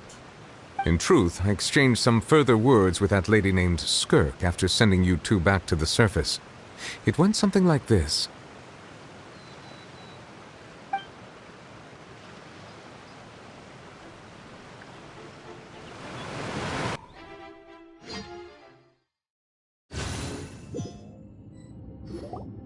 Well, we're going to head topside to see what's going on. You hurry over soon as well, all right, Nervalet? What next? The all-devouring narwhal isn't here, so I'm no longer getting any interference. I can finally catch the scent of your power, what it's made of. It is the authority of the planet's primordial dragons, but with something very similar to a god's curse mixed in. That's quite a novel blend.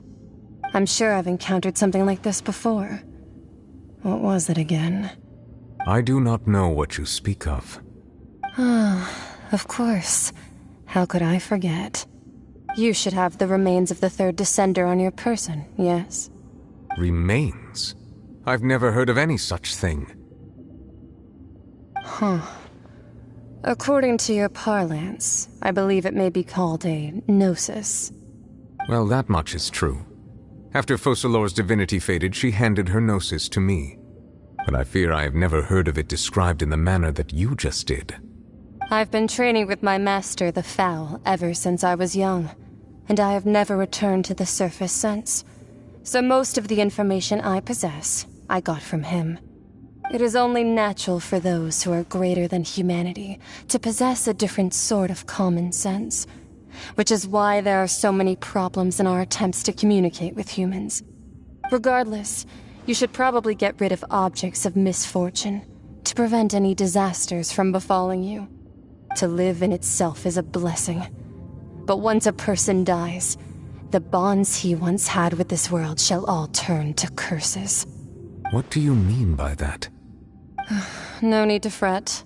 These are just my personal thoughts, and my reason for no longer wishing to return to the surface.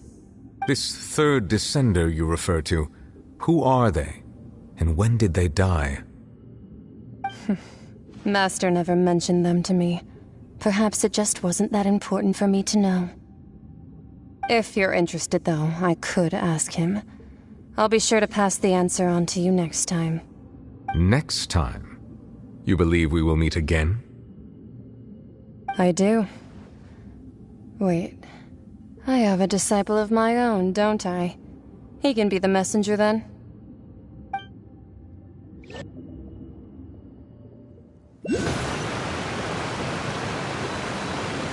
That's what she told me. Whether it would prove useful or not, I wanted to pass that information on to you. The remains of the third Descender? So that's what the Gnosis actually are. Paimon just thought they looked like chess pieces. How could they be a person's remains? All the same, assuming that there was no misunderstanding or special metaphor at play, that is what she meant to say. And she said that it would bring misfortune and that you should check it, which is why you gave it to the Fatui. If she speaks the truth, then I would simply be putting Fontaine at unnecessary risk by keeping it here.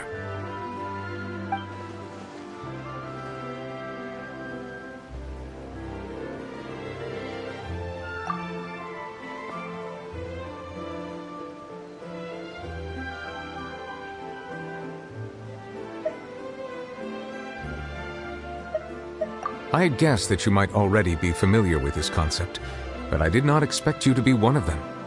That means that the Gnosis, which are exceedingly element-compatible and can even enhance elemental abilities, do indeed come from the third Descender.